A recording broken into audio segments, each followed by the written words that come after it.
He's got juice. I guess that might be the acid. No, it's the aqua. It's the panacea. Oh, it's the panacea. Yeah. I was gonna say, like, they talked about having acid, but I don't imagine it was that big. That seems like it would be harder to surprise Memphis. That's a half gallon of Capri Sun. he's got Baja Blast Mountain Dew ready to go. 2 liter. As the legends foretold. That thing is chunky. That would be funny if it's just a 2 liter and he's just that small. Uh.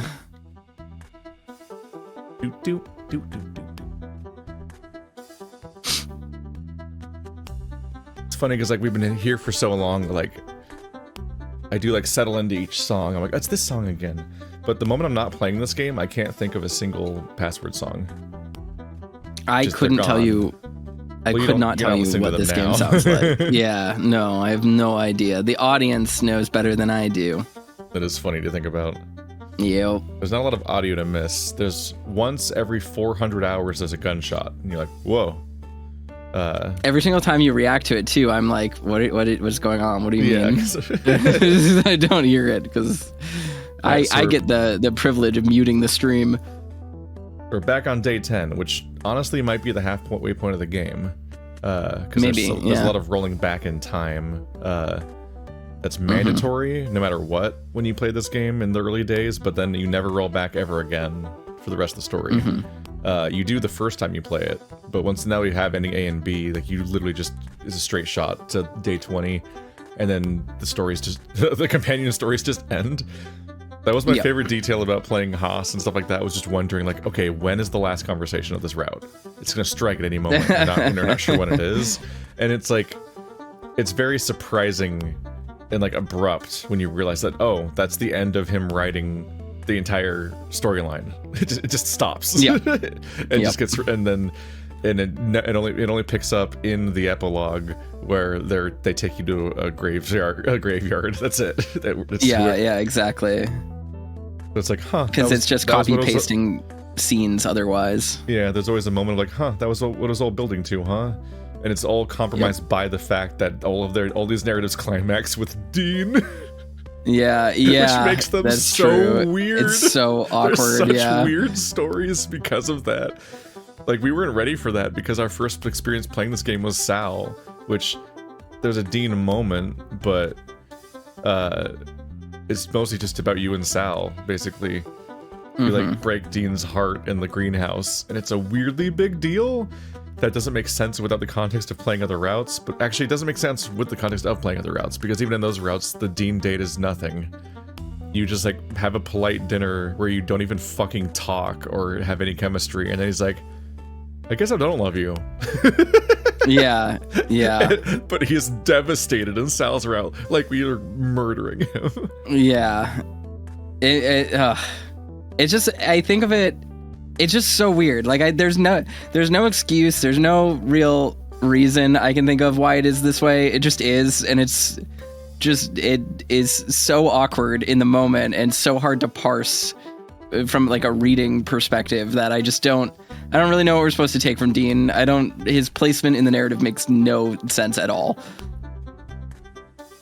He is both poorly set up and poorly paid off. Can't wait till we do his route. Because you'll be on talking vacation. Yeah. And I get to do a relatively easy voice that you can marathon for a while. My completely authentic, ambiguous accent.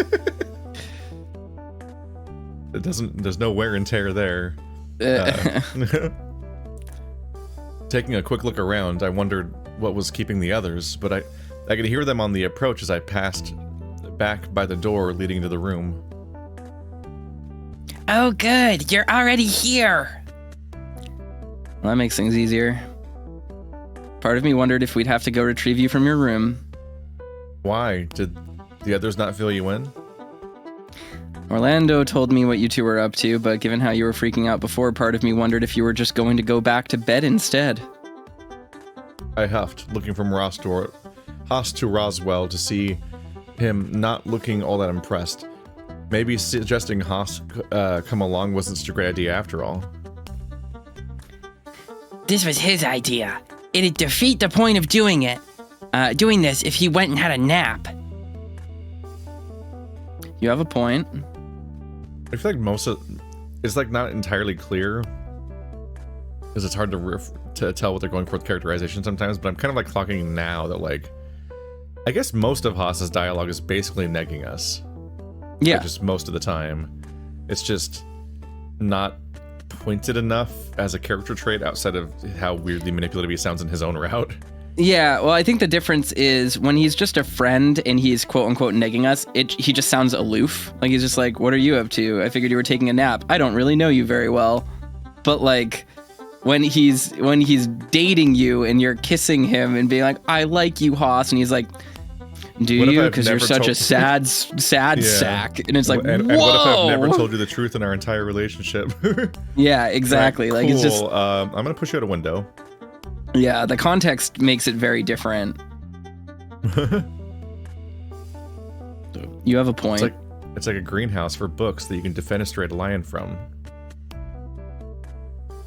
I guess it's a greenhouse for people. Well, all right. Where does that leave us? Where do we start? Why are you just butting in on this? Just like that? For some reason, we decided to bring Haas along.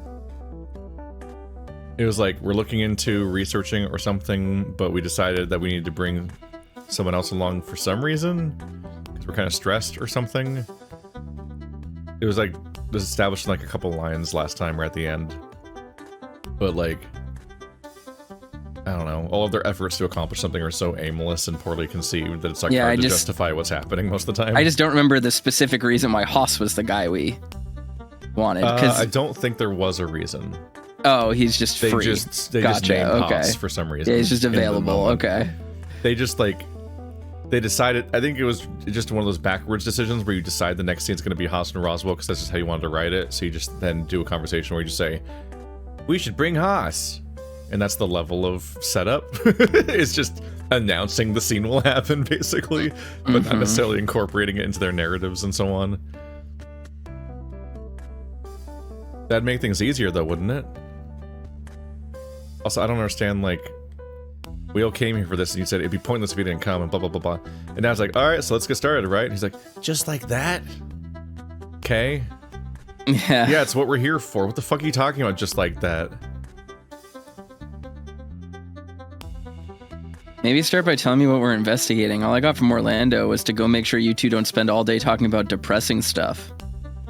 That's not helpful. And also, what does Orlando know about literally anything? Well, he was in the last conversation when that set this one up.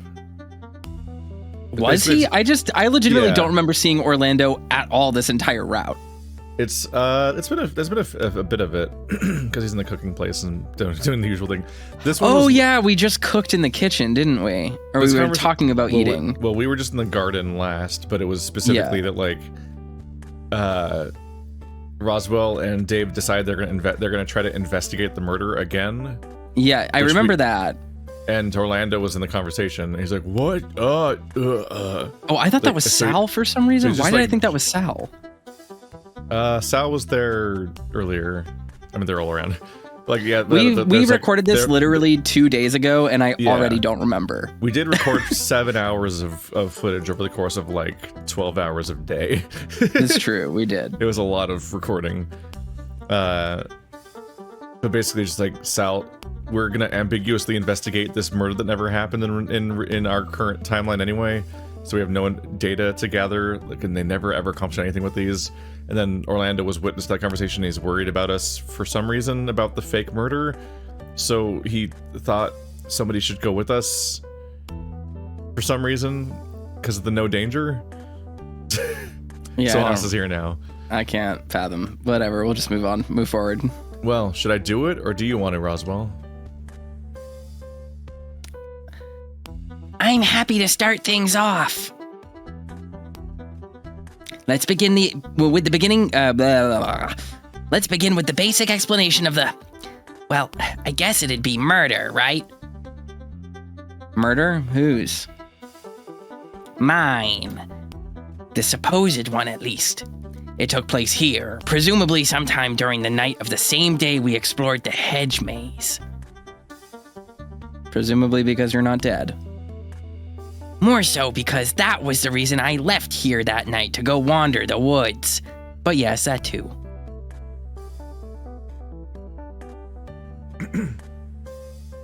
You didn't have to wander the woods.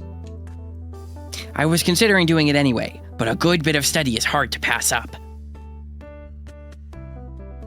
Okay, so we have the location. And the murder weapon, too. Roswell and I talked about it yesterday. Haas side, shooting us both a quick look. How many times... Oh, this is Haas. How many times have you looked into this? Just yesterday? I'm getting the feeling that it's more than that, and now I get why Orlando was so... He threw his arms up, rolling his eyes. It was hard to tell specifically what he was getting at, but his point came across all the same. No, you can't... Is it clear to the... You can only do that if it's clear to the audience. Is it clear to the audience what Haas thinks? I don't know about that. I don't know what he's trying to get across. How many times have you looked into this? Just yesterday? I'm getting the feeling that more of this now. I get why Orlando was so... Yeah. Yeah, oh. Not even twice. Yesterday was more a passing comment, or at the very least an updated piece of information. Our first investigation didn't really get us anywhere. All right, but why? What do you mean, why? I thought back to the other day, struggling to remember the specifics of something that happened a week back. If I'm remembering right, there were a few things that didn't make sense about it based on what I saw in the vault. And that was... Come on, guys. If I'm here to help, you should bring me up to speed faster than this. Alright, so I saw Roswell laying on the ground, bleeding from the head with a book next to him. A word in it was underlined in blood. And that turned out to be the password I used to, you know, see it? Isn't that kind of circular? Yes. Circular? What do you mean? I love that Roswell's supposed to be the smartest person in the room, but also is just a gigantic idiot. You know what I mean? Mm-hmm. So Dave didn't know the word when he put it into the vault, right? But it turns out that the same word appear in the thing he saw. There's a thing where if anybody suggests any kind of new information or observation or argument, the other person has to immediately go like, what? Yeah. No matter what their characterization is or who they are. So nobody ever deduces what the other person means, really. They always go, what? What do you mean it's circular? So yeah, Roswell's the biggest genius ever, and he's written to be the smart boy, but he doesn't know, like, what the word circular means in terms of, like, the logic being circular in something. Which is funny, because Dave's right there to not know what words mean. Roswell and I looked at each other, confused. Had we just looked over this until now? Did neither of us notice? Bro, I've been playing this game for 400 hours. No one has ever noticed this but me.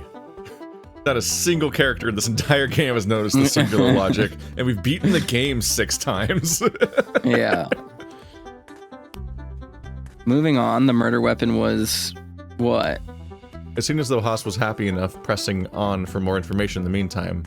And the puzzle was how I knew the word... that was how I knew the word would have to wait. Book, right? I point up the top shelf. All three of us looking up to see the heavy encyclopedias that Roswell had identified. That was the working theory, but the book I'm guessing Dave saw wasn't one of those at all. Still, the implication was that someone bludgeoned me over the head with one. Rude. When there's a sword over there, whoever did you in must have, I don't know, been desperate. Nope. But who'd be desperate to kill Roswell and why? Toaster Williams. That's exactly who. Mystery solved. Who knows? Maybe he got too close to something someone didn't want him finding out. So we should investigate it and find out what it is so that we can kill Roswell again.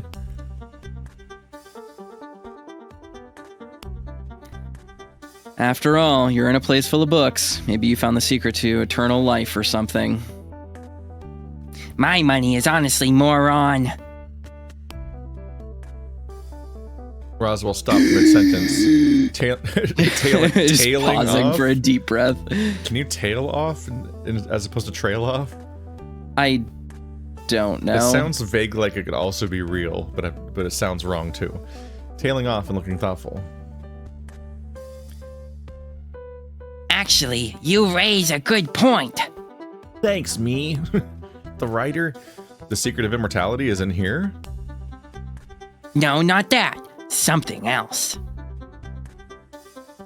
That would explain the other thing that came up during our investigation, right?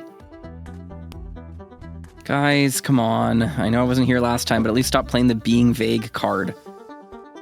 He is right. They should just fucking talk. Yeah, just actually explain things so that because that person's not having to not even just time.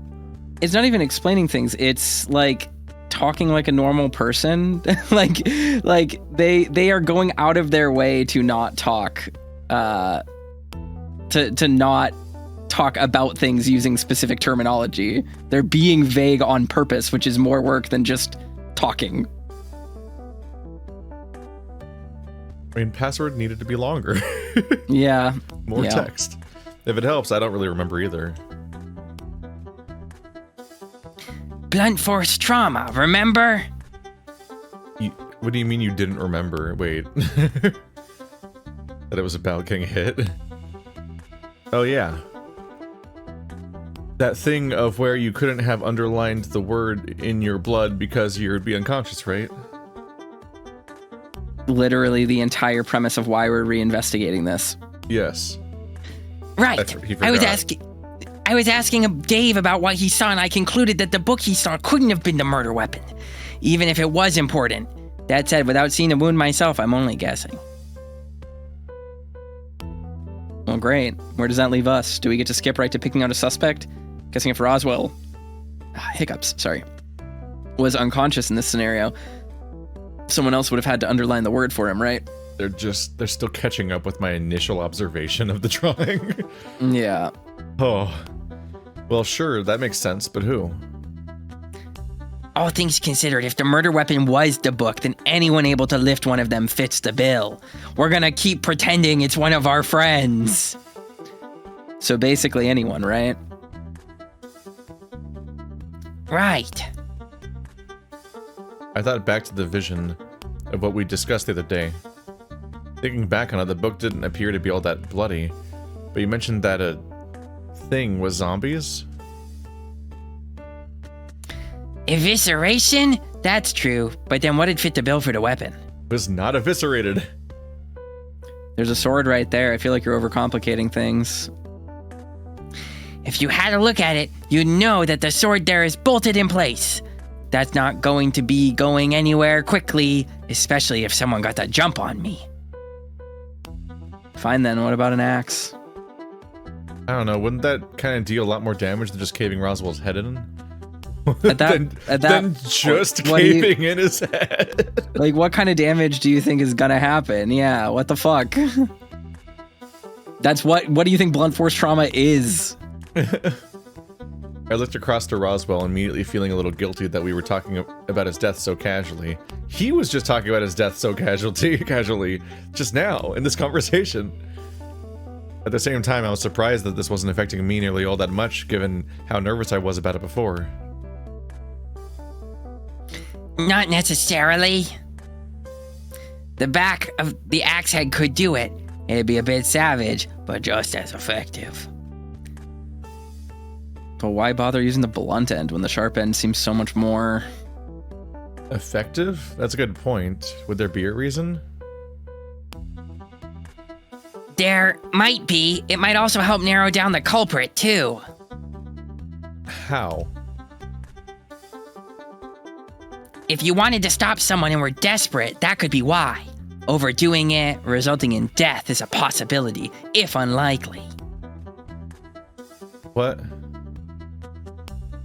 We were willfully accepting that literally anyone could have been the killer, and they would have been using a book to murder somebody? Which sounds hard, but it's going to narrow it down somehow if they killed them with an axe. I don't stand that. And underlining a word in blood. That's a little extra, isn't it?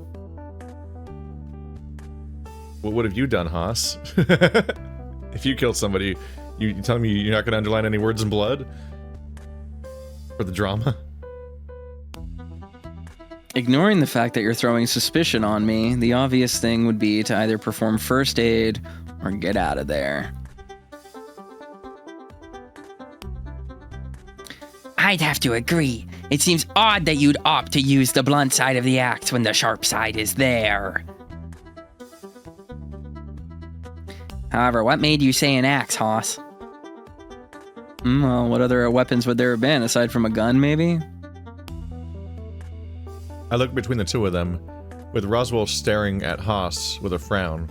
Either Haas didn't notice or didn't care. He continued anyway.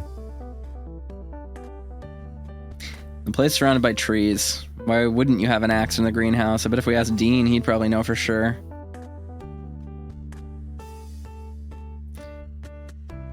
But this is all just a guess, right? This crime never happened. Right. So we're no closer to figuring out the what, but maybe the who instead? Right. Suspects.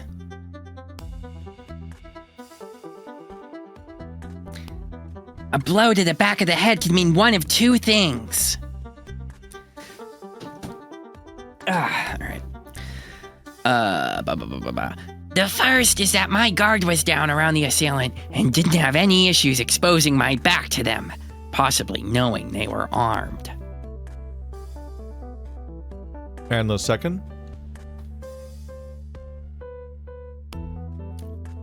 Is that I was taken by surprise.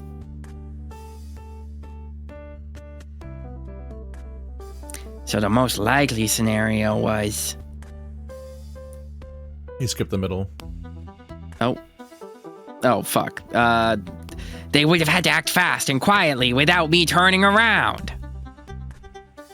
Roswell looked between me and Haas, taking a step back. Any reason you're playing up the theatrics? The ones that immediately fit the profile of people I don't keep my guard around include you two and Orlando. My guard is always up around Dean and Sal.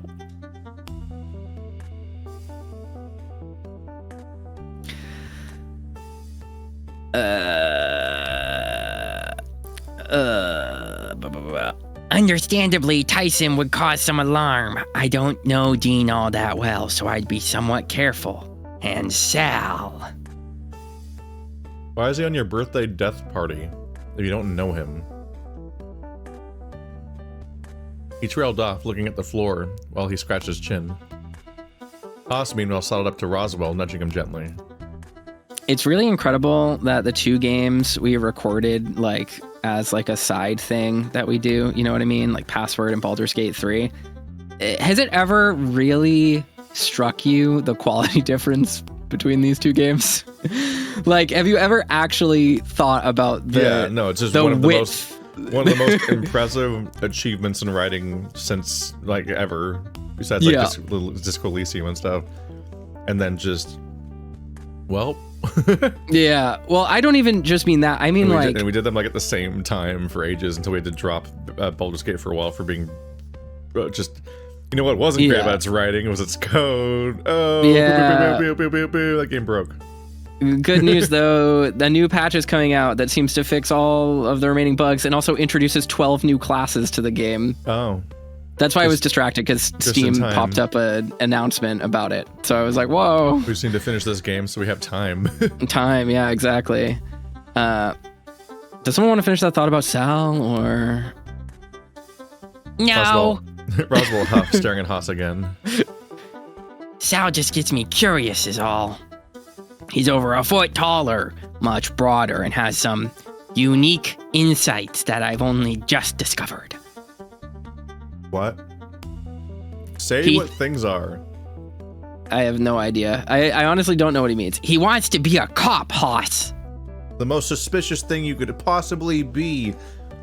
A little oink oink piggy, Haas. That's what he wants to be.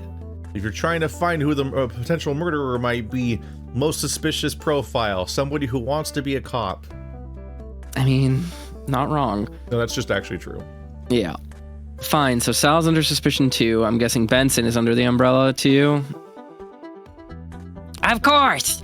Like I said, the only ones that are safely off the list for now at least are you, Orlando, and Dave. Except Roswell just said that his guard was down around them, and we're the only people his guard is down around. Yeah. So wouldn't that mean that we're more likely to be the killer? Well, he posited two competing theories, which is that somebody just came after him. Sure. Swiftly without him being able to react. Yeah. But yeah, you're right, because the current thought, his current thought is about the idea of who he would have his guard lowered around. Yeah. So it's weird that he's saying, you're all off the list now, because yeah, he was currently in that parenthetical. Literally saying, yeah, I think he might have forgotten which part of the thing he was talking about. Wow. All right, well, let's knock a few things out now. Dave's unlikely to be the culprit because he warned you, right? Right. As much as I'd like him to accidentally botch his own attempt at murder, I think he's in the clear.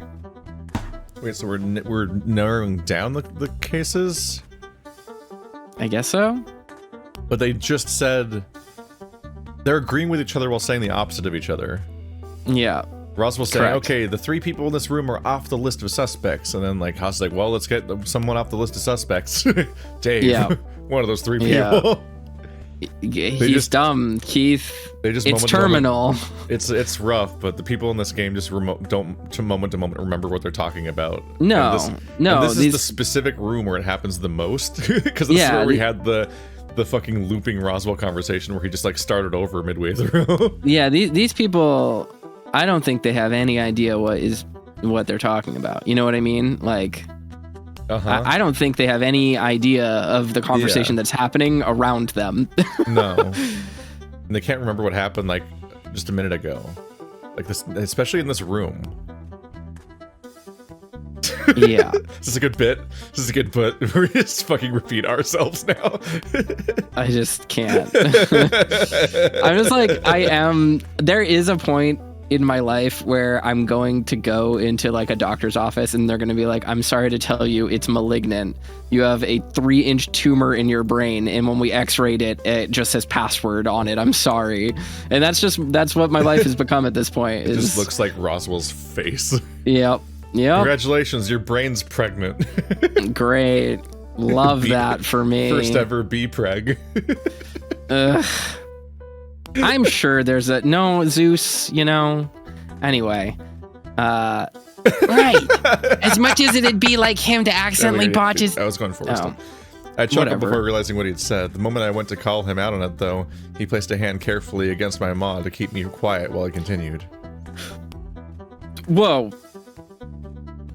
You alright? Sorry. No, just random autoplay just started happening, and I had like anime girl screaming in my ears for a second, and it really startled me. Sorry. No time for donut hole. No, it wasn't that. It was a Steam game that was like, this is stupid. We don't need to talk about this. This is completely fucking unrelated to anything. This is dumb. Why are we talking about it? For similar reasons, I don't think Orlando would be able to do it either. All things considered, I doubt he'd be able to follow through unless he was personally in danger, which leaves us to you, Haas. Leads us to you, Haas. That leaves us to you.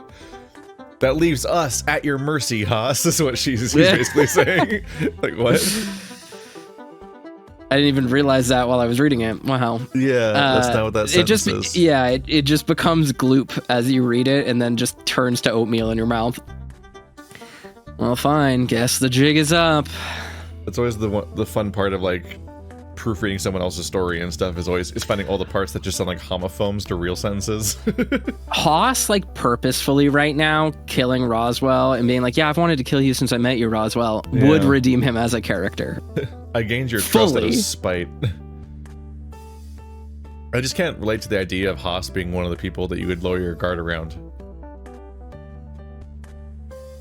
Oh well, had a good run. He like goes out of his way to not be trustworthy.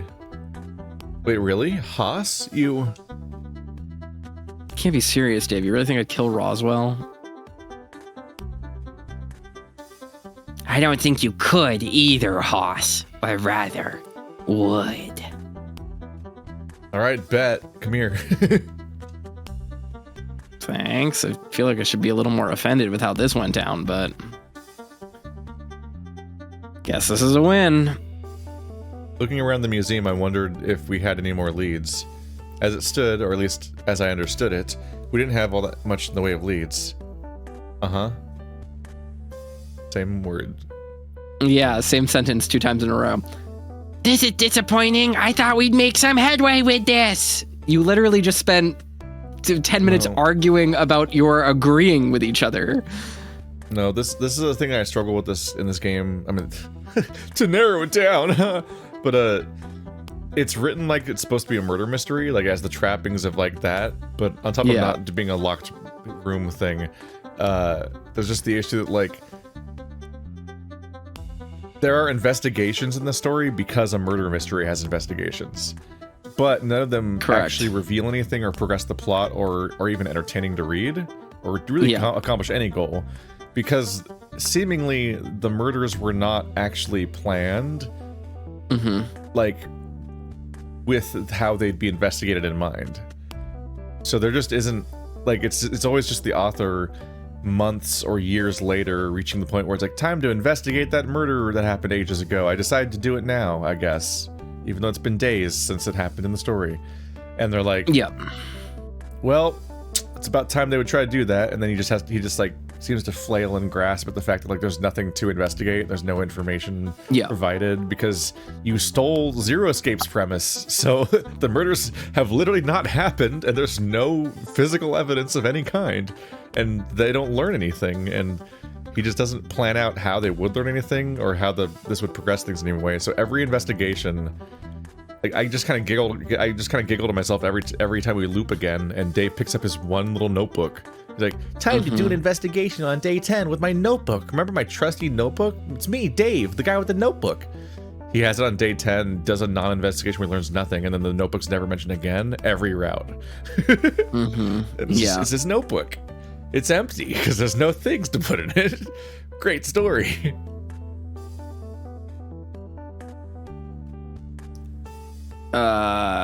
Sorry I can't be more help. It'd be easier if we knew who was in the room with you when this happened, obviously. Roswell looked again to Haas, thoughtful but focused. He then looked at the bookcase he had shown me the day before, leading into the study. It's possible they were. That's Roswell. You fool. It is. It's possible they were, Keith. He wandered over to the bookcase and tested to see if it would open, but didn't budge. Dave, Dave, can you open this for me? I gave Haas a quick look before doing as Roswell asked, feeling him watch me intently as I pulled what books I needed and pushed the bookcase aside. What is this?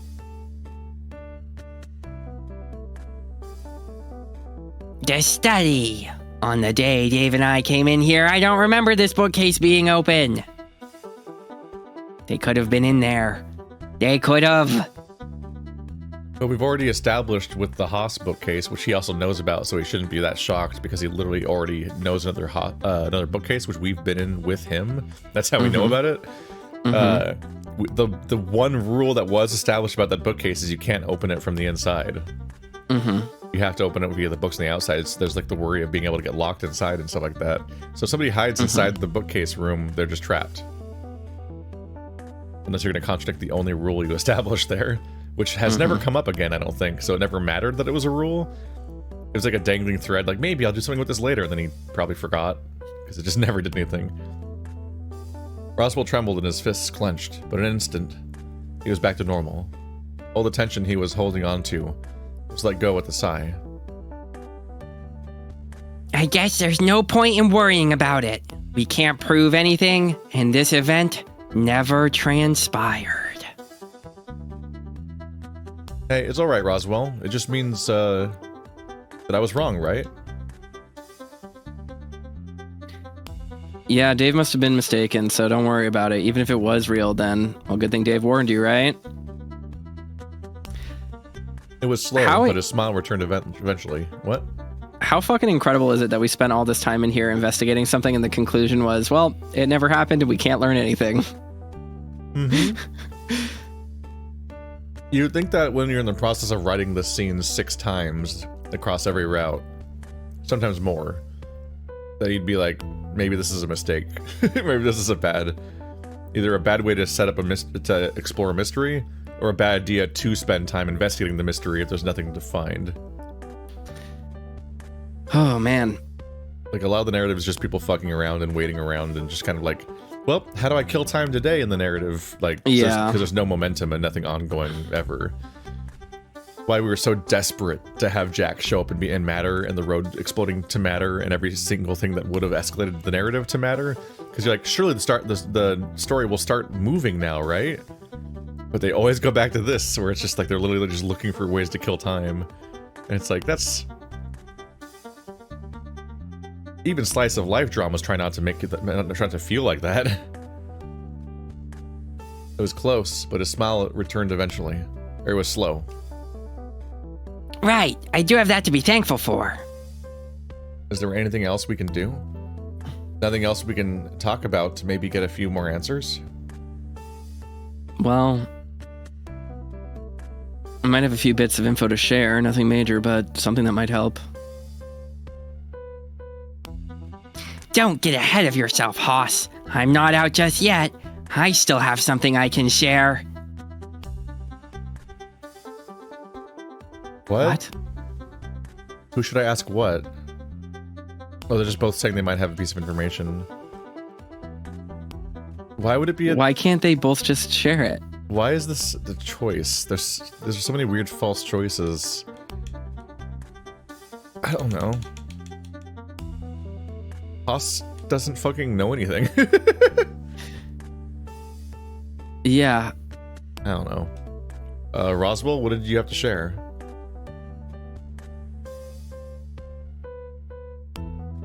So this room has an odd feature to it.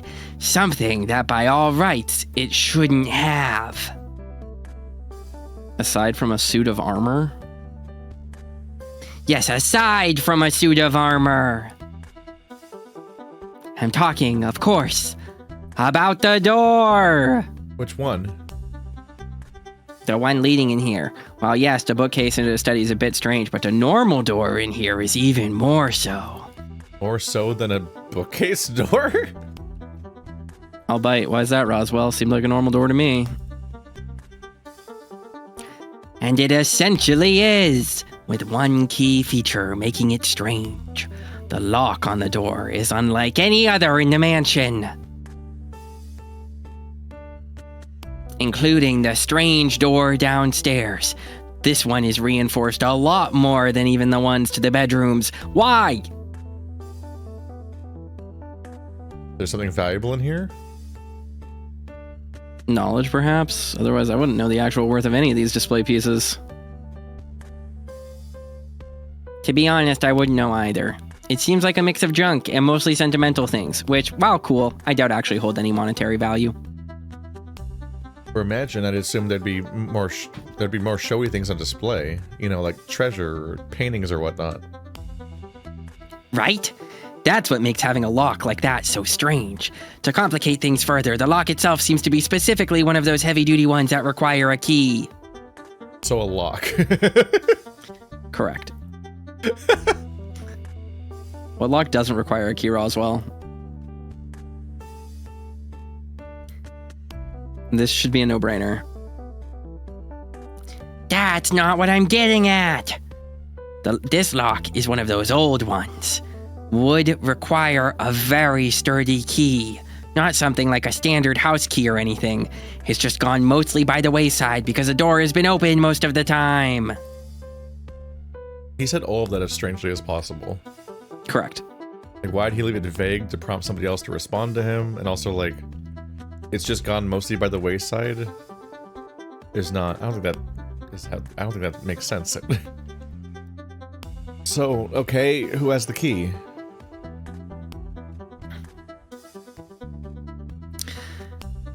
My guess would be Benson. Not that it really matters, but hypothetically, if he wanted to, he could easily trap someone inside.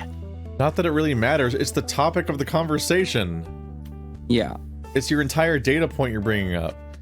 And also the door was locked. The murder was hidden by a locked door. Of course it matters. Why would you say that? Or keep someone out, right? True, but as far as I can tell, there's no other way in or out of this room, so you'd be stuck otherwise. But is this useful for killing someone? Maybe not for killing. Oh, maybe not for killing someone, but detaining the culprit potentially. It's for sure one room you can't possibly break out of without that key, or maybe if you had enough weight to just bust down the door. All right, Haas. Haas, what have you got? It might not be that important, but have you guys noticed the devices in this room? What devices? I thought so. This room has a camera and a microphone, or at least one that isn't immediately hidden. I looked to Roswell and he just shrugged. Together we turned to Haas and gave him a confused look. So the moment you enter the room, you're on camera. There are plenty of blind spots, but from what it looks like, it's pointed at the door. But why? Who knows? This is even assuming it's even on. There's no telling if it's active from what we can see, given it's set into the ceiling. He pointed to a spot high above, making me squint to make out a small dome installed in the ceiling. Wait, that thing up there is a camera? Yep. Fairly standard home security model from what I can tell. Well, that's one. You said devices, as in plural, right? What about the other? Now this one I know a bit more about. There's a couple of omnidirectional microphones installed here, set into the walls. Microphones? He already said that. Why are you reacting now? Correct. How many? Which walls? I've only seen a couple, and chances are they aren't all that strong given where they're installed, but still strange, right? Now that you mention it, a camera might make sense, but microphones? There's only a couple reasons I could think of that would make you want microphones sneakily installed in your own house. Karaoke? I looked at Haas expectantly, a broad grin on my face, confident in my answer. Singing in here? Not the best acoustics, but if you were a fairy tale princess singing about something, I'm sure you could make it work. Think more like covert spying on people. Not legally, mind you, but houses like this, or really any big buildings belonging to wealthy families where the rich talk secrets, is a good place to gather blackmail material. Is it illegal to record someone in your house? It depends on the state. It depends on the state and the jurisdiction. There are lots of places. In this case. Yes. It is illegal to record people in a lot of states without their explicit disclosure and consent. So, like, you're not even allowed to record your own phone calls, stuff like that. Blackmail. And just so everyone knows, I'm not consenting to Keith recording this right now. Oh my god. I'm being held against my will. Quickly, head to address. Blackmail, but who would do that? That's something that only organized crime would do, right? What?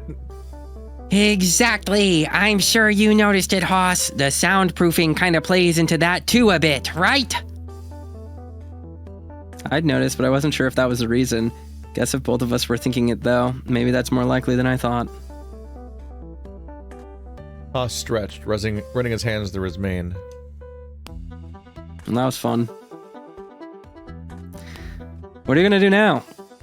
Now that we've gained information, time to quit talking about this. Immediately try not to put look any deeper into this or think more about what you presented. Like, well, that's one piece of information. So anime now? Like someone who wrote one page of their essay and they're like, can I go play video games now? Yeah. Wait, we're done? I think we might be. There really isn't anything more we can go off of. And as much as we're getting closer, we just can't solve something we have no first-hand knowledge of. If we were looking at this from an outside perspective, it'd be a little easier. But even then, I doubt we'd be able to solve everything. Chances are we'd end up making an assumption somewhere and just make things worse. What does he mean by an outside perspective? I don't know. Yeah, I have no idea. I have no idea what he's implying. What, like if we were gods? Somehow, I don't think that's what he meant. Then he should speak clearly.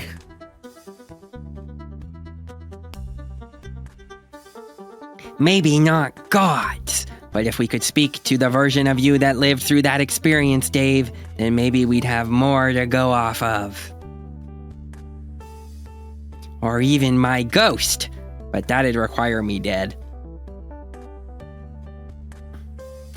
And believe me when I say that I don't foresee that happening anytime soon. We literally can't believe you on that. You know you're going to die soon. Yeah, like here's where Haas needs to say lying right here. He needs to go, why are you lying, Roswell? Haas needs to catch Roswell for lying, and it's going to be really dark.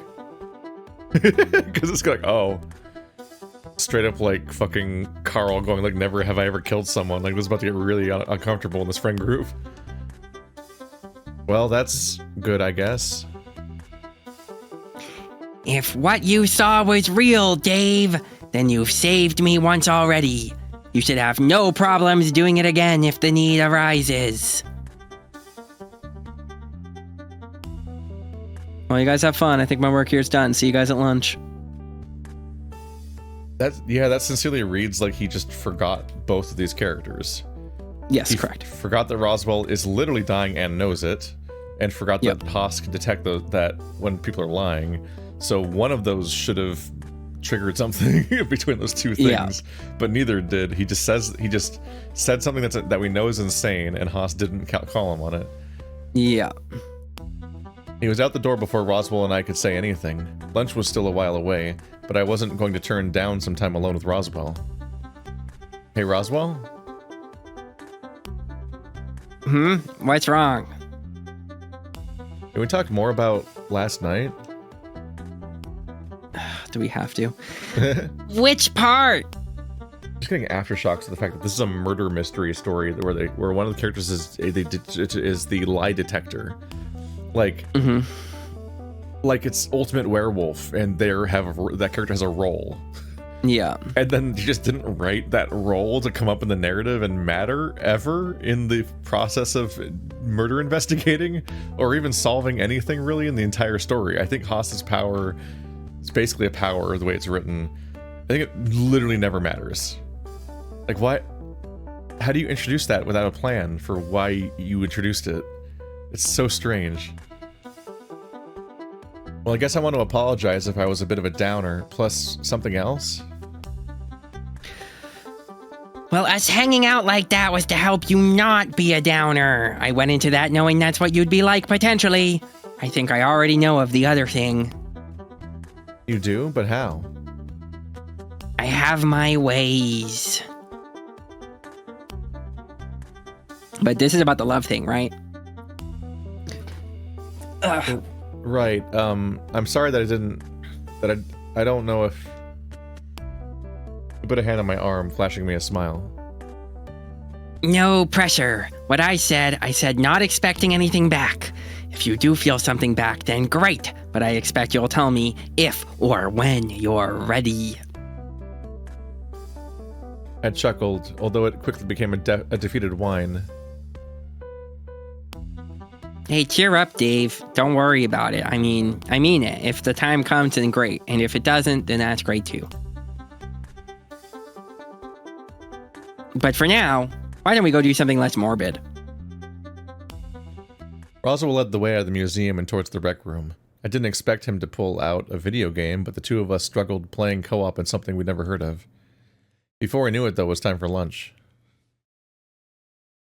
Whee! Yeah. Roswell died in the museum from a head wound. We didn't really learn all that much. Yeah. Yeah. We're just recapping everything.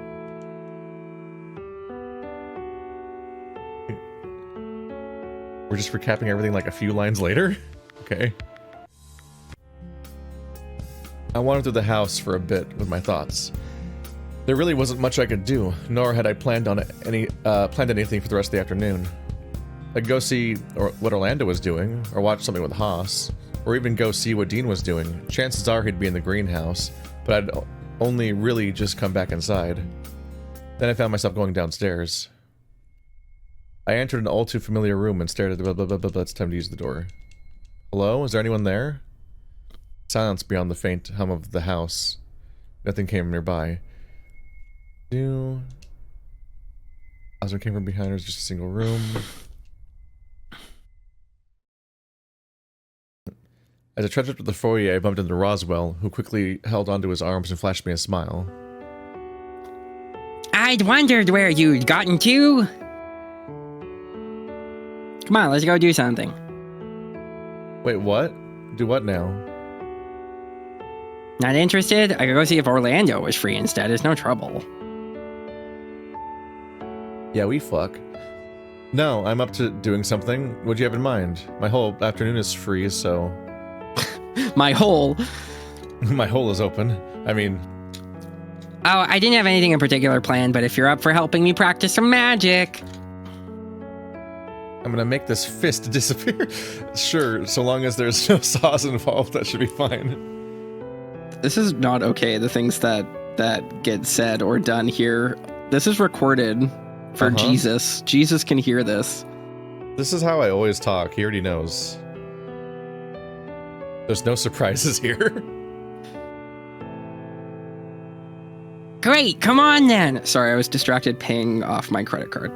The things that I do during this is like I do a lot of maintenance, you know? Yeah, you're gonna be so much less organized and so behind on chores once password stops making you do them. Last time we played for the 7 hours, I spent 7 hours uploading. The entire time we were doing it, I was scheduling like 46 videos on my channel. So I spent all that time doing that. So yeah, I'm gonna lose out. I'm gonna lose out on some real prime productivity time. Roswell led the way upstairs and gestured for me to sit on the bed. As I sat down, I watched him rummage through his bag, then a couple of piles of clothes, picking up bits and pieces as he went. You haven't cleaned up your room yet? Nope. But why? Why bother? This is my room. I don't need to clean it up for anyone but myself, and I know where everything is anyway. Because I'm trying to shame you into it. Which is why you're still searching for whatever it is that you're searching for. Roswell huffed, shooting me a sour look before retrieving one last thing and joining me on the bed. Remember, you did agree to help me practice. Well, yeah, so long as there was no saws. He gestured for me to hold out my hands and started tying them together with a flashy red rope. Cool? What trick is this? You'll see. Just hold still. I continued binding my arms together before placing a magic wand on the bed beside me. That's not a magic wand. Yeah, I was waiting for it. I was waiting. I'm like, Dax, is that you? Okay, so this one is a little advanced, but I'm going to try and levitate the wand and cast a spell through it to undo your bindings. So you're graduating from small tricks to proper magic. I've been practicing. You can't tell me that you think that all I'm studying is just academia. I've not been neglecting my occult studies as well. What do you think occult studies are? They are, by definition, academia. Yup. This doesn't quite work. Oh, is this where you pull out the board thing? The Woogie board? Ouija board! And no. Well, yes, but not this time. So no. There's no but yes. So how are you going to do the magic? Is there a spell? Do you just, I tugged lightly on the rope, trying to see if I could pull myself free with little success. I didn't realize you knew how to tie such good knots, Roswell. It takes some practice, but you can get pretty good. Spend enough time alone with just a piece of string, and that's all you need, really. And this happens often? Taking a break from studying to do something with your hands lets your mind relax sometimes. Trust me that I've done plenty of studying, and well, with that comes a lot of time alone. Isn't that kind of lonely? A little.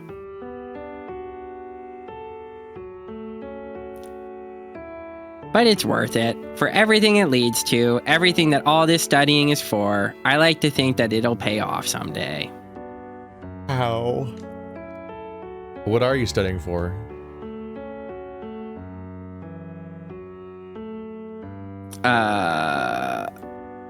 Any number of things, really. Probably not medicine, but there's plenty of other things I could get into. Including untying me? I don't think your spell is really working.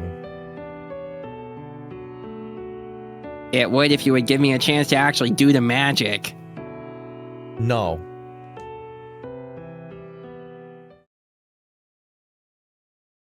I spent the better part of the afternoon with my hands tied together while Roswell tried to perform his trick. It wasn't nearly as good as his card trick from earlier, but it wasn't so bad. It was kind of funny trying to watch him levitate. You mean watching him try to levitate? It's kind of funny trying to watch him levitate the wand with his mind, and it was broken up with enough idle chatter to make it less boring. Eventually, he had to give up, and he untied me so that we could head down for dinner. It's weird how often they have a scene that's going to be about a particular action, and they spend like 20 minutes talking about the logistics and setup to the action, but then when it's time to do the thing, it fades to black, and he just like summarizes it as something that already happened instead of describing it and like actually having it play out. Like we're told that the scene was entertaining. And I'm like, okay, I would have liked to see the scene if it was entertaining.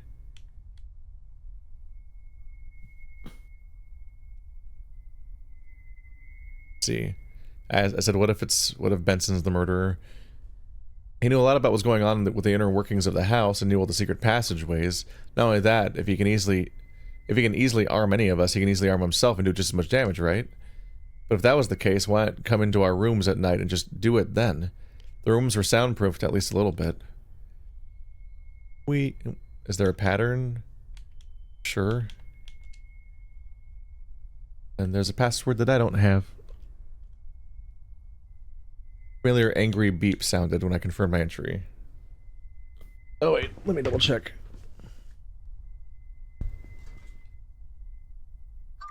Okay. I almost missed the chance to do the massacre password. Oh no, you're right. That'd have been a very long. Admittedly, it would have just been triggering the new Roswell scenes, and then eventually, it would have just gone. It would have fast forwarded for a suspiciously long time as it did the massacre ending. Yeah, which was like several hours. That was the day we were like went for like 8 hours straight, and we were drinking and stuff. I think. That's when we I think Massacre's when we properly lost our minds, particularly out of all the sessions. Yeah, I don't remember. Particularly because we're like, it's just going to be a little ending and we'll just check it out. And they're like, oh my fucking god, we've been in the Massacre round all day. So like, not only we're doing this all day, but none of this counts towards like the real ending. This is all just bonus days that we didn't know were going to be in the game, and that was upsetting. I fell back on my bed with a sigh, scratching my belly. It was about time I took a shower and freshened up. As the water washed over me, I felt stiff in my wrists from where Roswell had tied me up. Even as I massaged them, it took a bit to get them feeling normal. I was It was a wonder that I got through dinner without feeling it sooner. Sighing out, I let the hot water run over my head and seep into my fur. I started to feel a little better about where things headed up. Wait, hang on a minute. God, that's so stupid. It's just the modularity of the narrative is so annoying in cases like this. Mm-hmm. Wow, damn. I'm really feeling it in my wrist from when Roswell tied me up. It's a wonder I didn't feel it during dinner. Yeah, because that's not the Roswell route. So they're not gonna we're not gonna feature a little additional description of that in that scene. We're gonna just proceed to not describe or acknowledge the tying up until the next Roswell route scene. Exactly. Like, yeah, that makes sense. It's really not a wonder. It's a wonder that the story is written this way. Sighing out, I let the hot water run over my head and seep into my fur. I started to feel a little better about where things were ending up. When I was done, then came the blow drying. With a towel around my waist, I dried myself off while I continued to think things over, and that was quickly interrupted when I heard someone wandering around my room. Roswell. Hello. What are you doing here? Just checking in. What's wrong? You seem... I don't know, I'm guessing something's wrong. Nothing major, really. I just saw Sal upset while he was talking with Dean, so I don't know. Something made me want to check in with you. But why me? I mean, sure, that's probably my fault, but still. Why would it be your fault? What happened today to make Dean mad at Dave? Or is Dave just like, yeah, it's probably my fault because I'm a piece of shit. I suck. I think it's because we stopped. I think it might be because we stopped the massacre ending. Because Sal's the massacre man. But yeah, it's no, Tyson isn't he? No, Tyson's the werewolf. Oh, you're right. I got massacre and werewolf mixed up for Massacre's a moment. that weird bit where we were playing Sal route first, so it just We just like hung out.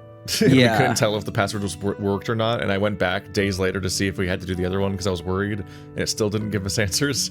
Because it turned out that there's just routes where the endings don't happen, but the passwords still are foreshadowed and executed on. Yeah, I remember now. Yeah. Gotcha. Okay. And here you are asking me what's wrong. What'd you do to Sal? Oh, it's vault related? What did you do? What did you do? What happened? I did it. I went to the vault and got it working again. I saw Sal and, well, I guess telling him didn't go so well. You told him? Jeez, I hope he's alright.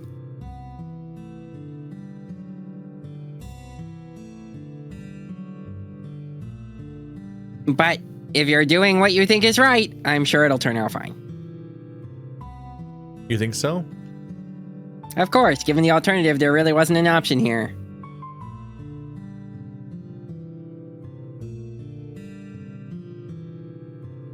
Right? That one word. I guess so. If it makes you feel any better, just make an effort to talk to him about it tomorrow. But you're not going to get very far thinking about it right now. Using the paragraph tag just to add the word right is like specifically designed to set off Toaster. Yeah, I hate it. I set all of my games to have instant text because I can't stand watching it parse. And I like extra can't stand when games do like one extra word that doesn't update the entire box because I just don't notice the new text. Yeah, I never like to use instant text. I like to have it populate even if it is set to fast, just because no matter what platform I use, I'm prone to just doing a double input every now and then. And I literally just won't notice that it happened if it's on instant text, because it will actually just skip the entire line. Dean said he had it handled anyway, so I guess so. I'm still allowed to feel bad about it though, right? Oh, absolutely. But don't let it consume you. I'll try. Good thing I'm here to keep you company tonight, though. Wait, really? Yep, I could spend the night in my own bed if you prefer, but I liked last night. Wouldn't mind doing it again. I chuckled, shaking my head. Yeah, okay, you win. I wandered over to hit the light, and in the dark changed into some fresh underwear while facing away from the bed. I have night vision. When I turned back around, Roswell was already under the covers, mostly under the blankets, but still getting comfortable.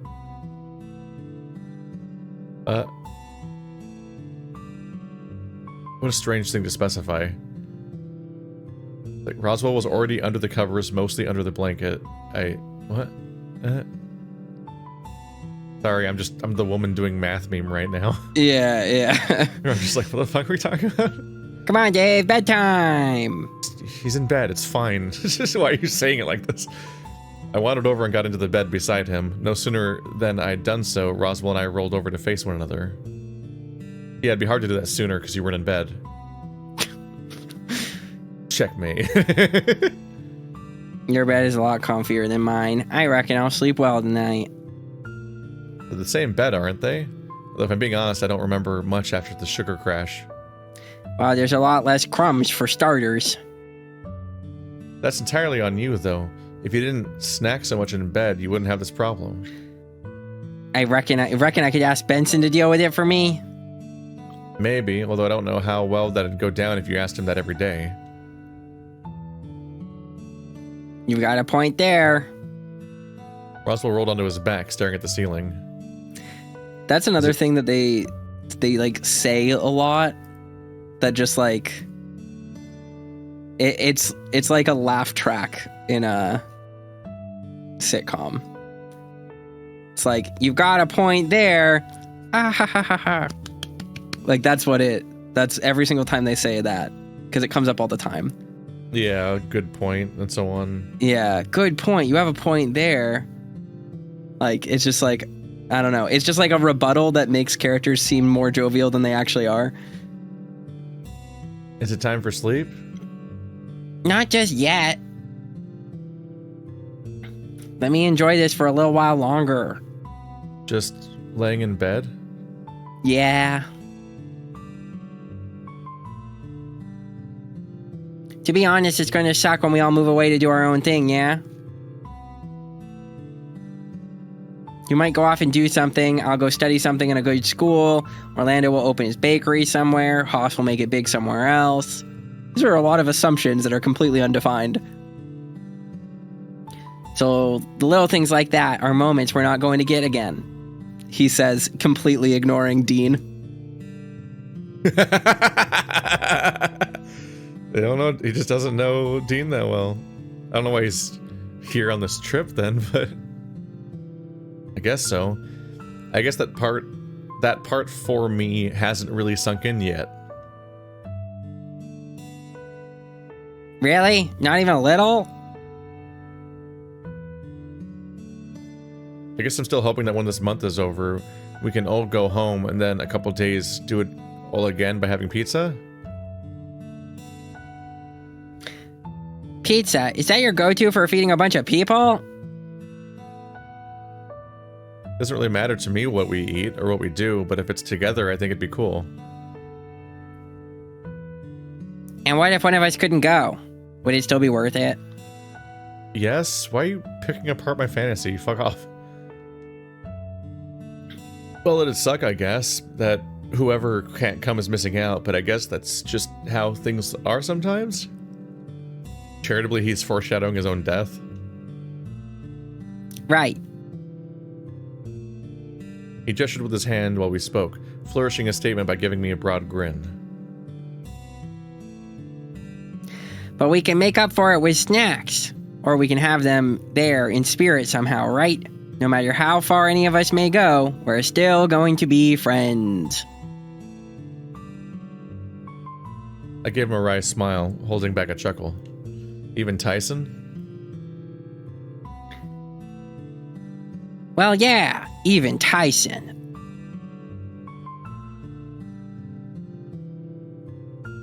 I hadn't expected that, and I did a double take, somewhat confused.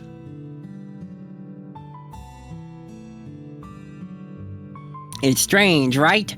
The person I see now isn't the same person I saw back then. I know that, but being around him still gives me that fight or flight response that just makes me want to see what's familiar.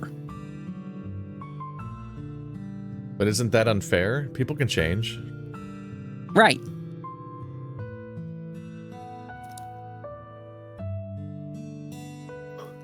But it's more than that. The familiarity is comforting. It's safe if you know what to expect. It makes things less terrifying, if that makes sense. But this guy is a stranger that carries all these flinch reactions I have towards the Tyson I remember. But if he's as good as you say he is, then, well... You'll give him a chance? One, maybe. I'm still deciding, but possibly. You already had this conversation. You already made this declaration. And now you're making it weaker than last time. You're not even making progress. You've made negative progress. You now like, maybe, I don't know. Or you already were like, I'll be nicer. He yawned, setting me off as well. Hey, I'm getting kind of tired, so do you think it'd be alright if we cuddled? Oh, yeah, I'm always down for cuddling. Thanks. I'm still a little cold is all. You don't have to lie, we're gay. He shuffled in closer and we got comfortable. Me resting my head atop his and him snuffling around against the fur of my chest. I gently scratched and rubbed his shoulders until he was asleep, snoring softly against me, and before long I was out like a light too. God, I want these days to go by faster. Because we were talking at the end of the last session of like, oh, the days like kind of start to slip by, but like there is a middle point here where it fucking sagged in the last two routes. But we're not looping anymore, so we do make linear progress now. Yeah, I'm just hoping that Roswell's route doesn't have a bunch of like lore dumps in it that like are just fucking exhausting to go through. You know what I mean? Yeah. Hammond Manor. A bed that I was, for the most part, slowly becoming used to. Roswell was snoring contentedly next to me, half scratching his belly in his sleep. How do you half scratch your belly? Maybe it's just an Australian thing. He says half all the time about any action, basically. And it makes me unsure what any of it could mean. Roswell hurried on over and sat down next to me, almost as energetic as he was the day before. Haas, on the other hand, lingered on nearby, still fixing his mane. Did you sleep well, Dave? Sure, I guess. You don't seem so sure of that. I didn't keep you up, did I? No, you were fine. I just had a bit on my mind is all. My dead dad. I'm keeping it a secret even though everyone knows about him except Haas. Maybe he's just magic. I would have gone with luck, but magic is equally likely. Tyson and Haas looked at one another briefly before turning to Roswell and speaking in unison. Bullshit. I've never seen that in the entire game. That's kind of wild. Just suddenly a whole new way of displaying people talking at the same time. Mm-hmm. No idea what that conversation was about. Yay. You need a break? No. No, I heard anyway, and that's often the start of you saying you need a break. No, that was the next line of dialogue, but you skipped it. Oh. Yeah, that was weird. There's a lot of weird one-off stuff happening today, or in this route specifically, that we've never seen before. I wonder what's up with that. Was Roswell noticing what was happening? He seemed to notice things like this, but he changed the most of everyone over the past few days. Okay. I lingered a little longer on Roswell, who was watching me with a calm but somewhat happy smile. Was he just being carefree, or was it that he was just so certain of himself? Was it just that he was so certain of himself that I envied? Sure. Roswell glanced at me doing a double take. All right, one more for keeps. It's just. I know something that Roswell was doing, or rather not doing. Occasionally he'd miss the buttons, or pretend to press things for the sake of appearances. Was he throwing the game? Oh, okay, so this is new then for a bit. He's playing nice against Tyson at the video game. Okay. Mm-hmm. Not the I last remember much that longer. being a thing, yeah. And sure enough, the game declared Ty the winner, much to his surprise.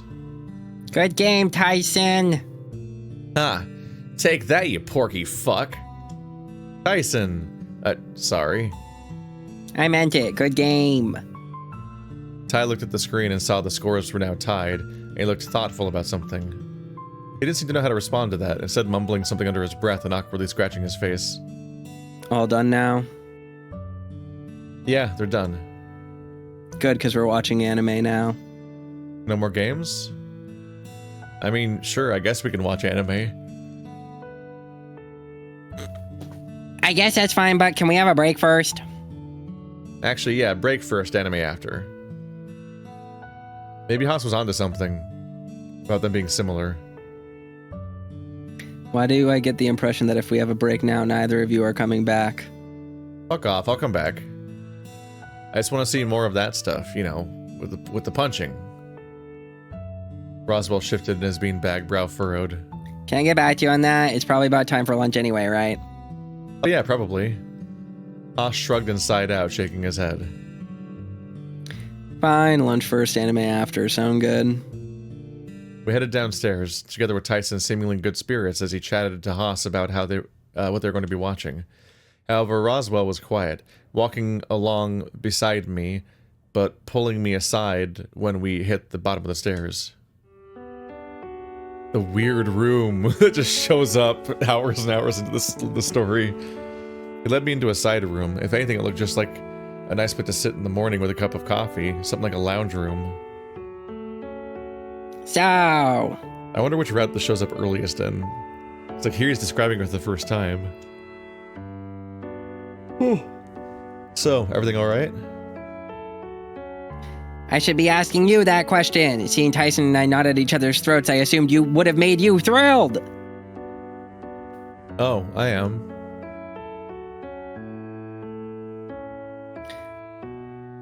Well, you're not very expressive about it.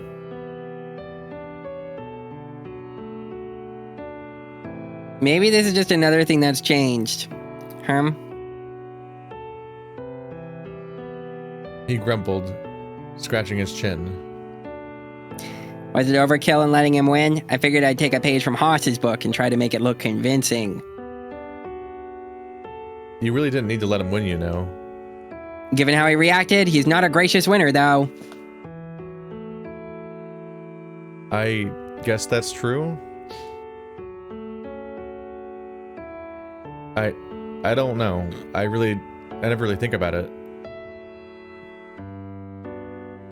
Promise that this isn't about me and Tyson now? Promise? Nothing to do with you two. He stared at me, half bewildered as he tried to find the words. Then what's got you in a slump? See, bewildered is another thing that it feels weird to be half of. Mm-hmm. I wasn't the only one that noticed you zoning out. This is almost as bad as when... He trailed off, searching my face for any change in my expression. The only thing he got was the faintest of wry smiles as I tipped him off that he was right. Still, it's affecting you that much even now? How couldn't it? He was my dad. Yes, well, I know, but I thought after being here for a solid week, something would have made things, I don't know, easier for you. Well, sorry, but it's not that simple.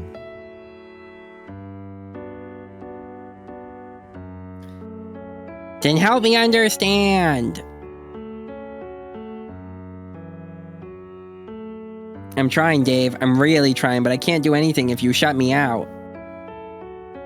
There's nothing I can do. He's dead, and I just have to go on living. I mean, it's nice and all that you're all getting along. That's one less thing that's stressing me out, but... Roswell scratched his cheek, readjusting to how his bandana sat around his neck. This This isn't the only thing bothering you, though, surely. No, it's not. There's the whole vault thing and messing with it, and...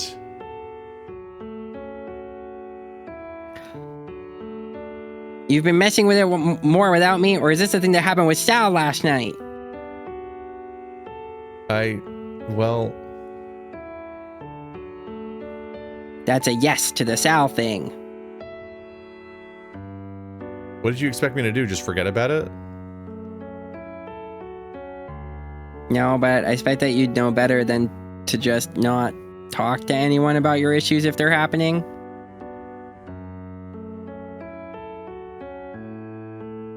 If not me, someone like Orlando, Haas, Dean, hell, even Tyson would be better than no one. He rubbed his head, sighing out. Is this one of those times where you need some space? This is an incomprehensible conversation. I can't tell how it's emotionally progressing at all. There isn't really an instinct for that a lot of the time. No, but I don't know. Everything's just so... Just give up, Dave. Let whatever happens, happen. Dave, you just kind of trailed off there. Looked like you were shell-shocked or something. Huh? Well, alright, but what about talking about it? Would that help? What's there to say? Was it... That didn't progress in any way. That wasn't even, responding to the previous line. Weird. Yeah. What's there to say? That I just want to go home? No! You can't. Think about, all the fun you'd be missing out on. And being alive. Everyone surviving. Who am I kidding? This has been some vacation for you, huh? Spent a good deal of it sleeping and moping about the place. No. Not that it's your fault entirely, Roswell. Yeah, I know my part in that, but still. There's only so much I can do, Dave. Even less if you're not telling me what's working and what isn't. We already talked about how he needs to let you in. We've been here. I sighed, fiddling with my hands, unsure. What if we just did more of what we did the other night? With the snack food? I mean, we could, but eating your troubles away isn't really a good thing. Don't you fucking judge me. I'm bad enough about that as it is. Well, not that, but what about just hanging out? I'm not gonna say no, but this feels a lot like you running away from your problems. What am I gonna do? Dig him back up? The problem is that his dad's dead and he's processing it still. What do you mean he's running away from his problems? How am I supposed to help if you won't give me anything to help with, Dave? You need to let me in. Okay, well, what if we just hung out today? This seems like it's you running away from your problems, Dave. I'm like, I don't understand what you mean. What do you want? Yeah. And if I promise I'm not? Then I guess that's fine. You pinky swear. I do like hanging out with you, but I want to do right by you first. If what you need is someone to hang out with, then I'm game. I breathed a sigh of relief. There's a missing out. Finding one less thing to worry about.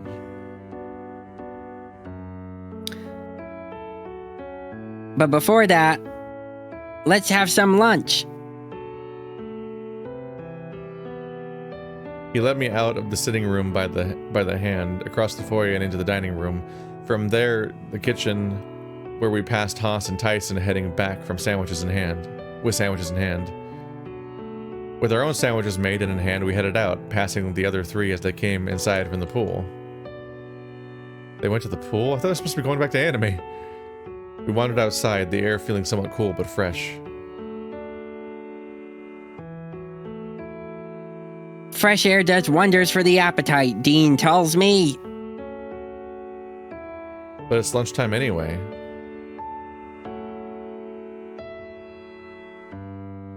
Yes, but you could do with more of an appetite, I imagine. When you're upset, you barely eat.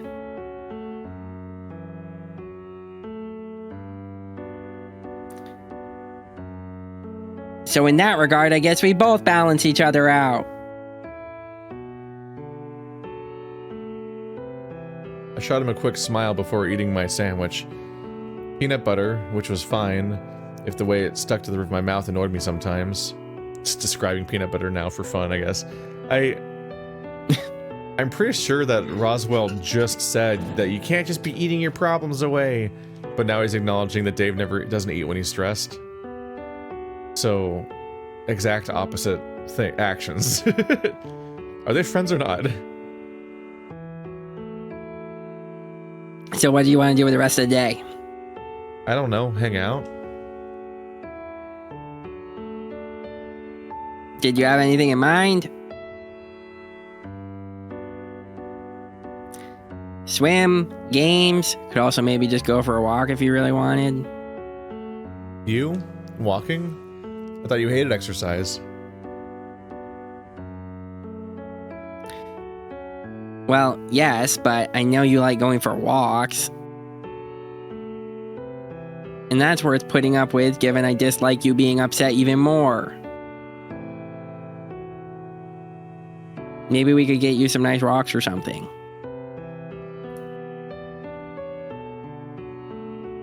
Rocks? Why rocks? Oh, come now, Dave. I don't think that much has changed. I bet you still have every single one of those painted rocks in a shoebox under your bed. Another Dave character detail that has never come up and is completely irrelevant. Famous Dave traits. His rock collection. Because he's a rock boy. I chuckled, knowing the very rocks he was talking about. Various bits and pieces that I'd picked up and painted over the years, with various designs and faces. Because he does painting. Another Dave trait. I don't have paint, but maybe? Alternatively, a nice flower for your scrapbook? Something to remember the vacation by. Dave scrapbooks? I had no idea. It was technically hinted at. I thought he just had a journal or like a notebook. That's the thing is, I don't think it's come up so much. It was just a really awkward line earlier that, like, I don't think it has come up in the other routes, but in this one, when he went to get his journal, he's almost like bemoaning the fact that he's going to write murder notes in it because it would have been, because I guess this won't be good for a scrapbook anymore. Mm-hmm. But then he's also like, but honestly, it would have been easier to do the scrapbooking after I get home anyway. And I'm like, were you going to scrapbook about this vacation while you were on it before you have the photos and memorabilia to begin with? Like, in general, so even in acknowledging the idea of it being a scrapbook, it's like a self-defeating description where he's like, hang on, I didn't think this through at all. And you can't tell if the person not thinking through was supposed to be Dave or the author at that point. Yeah. I have an issue. Normally, this is a tangent, but it makes sense, or it will make sense, I promise. I normally struggle, like, I have a really bad memory, but in general, when people are like, I don't remember, like, character names and things, it's a thing that never makes a lot of sense to me because I just remember them. Like, it's like, you just have to remember it. Just remember it. Just remember their names. It's their names. It's like the same, it's like knowing someone, meeting someone and remembering their name because they're a human being that you are showing respect to, right? Like, I get some people are bad with names and faces or whatever, but your ability to remember extremely specific details about password, when I literally can't tell you what happened an hour and a half ago in the game, is just very humbling for me. Like, it just makes me realize, like, oh, got it. This is what it's like. This is what this is. I get it now. That's all. I selectively have an extremely good memory, and I don't really know why it works the way it does when it does. Mm-hmm. Because I also don't remember the names of characters and shows. Yeah, no, I know. But I'll have, this was like a pointed thing. Yeah, no, I have like selectively. It's weird. It's like, it's just I've had next car time. rides where I remember a dropped thought that we didn't finish talking about 4 hours ago, and bring it back and trace back the sequence of conversations that led to and from there. Sure. But I won't remember what town we're in. I like legitimately just can't, like, this game, it just doesn't, it slides off my brain. Like, I just truly can't fucking parse, or at this point, it's like my brain is full and it's like pouring water into a glass that is just like pouring over the sides of the glass at this point. This is like, well, maybe, I don't know. You'll notice that a significant number of my memories are themselves criticisms. Sure, yes. Like, oh, I remember the scrapbook because that seems stupid. I remember thinking about how stupid that seemed. Dave specifying to like, guess it was stupid to bring a scrapbook anyway. Like, it's really something you do after the vacation. Weird thing to specify and admit to in the middle of the thing. That you just like, you decided Dave has a journal for this purpose and then realized that that's stupid, but then just kept that explanation in the same explanation. The journal that, once again, never comes up again after this day. Drives me crazy. My smile disappeared soon after, turning into a frown. Whoa. Remembering this vacation was likely something that I wouldn't want to do, depending on how much worse things got. Maybe. My tone gave me away. Roswell took my hand, looking at me with an uncertain smile. Oh, come on, Dave. He shoved what was left of one sandwich he had into his mouth and put the other into his pocket. Taking my hand in his, he led the way around the house towards the front. We have not seen this door for a while. Hey, Roswell, stop pulling. Once we were by the front door, he let me go, dusting off his hands.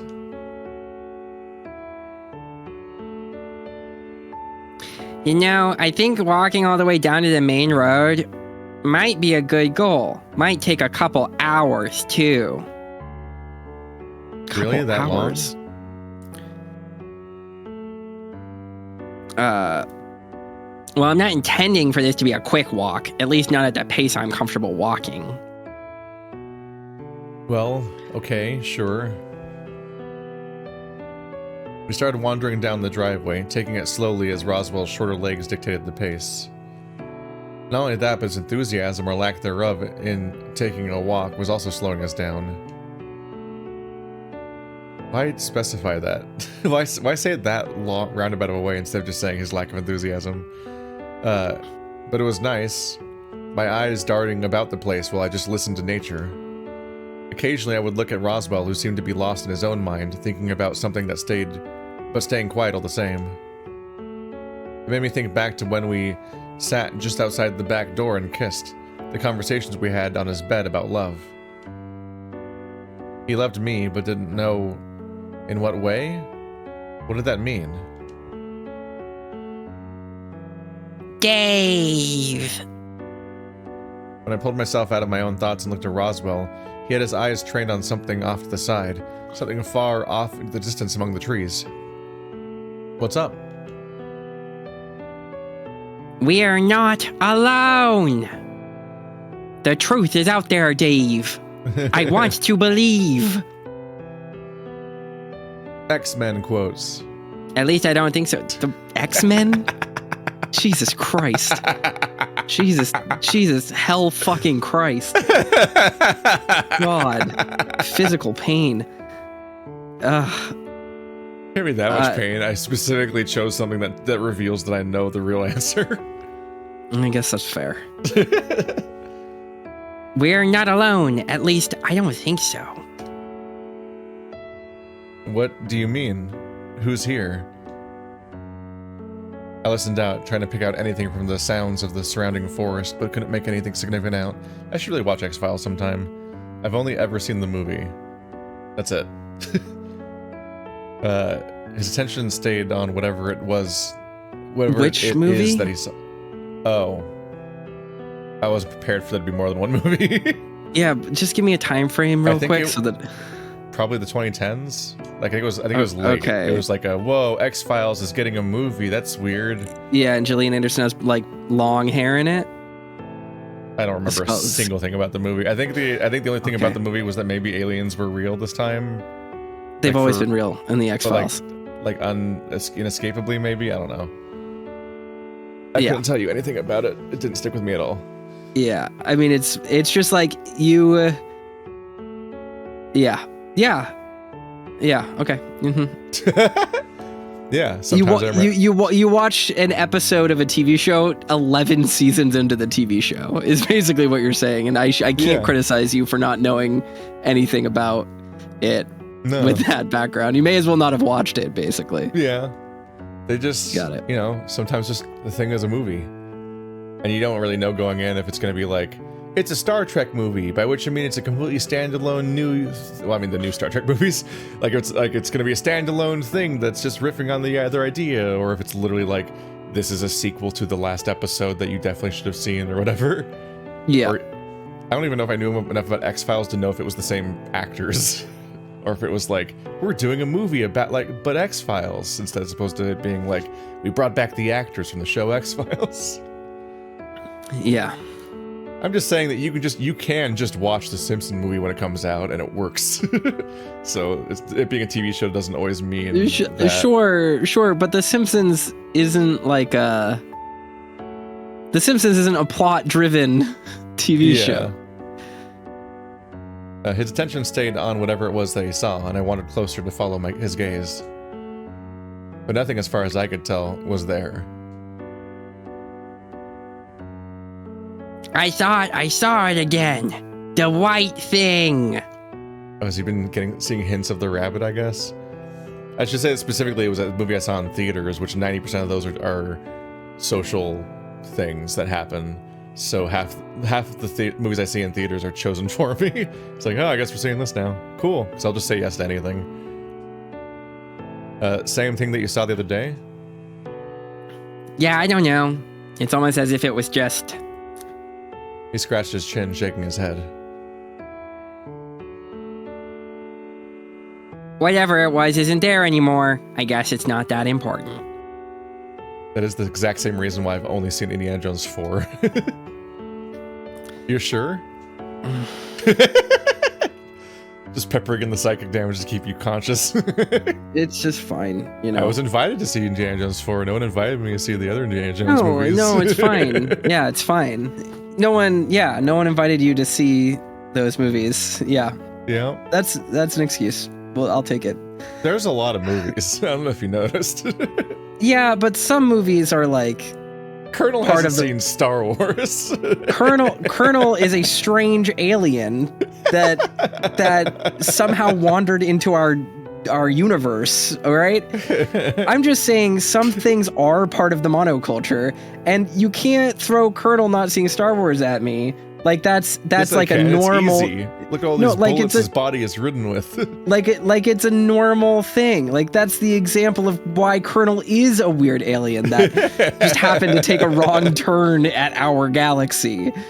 What?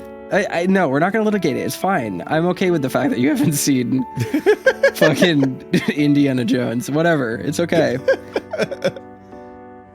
My God. It's been a 6-year conversation now with Stephanie. She always brings up the fact that I haven't seen Indiana Jones, and every time I respond, okay, when are we watching them? And we don't. Cool. Thanks for bringing it up again. When are we watching Indiana Jones, Stephanie?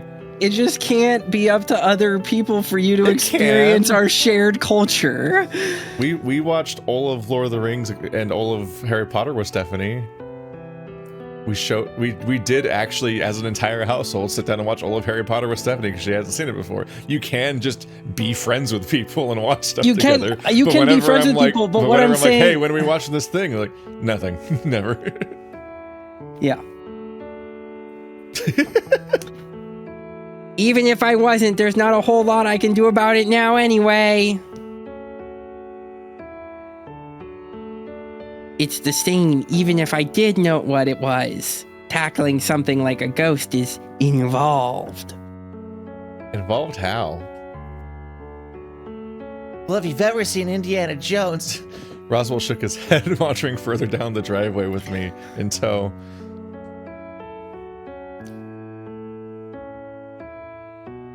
We could get a Ouija board and try talking with it maybe, or with enough salt we could potentially get rid of it that way. Or a laser gun. This is all assuming it's a ghost, right? What if it was like, I don't know, some sort of other thing? Such as? I thought about it, scratching my chin as we walked. Nothing came to mind, so I shot him a conflicted look, along with a shrug.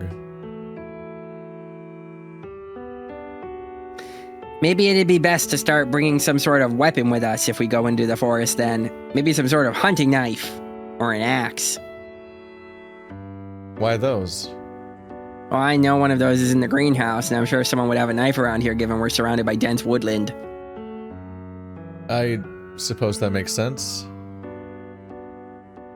We continued walking in silence for a bit, but with the trees becoming more scarce the further we went. A little while longer and the trees parted entirely, leaving us at the main road. Oh. I pushed forward a little more eager upon seeing things open up. The other side of the road seemed to be a sheer cliff with the rest of the mountain range rolling out beyond. The woods were thick, even on the mountains nearby, and I finally got an idea of how high up we were. We're so high up. This does not look remarkable. This is not a good... Yeah, this is just a road. This California photo just looks like a really regular hill. How many snakes do you think are on that hill? Yeah, if you hadn't fallen asleep on the bus, you probably would have seen it sooner. But yeah! What's up with that weird defect on the left side of the screen? It's taken on a windshield in a car. Oh. It's a reflection of the dashboard. Oh, the dashboard, yeah. I was like, what am I looking at here? Oh, man. Looking out at the world from the edge of the driveway, I looked down the road, seeing that the driveway was the last thing that led here. The idea of a road like this, like government paved road terminating in a driveway is very interesting to me. Yeah, it doesn't go anywhere. There's no through line of it heading anywhere. I guess that they almost need it to be that way because if it had a destination, then people would use it. Correct. And they'd notice the road's out. Like, within a day of it going out. Which would be a bit of a problem for the narrative, I guess. So following this road would take us back home, right? Yep. This is the only road that leads up the mountain. Only way up by car, anyway. I'm sure if you really wanted off the mountain, you could go through the forest, but you'd still need to navigate down some of the steeper parts. I nodded slowly, looking back the way we'd walked. Why do you think the mansion was built all the way up here, so out of the way? Who knows? Maybe they just really like their privacy, or maybe they got it cheap. The land, I guess? Because I don't know how you can cheaply have a road going up an entire mountain to a mansion that you also built. Maybe they were up to no good and picked somewhere that'd just be a pain to get to. Also seems like it'd be a pain to escape from if things were to go wrong. Dun dun dun. What makes you say that? Scared something might happen? That struck a chord with me, making me feel a little sick. Sorry, I didn't mean... What I meant by that is that whatever you can think of happening, there's enough things in place that someone would have already thought about it and found a solution. Nope. Turns out no, Roswell. That's the plot of the game. Like what? If we're the only ones up here, then what do we do? If there's any sort of natural disaster, you could always radio for help, but with phones and the internet, a lot of that seems kind of pointless. If we were a bit more remote, that might be a different issue, though. I nodded slowly, looking back at the world below. Did I ever thank you for organizing this trip, Roswell? But Roswell didn't organize the trip. His parents did. Yeah. I honestly don't remember. It was no big deal, though. Well, just in case I didn't, thanks. You're welcome, Dave. But tell me something. Huh? What is it? He stared at me for a bit, watching me carefully as I stood there in the middle of the road. Is this helping at all? Am I ever going to see the old you again? The thing that's difficult about this is that it's just like completely impossible to discern what this really means or implies, because even in flashbacks, Dave acts like this. Yeah. So there's no Dave is never distinction. characterized differently at any point in the entire narrative, besides just saying he's sad in his internal monologue a lot during this specific span of like day 8 through 15 or 8 through 13, like the 5 days of the dad arc. Yeah, well, like even in that arc though, like he talks to his dad happily, but like we get flashbacks to him saving Tyson, and he was really worried and concerned and down about that. We get flashbacks to him and Roswell as kids, and he just sounds like the current Dave. So it's like, how different is he supposed to be? I don't get it. Yeah. It also just gets introduced out of nowhere. Yeah. We've been reading the entire Roswell romance so far. It's like, yay, it's my childhood friend Dave, and I love him, and everything's great. And then he's just around like, am I ever going to see the old you ever again? Like one day after the idea that Dave is sad is introduced. It's like, what is a weird thing to say to someone? Yeah. Also, like, how do you react to that? Like, am I ever going to see the old you again? Like, if somebody is mentally ill, what a fucking thing to say to them. Yeah. It's upsetting. It's upsetting on a surface level and just baffling beneath the surface, where you're like, I literally don't know what it means. Like, the narrative up to this point didn't know it was going to do this, apparently, because there was no acknowledgement that Dave was acting weirdly to begin with until they decided that he had been all along. Yeah. Yeah. My eyes widened for a second before it sank in what he meant. My heart dropped in my chest along with the corners of my mouth. I don't know. Oh, that's not Roswell. But I thought... He left his comments there, staring out at the mountains much like I had been doing before. I don't understand. This is what I assumed. What did you assume? I assumed that eventually you'd forget and just... He hadn't even finished speaking before his comment had lit a fire somewhere in me, sparking a rage that I was unfamiliar with. His phrasing weirdly almost implies that Roswell planned his dad's death and just thought that Dave would get over it. Yeah. And he seems to be thinking that his dad... I don't know what the time scale is, but it feels like he only died a few months ago. Which, like, if you had a good relationship with your dad, it's gonna take a bit longer, probably. You thought I'd forget about my dad dying? I took a step towards him, fists clenched. Whatever, man.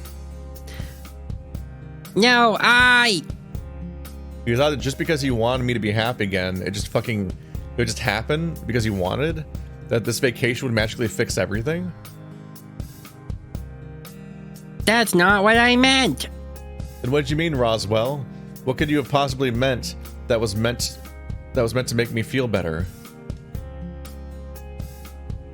Listen to yourself. What's gotten over you, Dave? You're more rational than this. No, you're being a dick. Like, Dave's basically in the right, because what the fuck is anything that Roswell says in this entire conversation? It's like emotionally cruel. And what do you know about who I am, Roswell? You've been back in my life, what, a couple of years? Do you think you know everything about me? A couple years? What do you think you know about me, Roswell? We only spent half of high school together. What do you mean a couple? You can't... If he's supposed to just freshly be back after a time away, it doesn't work if he's been back for literally a couple of years already. That's not... He's not newly back then. What?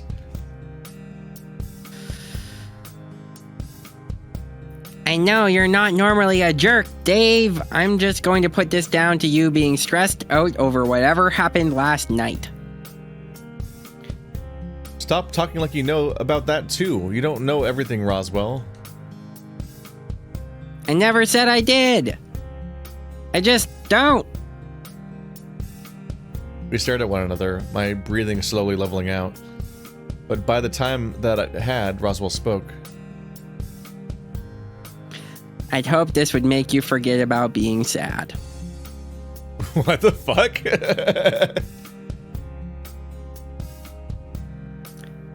I'd hope that this would be a distraction that you could hold on to as a nice memory. This trip I fully intend to die at the end of. What? But if you want to snap at me for trying, then fine.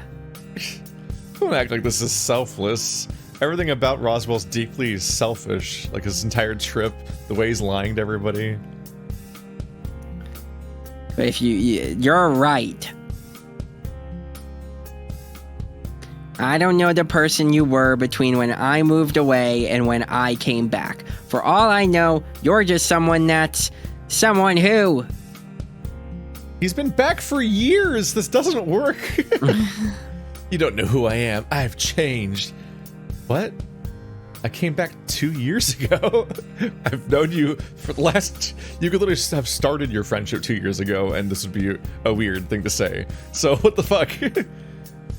He sniffed, wiping his face on his arm inside out. I don't know where that left us, as the pair of us just stood there in silence, not looking at one another. Just give up, Dave. Let them die. Was that what my conscience was telling me? To just give up? To let them die? Yes. Those were that's a quote. You quoted it. Was that what it said? I couldn't tell what the words were. Were they... Perfect quote of the thing. Roswell? He'd taken to standing near the edge of the road, looking out in a daze. What if this route just ends with Roswell exploding right here? He just suicides. The road collapses right now. Oh, charges went off early. Yeah, exactly. When I said his name, he slowly turned back to look at me before his eyes dipped down to the asphalt. Yeah? I'm sorry. He sighed out, his morale shot just from the tone of his voice. I know. But you're not the only one that gets sad. Just remember that.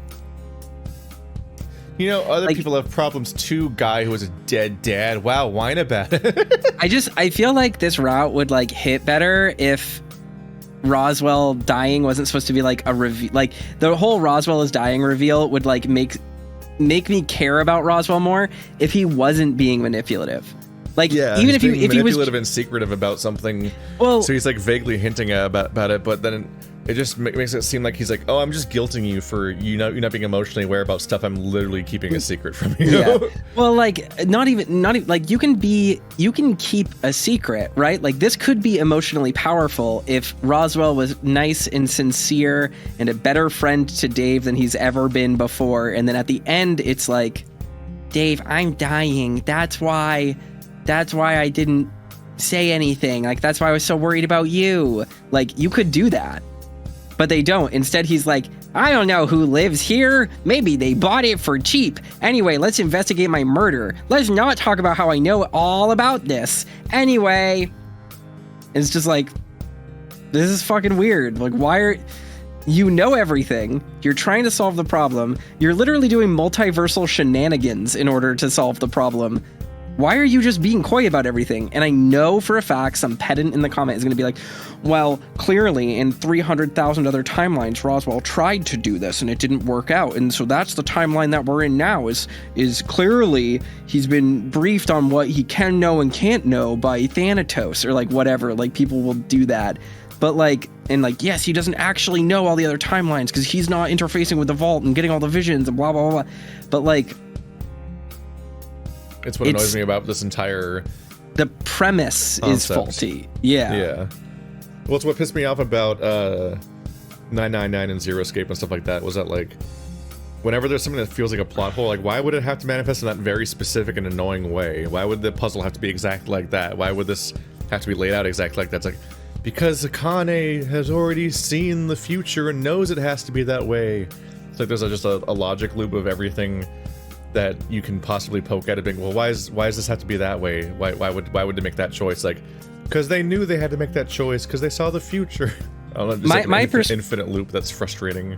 My perspective on that is that you can do that as long as you set that up and like make that a thing and have a narrative that actually like discusses the ramifications of that and like what that means. But in Password, they don't. In most things, like what we've found out is just the characters can't even actually see the future or can't make forward-looking decisions because they don't know or remember anything. Yeah, so it's just us that gets Thanatos. To have... Yeah, it's just us that gets the burden of that. To retcon, essentially, the idea of seeing the future back into the game by having somebody who actually does experience all the timelines and does know what happens in all of them, except for whenever he selectively has the data removed. Because otherwise no one can tell you anything about what's happening, so no one can actually make wider decisions based on the timelines. And so anything about Roswell trying to make progress on his plan or any of this having a point to it doesn't work because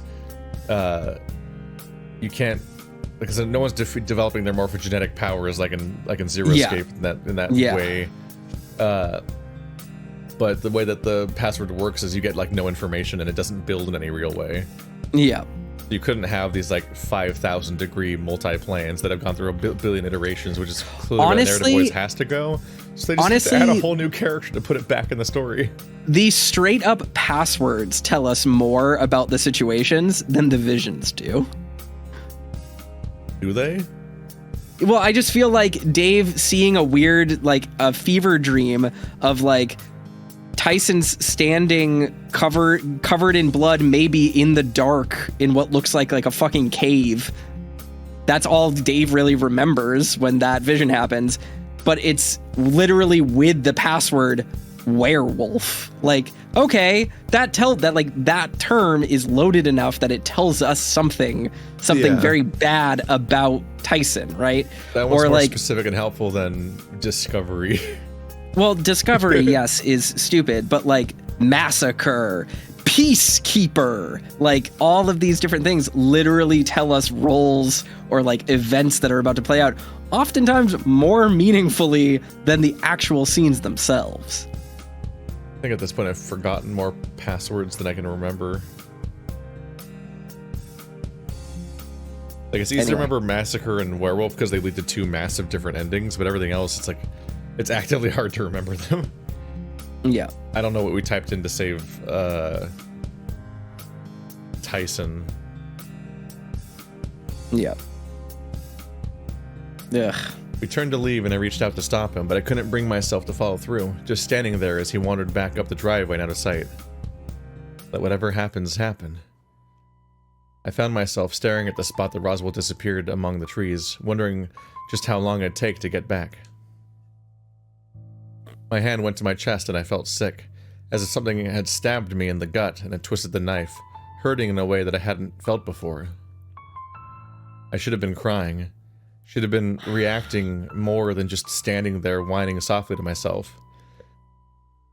Some of the earliest memories involved Roswell, to the point where my memories blurred as far as where they stopped from where he left and where they started again.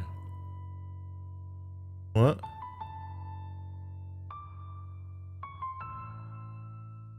That's not indicative of the first half of the sentence. It's like, that's indicating, like, Roswell's so important to my life that my memories of my time without him are blurry. But it's like, no, you're saying that your memories were clear with him and then they went blurry and then they came back. But to support the claim that your earliest memories with Roswell, you would remember when the period stopped. Yeah, like it's the rest of the sentence doesn't support the first clause. It's very strange. Dad thought he was a little strange but funny, and Mom liked talking to him from what I remembered.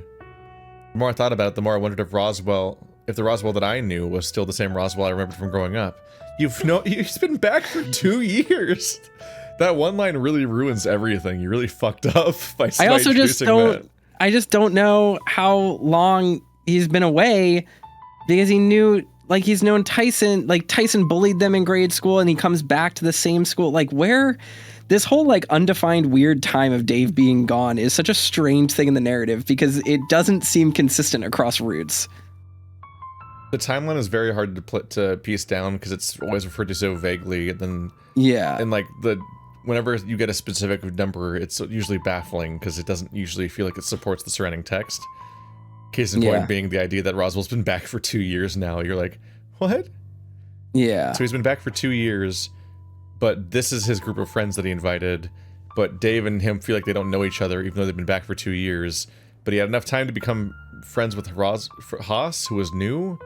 But he never had time to encounter Tyson since then in 2 years, despite that being who Dave hangs out with all the time. It's just like, none of this works very well. Like, if anything, Roswell should have mysteriously appeared to invite him to this trip, having been gone for years. But he was gone for years, then came back for years, and now the trip just happens incidentally, with the only milestone marking it just being that high school ended. It has nothing to do with him returning. Yeah, it feels really sloppy from that perspective. You're like, I don't get it. And why did he bring a bunch of people that he doesn't know? Like, his own words are like, I don't know Dean that well. I'm like, okay, why is he on your fucking death birthday then? Like, why did you invite him? Yeah, I don't get it. Maybe we were both just different people and neither of us had noticed. Or was it all my fault for letting grief consume me and I was just taking it out on him? I wonder what would happen if I were to just take a few more steps backwards, close my eyes, and fall off the edge of the road. If that would just make everything better. Yeah, Roswell will have a great time watching his friend explode on the rocks below. That would fix him right up. Like, well, guess that's done with. Baggage gone. Oh, next on my list, I guess I'll flirt with Orlando next. I got a few. If I don't want to not die a virgin, if I saw Roswell in the vault again, or if I saw Roswell in the vault again, to just not get involved. Now he's scheming about letting Roswell die. Okay, jeez. In either instance, my stomach lurched, and I took a few steps away from the edge and collapsed onto my knees. Minutes ticked by as I was there in the dirt, thinking things over. But eventually, I had to get up and make my way back to the house. I trudged the length of it alone, with my thoughts, occasionally glancing into the trees to see if I could see what Roswell had noticed on the way down. Tired, I eventually made it back to the mansion without seeing anyone on the way, and made my way upstairs. Did it say that Roswell left without him? I don't know.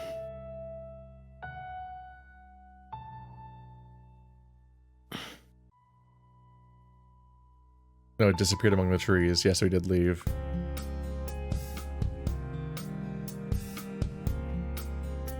Yeah, I guess. Yeah, he turned to leave back then. Okay. Yeah. Tired, I eventually made it back to the mansion. Blah blah blah. There we go. Oop. Visit the vault just in case, I guess. Gotta set up them checkpoints. Rudy tooty. Oop. Well. Thanatos is here. I've been injected by evil Oswin. Do you feel safe? No. Why would I say yes? Day 12. Roswell had always looked out for me, tried his best to distract me with trickster games. Or if they weren't working, he'd just start talking about something complicated that he found interesting. He'd keep me distracted. Maybe it was, maybe so that I wouldn't get lost in my own sadness about everything that I was missing. Maybe in doing that, I'd forgotten that he could get upset too. We started with the yoinker, but yeah. Asked us what we thought was happening with you and told us about the walk you guys took. He told you what? Told us that he put this together to try and get you to forget about being sad. The fuck does he think he is, assuming some fucking vacation is going to make you forget? It's also not to make Dave not feel sad. The whole point of this vacation was to make Roswell not sad. It's one last thing for Roswell. Which, I mean, this could be character development of him being like, it's actually for me. I was being selfish the whole time. But, like, Just stupid. It feels manipulative to pretend that this whole vacation is just for Dave. To bring other people into it, yeah. Yeah. Like, on some point, it being just for Dave would explain the bizarre cast of people that are here, but it doesn't make sense that it's just for Dave on any other level, really. And yeah, it's manipulative to bring other people in and tell them all that this whole vacation is just to make Dave not sad behind Dave's back after you have a rough scene with Dave. Like, okay, is your goal to turn everyone against Dave for not being grateful enough for the vacation or something? Like, it's just a very strange thing to bring people in on at that point. I don't know. It also just, like, the fact that everybody knows that Dave's dad is dead and is actively talking about it is only making it all the more nothing of a reveal when on day 13 he, like, admits it to everybody. And it's like, finally, Dave told everyone, but everyone already knew. And also, Dave didn't tell everyone. Tyson did it for him. But everyone already knew anyway, so this accomplished nothing. Like, it's such a weird, like, emotionally just gutted scene. Like, that's not that gutted implies it'd be effective. It's been gutted of emotion. Yeah. It has no payoff to anything, because you've already made it so unclear in who does and doesn't know in the routes we played before, but in this one, everyone's just actively talking about it before that scene even happens. Yeah. Maybe he means well, though, right? Ty shrugged and settled back against the back of the sofa, scratching his chest. What do you think is your friend? I don't know. Well, if you want to know what I think, I say fuck him. See how you feel after that. He doesn't know you like I do. Huh? The rest of the scene has nothing to do with that. So it's just an insert, which is kind of funny. Oh yeah, our cutoff time has been removed. We can play even more password. Oh, great. Yeah, we'll see about that. I'd been down that way before, all the way down to the main road, in fact. I remember how high up we were, how breathtaking the view was, but beyond that there wasn't anything to really see. Okay. My pace became irregular as I passed the spot Roswell spotted whenever it was in the forest. What was it you saw? Looking through the trees, I tried to see if I could spot whatever it was, yet another mystery on this vacation, given it's not the first time that it had shown up. That seemed to be a common thing on this vacation. Various things repeating with no real explanation. Yeah. Huh. What a line. I feel confused, but not because of password. What does that mean? Did you know that Ukulele is getting a remake? How weird is that? Huh? Oh, God. That game came out 5 days ago, and the remake is already happening. Like, that doesn't... Something about this isn't adding up in my brain. It's called Ukulele. That's not a joke. That's what it's called. Is it just like a port type thing, or are they actually remaking it? Because that game was kind of bad. New engine, remastered, new levels, new mechanics, new secrets. Kind of. That was just a very sad day where me, Andrew, and Joe all like grouped up to play ukulele because we were excited about a new Rareware game in the style of Banjo-Kazooie, and then just over the course of the session, we just got increasingly just disillusioned with the game, and we're like, not having I think it looks fun. cute. That's all I have to say about it. And then after recording for like 6 hours, we found out that one of Andrew's audio cables died. So you lit the waveform. There's just a really loud, horrible crackle, fuck up noise, and then just silence for the next like 4 hours. And so we didn't even have a recording. It was lies. I'm just sitting here and password is happening, and then I'm browsing the Steam sale, and I saw it. That's what happened. That's how we got here. Whenever I see there's a Steam sale, I'm like, oh, a Steam sale, and then I close it. I spent $60. I got excited about the first handful of Steam sales that I saw, like fucking 15 years ago or something. And then very quickly I was like, oh, if I keep track of the games I buy in these, I never play them. So I adopted the philosophy of just ignoring video game sales altogether, just across the board, really, and just only buying a game I'm about to play and never buying stuff otherwise. And that saves you a lot of money compared to what sales trick you into spending money on. Yeah, that's a great idea, but also I like having games. Like, I like supporting studios. The emotional reward is clicking on the buy game button and being like, I own a game. Yeah, it's in my library now. Yeah, exactly. The whole vacation was Roswell's idea, and as I got closer to the end of the driveway, guilt started to creep in. He really was trying his best, and I hadn't exactly been fair to him. Roswell loves me. Are we coming up with is this the 10-year anniversary of Ukulele? It might be that old already. No. The game came out in 2017. Roswell loves me. Repeating the revelation to myself made the guilt all the stronger. I didn't tell him about inviting Tyson. He was looking out for me and had been overly critical to him, where the strongest reminder of that was remembering how he said other people could be sad too. What?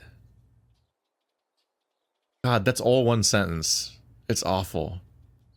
I'm not even gonna pick that thought apart. Fuck it. Yeah, I don't know what that means. There was every likelihood that he was just as upset about everyone leaving as I was. He was just better at hiding it. He hasn't been hiding it. He explicitly said it upset him. Minus the part where he also says he doesn't know half these people. Yeah. It was just sad that Haas is leaving. Well, he was like, we're all going to be in different places, Dave. Have you ever thought about that? It's just like... Yeah. I feel like that's tinged with a different thing, and that's what's annoying and manipulative about some of the stuff, is that it's also like... The reason why he's saying that, I think, is just that he's imagining what's going to happen to all his friends after he's dead. Not like where we're all going to be next year, because we're all being driven apart, Dave, by life. It's like, no, from his perspective, it's like he's going to be dead, and he's just imagining what people's future is going to be like, because they get to have one. But what I'm saying is, as far as Dave is concerned, like 2 nights ago, Roswell was like, Dave, we're all going to end up in different spots, and this is our last vacation, and... So Dave being like, I guess I never considered that Roswell could be sad about the thing he explicitly said that he was sad about when we were alone in a room together is just like weird. Just Dave is just unobservant, not a good friend, not a good listener. No, none of them are. None of these people are friends. It was no different from when I was out here with Roswell, but the view was still breathtaking. Is this the big fast forward? Is it about to hit day 13? God, I hope it. Day 13. Now it's the Jack day, so this is gonna be a bit. Roswell had mentioned finding a place to camp out when he lost in the woods. So was this it? I was just hoping that it would be day 24. Why was that a new line of dialogue? That's always true. Roswell has always said that. The only person I knew to be out here was Roswell, or Roswell and whatever that white thing he saw was. They just incorporate the idea that he's randomly seen Jack sometimes into that. Day 14. Day 15. The big skip. And lately, whenever I thought of home, there were other constants too, or at least there were way back then. I found myself sitting on the lawn, looking out at the street outside my house. The world seemed small, or at least I came to realize that. And there were a lot of my normal stomping grounds only really involved a few God, it's just all one sentence. This is all one sentence. The world seems small, or at least I came to realize that, and there are that, and came to realize then. The world seems small, or at least I came to realize then and there that a lot of my normal stomping grounds only really involved a few key areas. Why phrase it like that? It's funny, isn't it? What is? You think of small, and guess who comes out? My dick. I felt a little guilty, but I was happy to see him. I don't see anything wrong with your height, though. You're just you. That's right. I don't understand, Roswell. Why are bad things happening? Was this because of something I did? Or is this a ghost or god thing? He shrugged, throwing me a look. No idea. But I'm also just a dream, so you're better off asking me when you're actually awake. Why is it that you're sassing me even in my dreams? If you knew this was a dream, why were you expecting any different? It's not that I was expecting any different, really. I just find it comforting. Maybe because I get the impression that these sorts of things don't bother you so much, so I can depend on you. And when are you planning on telling me this? I've already said that I love you, so maybe you should say the same. Fuck off? Agree. I nodded slowly with a sigh. It's true, maybe I should. At the very least, in the same way you did. Not a bad idea. After all, there are many kinds of love, right? Plenty of time to figure it out, too. It seems too important to put it off any longer. Important is a funny word. What does it mean that something's important? What does it mean if something is important to you but not to someone else? And this is pseudo-philosophical garbage. This doesn't mean anything. Yep. I didn't realize that I could be so profound while I was asleep. You're not. It's not profound. This is not profound. You sure that this isn't just you trying to imagine what I'd sound like? Maybe I just want to talk to you again. You'll get your chance, Dave. Just wait until morning comes.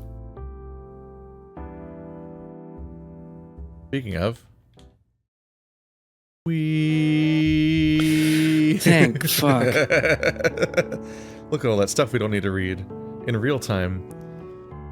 Put me down as a maybe. Yeah, I'm gonna go help with breakfast given how hungry I am. I snuck into the kitchen, closing the door behind me the moment I spotted the other two. See, told you we wouldn't be far behind. That's kinda creepy. Headed down to the second. I looked between them, confused. It must have shown because Orlando seemed all too ready to explain. Oh, the moment we got started, Roswell mentioned that he'd be joining us soon. I didn't believe him, but he just started counting. And he got it down to the second? I was a couple off, actually. If only I was that magical. I think you're plenty magical. That toast is pretty magic, at least. But I didn't make that last batch. He gestured with a spoon, bowl cradled under his arm before he set both on the counter. Looking for more, Dave? Or to help. I haven't been this hungry in a while, so... Hungry enough that you couldn't wait? You even left your coffee out there by the looks of things. Oh.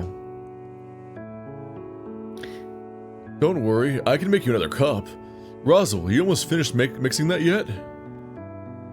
Oh, right. Not too much longer. Grumbling, Roswell went back to mixing, although he seemed to be trying to rush things along, earning him an eye roll from Orlando.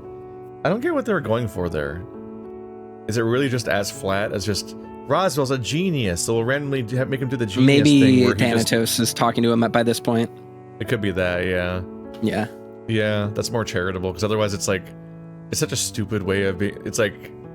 He gets you so well. It's just like, he's such a genius Sherlock boy that he knows the exact second you'll walk through a door, which is like a weird trick to play when it's like the person involved is someone who, one, the last time you talked to him, you fought, and then he went through days of trauma and sleeping after being almost murdered.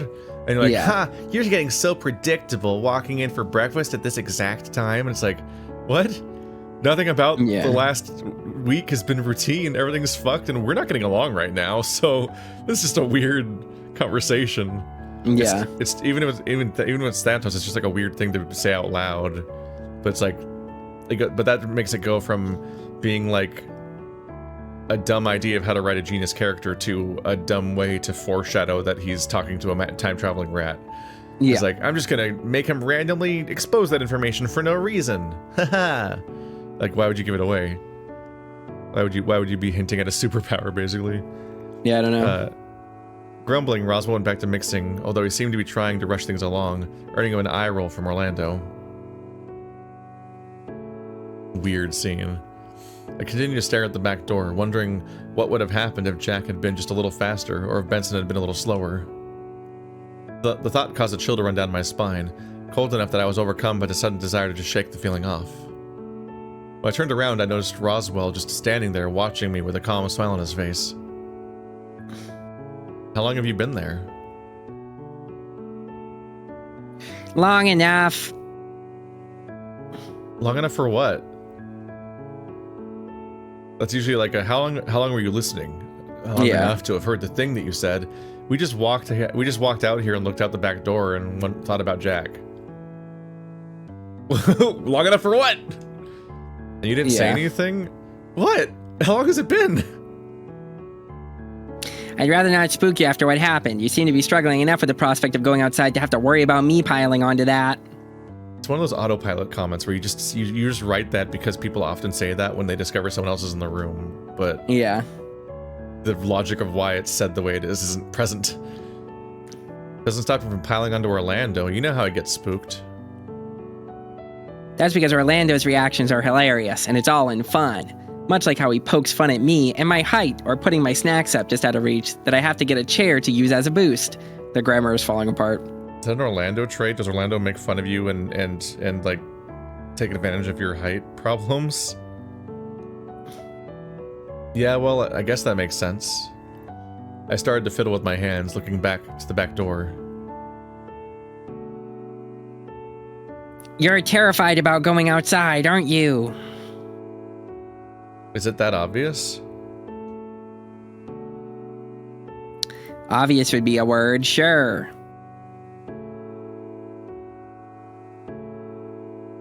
Not that anyone could or really would blame you. I don't know if it's outside or just the fear of dying that scares me more. It's the same thought. Yeah. If I had to guess, it's probably the fear of death. That's a fairly normal reaction after all. How normal is normal? Well, that's probably the most important thing for a lot of people. How much time we have left and stuff.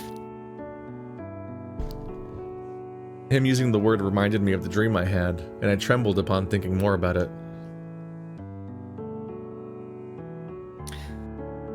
Would it help if we talked about it? You'd be willing to do that? Wouldn't be the first time, and I doubt it'll be the last time that I've had to talk about it. If anything, it helps me out by talking too. Help how? Are you scared about dying too? Roswell's gaze dipped to the floor for a moment, and he shuffled uncomfortably on the spot. Eventually, he looked back to me with a quick nod, his voice held low.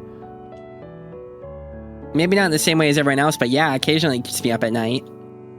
Considering we already knew he was dying this early, because it was just obvious, this moments like this, we would just be screaming if we saw this scene this early in the story.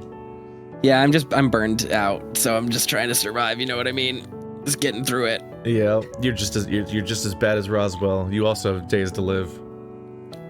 But you know, everyone has a thing like that, so I guess it's not that abnormal. If it'll help you though, we can easily go over it again. Just like Roswell, Toaster's body will also self-destruct at the end of the month. Just at the end of the episode, I'm gonna be like, here, you read the rest of the Dean route. Now it's your problem. Think about me the whole time. Just the same level of emotional manipulation as Roswell. Yep. Remember to feel really bad about You're gonna look up from the text box and see me dead. Remember to feel really bad about me while you play the rest of this game and how you wasted the last 2 years of my life with it. Has it really been that long? That sucks. I don't want to think about it. We're moving on. Exactly when we started, but the milestone that always fucks with me is the fact that we were already ranting about this game last BLFC. Yeah. So we were far enough into it to be frustrated and pissed at it. I want this game done in 2 more days. Let's get it done. That won't happen. It should, though. Tomorrow's Thanksgiving. A fake holiday that only colonizers celebrate. Let's cool. go. Well, I got invited by colonizers to go to San Francisco to hang out at their friendly, furry Thanksgiving, so I'm going to be pretty far from my computer. Should have made time for password. No, that's the real thing to be thankful for. I literally say yes to every social invite I ever get, unless there's something desperately wrong with it, or it sounds really miserable. Like that fucking cruise where I'm like, I need to go on a cruise ship with family for like a week, and I'm paying for it. I'm paying for this experience. It's like the only vacation I've said no to in 10 years. That would be great, thanks. But where should we have the talk? Where's the most comfortable for you? Bedroom? Dining room? My eyes wander over to the room off to the side, and I point it out to him quietly. That place works. It's nearby. Quiet. I think the others will be upstairs watching a movie anyway. And then the day after Thanksgiving, I have my therapy referral thing where we do paperwork. And it'll be the last 2 days of November, so I'll have some time, but any amount of like emergency stuff that comes up when finishing the game, I need to like implement. But there's like a non-zero chance we could finish all of Password before MFF happens. That's like I hope so, because I don't want to spend a lot of time in December on it. No. Made our way over, and as soon as Roswell had entered, I quietly closed the door behind him, so we had some privacy. So, where do you want to start? Any suggestions? Well, how about I talk about how I feel about things, and then if that works for you, great. If anything might serve to guide you on where to ask questions of your own. Sure, that could work.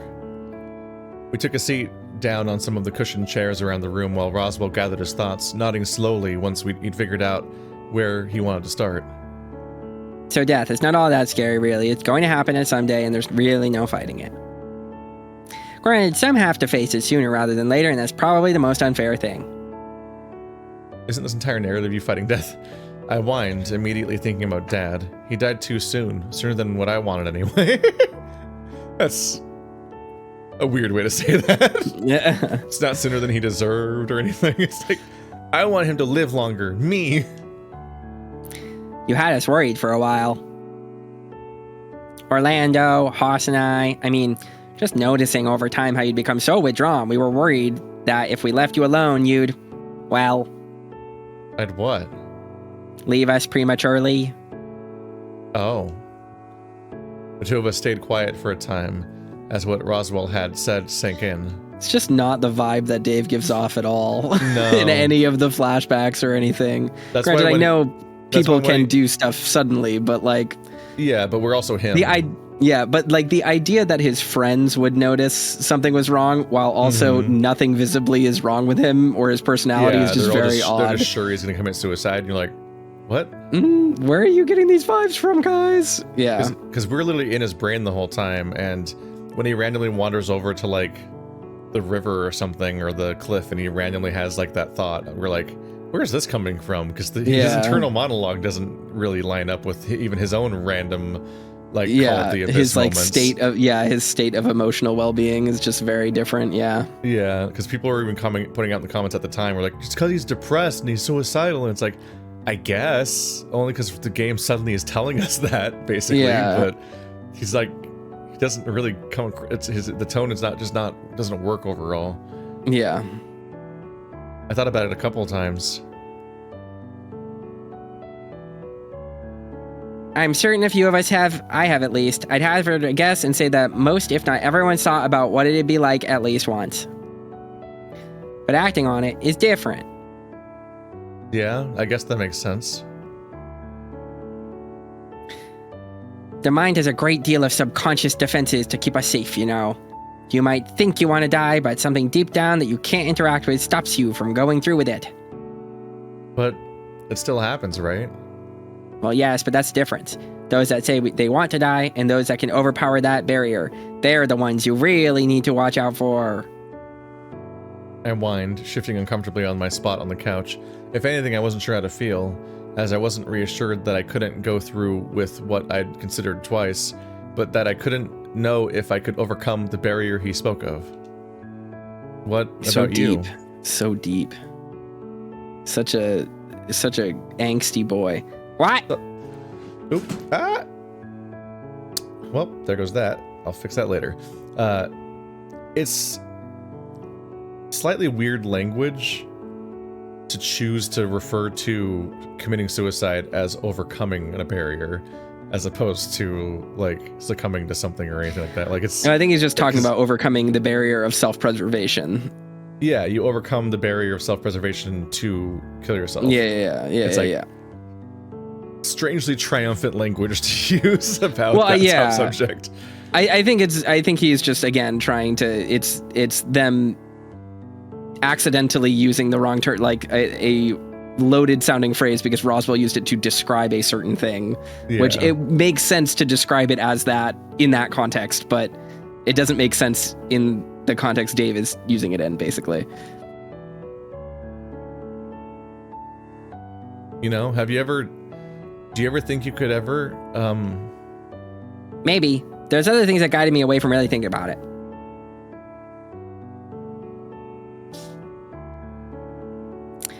At this point, I mostly just accepted that when my time comes, that's going to be it. Just like that? Just like that.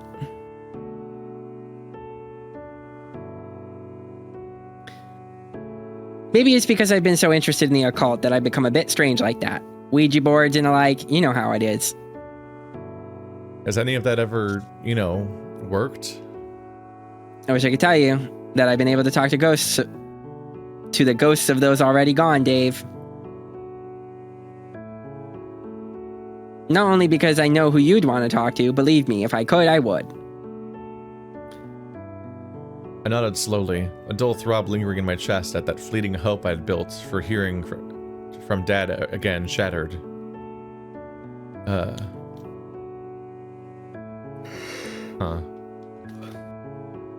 It's okay, I was just curious. To be honest, there's a bunch of different things that help me along, too. Researching what my expected lifespan would be, different accounts of what death might be like. I'm sorry, I would have assumed that you would have had more like, an existential crisis or something about how much time you have left. What, you thought I'd decide to eat healthier and exercise just to live longer? That's what I'm assuming you were getting at. For me, I'd much rather enjoy what time I have left. Having more time doesn't really mean much unless you do something with it, right? So, what sort of thing have you got in mind? Something I'll probably run out of time to do, but it's special to me anyway. Okay, but what is it exactly? Chance XL. It's special to me, Dave. Flared. Yeah, and you're special to me. Roswell seemed taken aback by that comment, but giggled all the same. That's nice of you to say, Dave. I had a dream about you last night.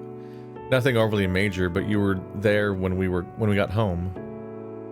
His smile faded quickly upon me saying that, and I frowned.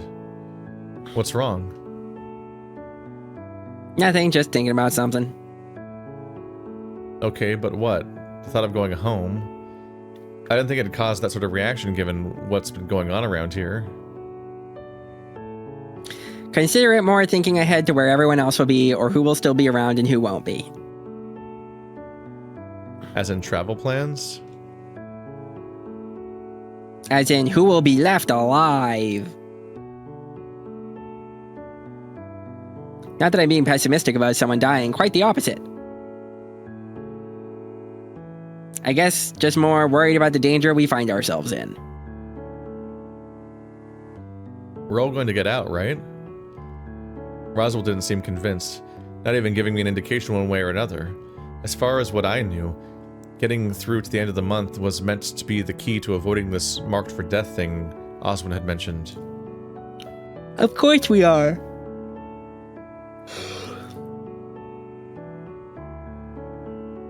I hope so, Roswell. I don't think I could deal with, this vacation getting worse. I'm sure things will work out just fine, Dave. So long as we don't go looking for danger, we should be okay.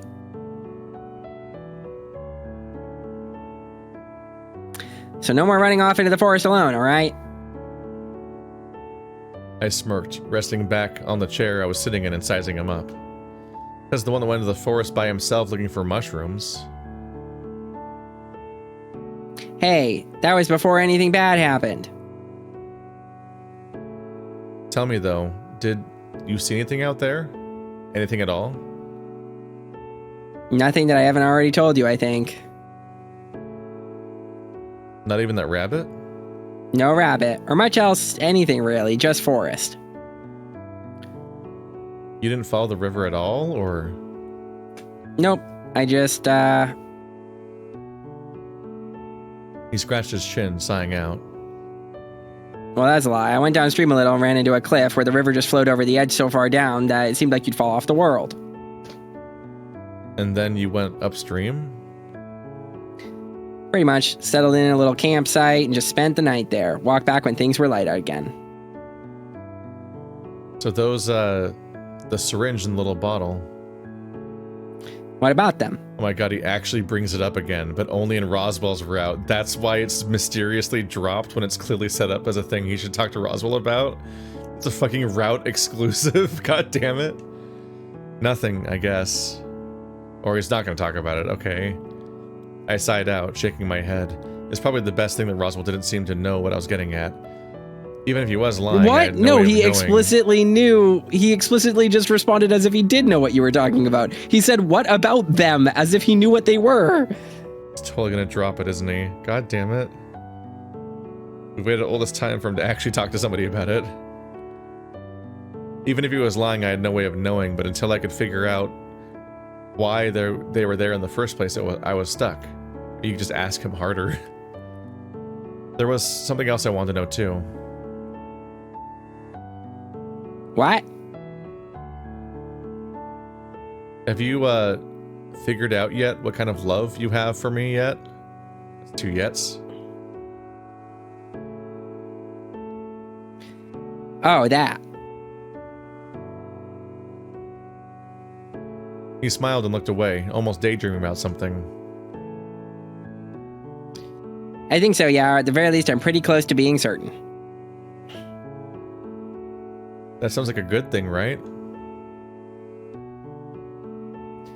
It probably is, but I'm not gonna let it get in the way of you recovering. What if it's helping me recover? I don't think this thing will help you recover, Dave. One thing at a time. Besides, what about you liking Dean? Don't tell me you've gotten bored of him already. We were never interested in the big first. No one cares about Dean. It's such a fucking wet fart of a plotline. Not you too, Roswell. I'm guessing Orlando's been overly eager still. You have as well, and it's, well, kind of annoying. Sorry. Fucking weird behavior to, like, push somebody to be in a relationship with a specific person, and it's way weirder when you're also trying to date that person, while almost, like, negging them about not dating someone else. Is it just because I was sad that you kept pushing us closer together? Because that seemed like more of an Orlando thing than something you'd do. No, it wasn't that. Was it, like, some sort of self-esteem thing? No, not that either. Then what? We've been friends long enough that we shouldn't need to hide the important stuff if it's bothering us, right? It's just not that simple, Dave. It's not even a problem of you not understanding either. Then tell me? He sighed out, slumping in his chair and keeping his gaze averted. I can't, not yet, but I promise that someday soon I'll tell you. You better keep that promise, Roswell. The moment you can, I want to know. Alright, I promise.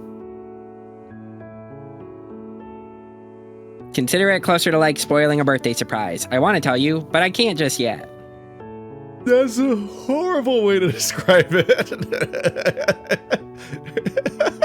Oh my god. That's fine. It would be my birthday surprise. It is your birthday surprise. Your fucking next birthday cake is just Roswell's head. Ugh, with X's fries. It's a boar with an apple in its mouth, but it's cake. Satisfied for now that at least he had something not immediately bad. I guess. I sighed out, scratching my head. What's the matter? I just don't know what's going to happen next. It's worrying me to no end on top of everything else.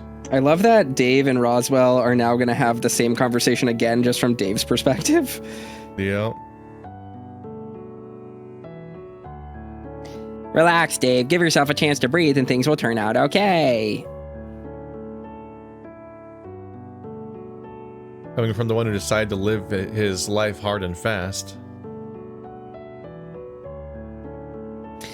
Would it help if we went and did something productive then? Like what? I don't really feel like studying again. No, not studying. That's for later. And more than likely without you given you made your stance on it perfectly clear. Then what? Well, what we could do is rest, maybe join the others for a movie.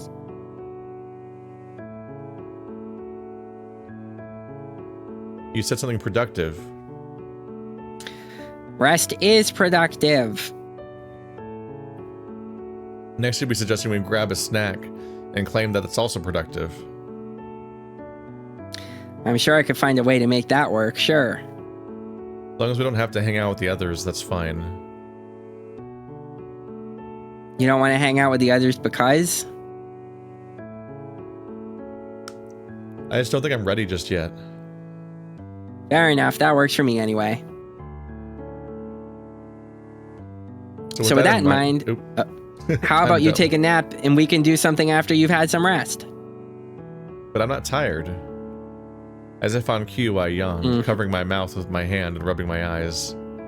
Same. Not an interesting, not an interesting transition, not convincing of a character moment. Basically, this conversation just happened, absolutely nothing was conveyed, and now Dave is forced to take a nap even though he's not tired. I'm just still waking up, I guess, or need more coffee. Suit yourself. But I figure you're gonna pass out sometime after lunch.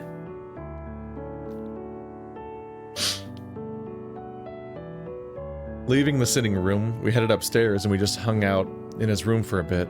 Sure enough, I found Roswell's bed too comfortable and passed out shortly after he'd brought us some sandwiches for lunch. It was strange, though. While not as vivid as the other dreams I'd had thus far, I still had flashes of things of back home. Not bad, not good, just a reminder of sorts. When I woke up, I sat and rubbed my eyes, looking around the room for Roswell. He was sitting on the floor, reading a book and resting against the mattress to face away from me. Good morning. Or should I say good afternoon? How long was I out for? For someone that wasn't tired, you sure did sleep for a bit. A couple hours, I'd say. He shuts his book with a snap and stretched, picking himself up off the floor and look at me. I was thinking about checking out the gym downstairs. Did you want to come? Since when did you exercise? He huffed, his nostrils flaring. I'm allowed to do something if I want to. But the gym? I'm mostly just curious if I'm the weakest of our group. I'm pretty certain I am, but there's nothing that says it needs to stay that way. My hero. You're lucky I'm feeling generous and not forcing you to work out with me. Well, I'm going to go with you just in case you hurt yourself trying something. I led the way down to the gym, and it was quiet the whole way down, shy of one outburst from the rec room. It sounded like Haas and Tyson cheering about something. All right, time to prove that I'm not some weak little boar. And how are you going to do that? I read about exercise once. What do you mean once? He pointed to a weight sitting off the side before rubbing his hands together and struggling to undo his bandana. He has a bandana. Oh, and on his neck. Right. I'm gonna lift that. Okay, well, I'll try and find a first aid kit. I'll be fine. Maybe try something a little lighter first. I looked behind me to see Dean and Orlando standing there, although Dean went right over to Roswell to act as a physical barrier between him and the weights. What are you two doing down here? What, we're not allowed to work out? Of everyone currently in this room, the only one I assumed that would ever come down here is Dean. Okay, that's fair. Why are you two down here, though? Can't really go outside, so figured I'd just do a little exercise. Same here. Except it's more, I figured it wouldn't hurt, right? Maybe go for a run? I think I'll believe you running when I see it for myself. Careful, Dave. You might get roped into going for a run yourself if you're not careful. Oh no. Oh no, I'm only supervising. Well, make sure you supervise me totally lifting this thing. Okay, bye everybody. Roswell, dead at the museum. Discovery. Anyway. Let me recap all of the passwords so far. Oh right, there's only been like 2. Fuck, I guess we forgot our premise and we're day 15 in. Whoops. I threw the door in, scanning the room for Roswell. Dave! Slamming the door closed behind me, I wandered over to the bed and fell onto it, groaning. What's wrong? I mean, I know what's wrong. I was downstairs, but... We're in danger now, so I rolled over, looking at him carefully. Even after what we spoke about today, I'm scared about dying, now more than ever. It's not a great spot we find ourselves in, that's for sure.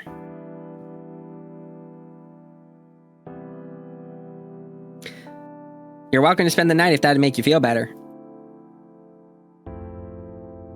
Sure that's okay? Of course I'm sure. After all, while I'm also wanting to survive, I'm a lot less scared of death. How less scared are you? You're so put together that it's almost like this whole thing didn't affect you at all. I think I'm honestly just more ready in case that happens. That's the wrong effect. I wish that sometimes I was as fearless as you, or that sort of stuff didn't get to me the way it does. Roswell wandered over and turned off the light before returning to the bed. I just had a lot more time to come to terms with my own death, that's all. How long exactly? Maybe around the time I was 5 or 6 years old. I sat up suddenly with a frown. You're lying. No way you were thinking about your own death when you were that young. That's not what kids are meant to think about, or even understand. Well, you try almost dying as a kid and see what that does to you, Dave. Maybe that's why I'm all into this occult stuff.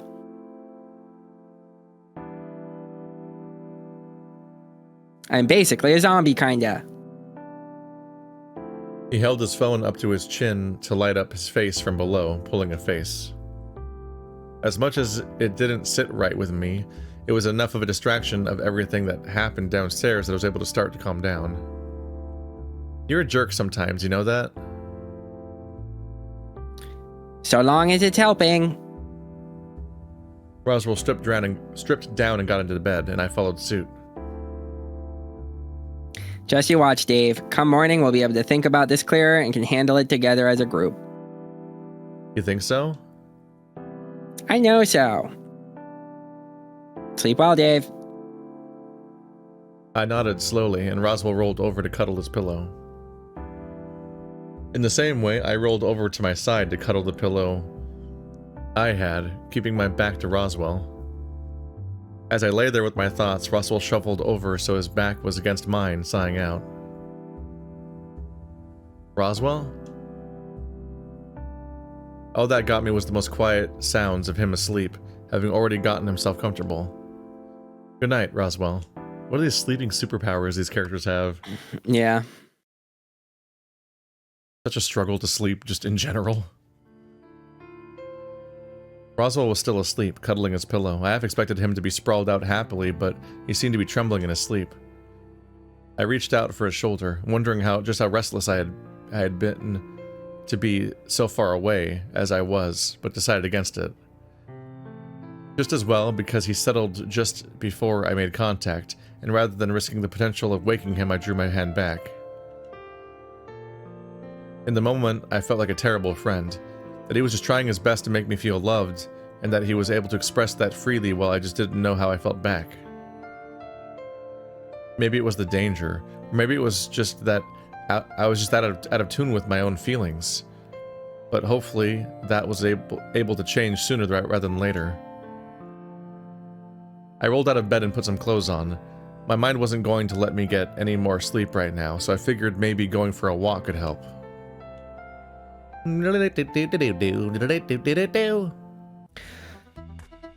Day 16. Oswin's eyes flicked at the table and he picked up a different metal. His grip tightened on it as he continued to stare before setting it down suddenly on the table. Where did this one get found? In the museum, tucked behind a book. Yeah, we kind of just found it by chance, not that I'm complaining.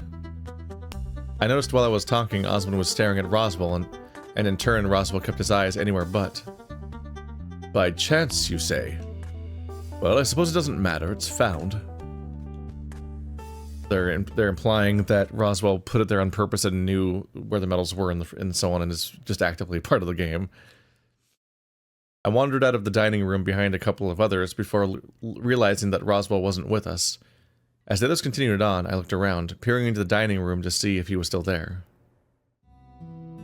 Sure enough, he was standing near Oswin, having a hushed conversation about something. I could see it in his shoulders and how tense he was. Did you forget something, Dave? Oh, it's Dave. Good. Good? Good why?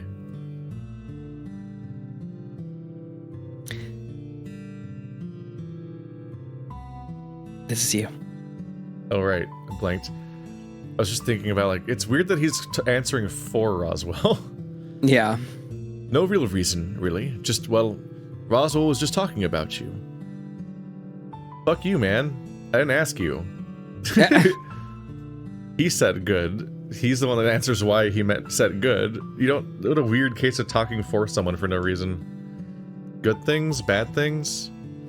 Perhaps it'd be best if you two talked about it without me eavesdropping and continually talking instead of him for some reason. I just can't seem to stop. Have fun, you two. Roswell, we'll talk more later. On his way past, Oswin tussled Roswell's fur and strode out without a care in the world. I tilted my head, confused before Roswell's grumbling drew my attention. What was that about? Nothing, just that was a fairly bold move on his part with the money. He's right, and it's his money to give away, but... He kicked the ground, frustrated before sighing out. You came up too, but mostly I'm just worried for you, that's all. Did you want to sit down and talk about it? We don't have to go hunt for metals right now if you don't want to. Oh, trust me, you won't. He sat down slowly and cradled his chin in his hands, looking across the table at the opposite wall. I sat down slowly next to him, letting him speak, mostly because I didn't know what I could even say to his immediate troubles. When we got here, I thought that this vacation would be great, or at the very least something to just look back on fondly. He shook his head slightly, quickly correcting himself. No, I suppose even if it was a terrible vacation, I just wanted something memorable for us. That's what you wanted, right? One last big thing before the rest of our lives? Right, but... Roswell sighed out, scratching his head. I didn't think it'd turn out like this. I'm responsible for putting you all in danger, or at least it feels that way. You're responsible for bringing us here, sure, but I don't think you can wear the blame for the danger. That'd be more, well, there's a lot going on. There's more? Like what? Well, I don't think you can be blamed for the rabbit in the woods, or the vault, or, well... Okay, but if we didn't come here, then would you be in danger? I would like to think not. If we didn't come here, I wouldn't have gotten to spend time with you like we have. There was just no other way to do that. I wouldn't have had that chat with you yesterday about being worried about death. We probably wouldn't have done a lot of things. This is a really extremely weak justification for like, it's like the fucking conversation. We're like, but if we changed the past, we wouldn't be who we are today. And it's like, if I hadn't come on this vacation, I wouldn't have been thinking about death a lot, and then talking to you about how we think about death a lot. Great. Yeah. He sighed out, shaking his head but saying nothing. What I mean to say, Roswell, is who knows what could have happened?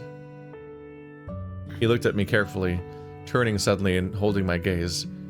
He stayed quiet for a few moments before a slight frown formed and his tone went serious.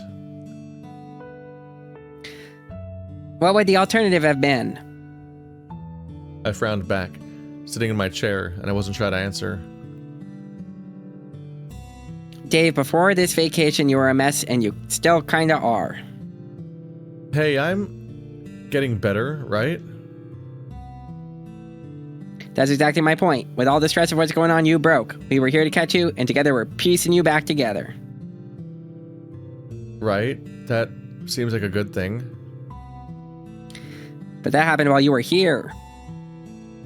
He looked uncomfortable in his chair, moving around trying to avoid saying whatever it was he was thinking. And? Dave, what was going to happen when we all left? I don't know. I'd maybe, Your only option from what I could tell is to hang around with Dean, but even then... That hasn't happened in, like, any of the routes, though. There's, like, one route where he goes on to date Dean, I guess, but... Yeah. Yeah. It's strange. Because of all the people, he's closest with Tyson. Yeah. Which I guess is technically leaving, but he could just leave with Tyson. That's a big deal. He is. But is that enough? Enough for what? Roswell, can't you just say what's on your mind? Just whatever it is, it'll be fine, promise. His smile faded quick, and he looked away to steel himself. He's like, what were you gonna do when we all left? Like, cause we're your entire support network and we're all such constants in your life. And I'm like, none of you know Tyson. Yeah. The person that's around him all the time. So clearly none of you actually hang out outside of school anymore. So yeah. It's not gonna really matter when you guys leave.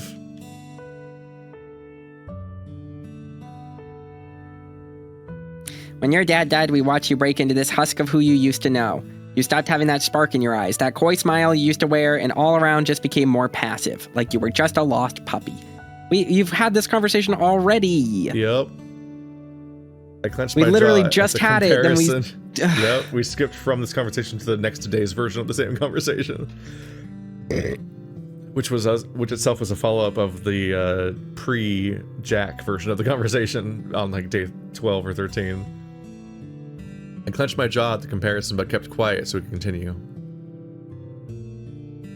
Even with Dean around, we'd just get small glances at the person you used to be, but it was all just muted. Every day you seemed to grow more withdrawn, and it was honestly pretty worrying.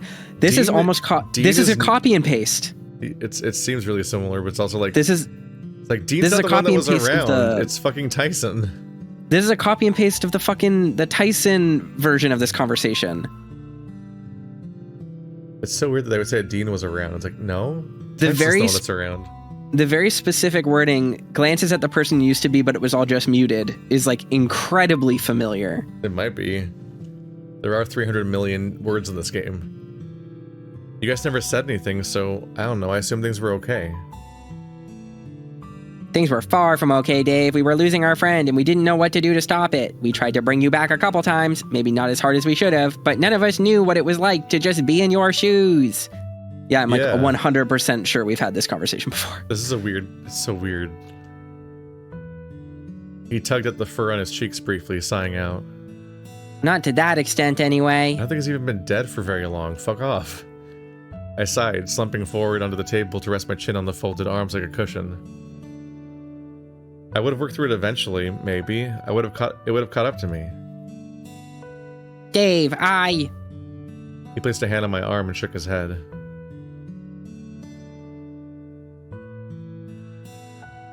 Are you so sure about that? I've been so scared for you that one day you'll just not show up for school or for a group meet, and the next thing we hear is that He trailed off, and when I looked at him, he was finished rubbing his eyes. You don't think I'd actually... You confirmed it yesterday, that at least it had been on your mind. Dave, I said yesterday that I was fine with it, with dying and death, because I'd had time to process my own. But yours... I could see him tremble, all while being stiff in the shoulders. I'm scared, Dave. Maybe of what could have happened. Maybe of what could still happen. But all because I feel like I'm the one that's put you in this position. I said before that you had no way of knowing about the other stuff going in, so... I'm just saying how it makes me feel. On one hand, I'm looking at this knowing how things went now and feeling like I made the right call in arranging it. For sure, don't have to worry about the what-if scenario where we didn't have a get-together. What? I don't know. Now that I'm seeing how things have played out, I'm happy I did it, because it was a good idea, he says, while currently terrified we're all going to die because he's trapped us all here. What the fuck is that thought? But on the other hand, was the alternative any better? Hearing about my best friend taking his own life versus putting that very same person in a position where he could be murdered by a psycho in the woods?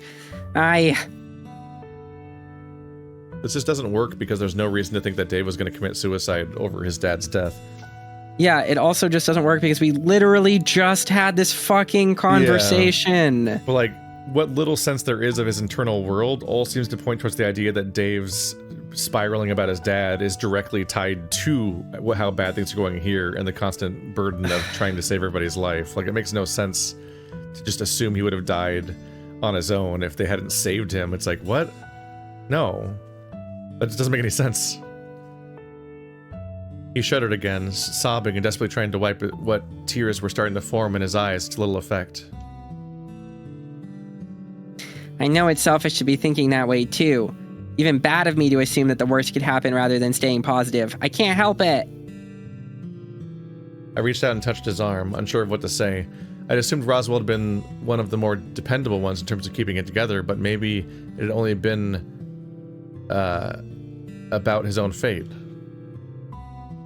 Is there anything I can say or do to help? I don't know. I'm just... If it was me in danger, I don't think I'd be nearly worried. Yes, we know. You already said this. Uh-huh. Why is that? He wiped his face and breathed in deep. It took him a few moments before saying anything, but when he did, I couldn't place the expression when he met my gaze. The truth is, I had another reason to want to do a vacation like this. Something that, I don't know, hasn't seemed all that important to bring up. Something that still doesn't, but maybe might help. What do you mean doesn't seem important to bring up? You said it was important yesterday when you talked about it and said you needed to wait to bring it up because it was such a big deal. Bizarre. What? And there's a dedicated song for it. Meanwhile, like he's making everything. He's like making everything about his emotions in a really annoying way. I just think Grizz forgot that the conversation happened literally a day before. Probably. I'm not sure if that gets checked. What is it? Do you remember that one winter ages ago where I got sick? Yeah, it was really cold, and we spent more time outside than we should have. I remember getting in trouble a couple times because I didn't seem nearly as bad when we got to have hot chocolates after. I just need to put it out there that, like, if he tells him right now, what is the meaningful, tangible difference between today and yesterday? When he said, I can't tell you yet, but I will, and you'll know when I can. What is the significant difference between yesterday and this conversation immediately after skipping? What happened to make this conversation justifiable? Or was that by the road?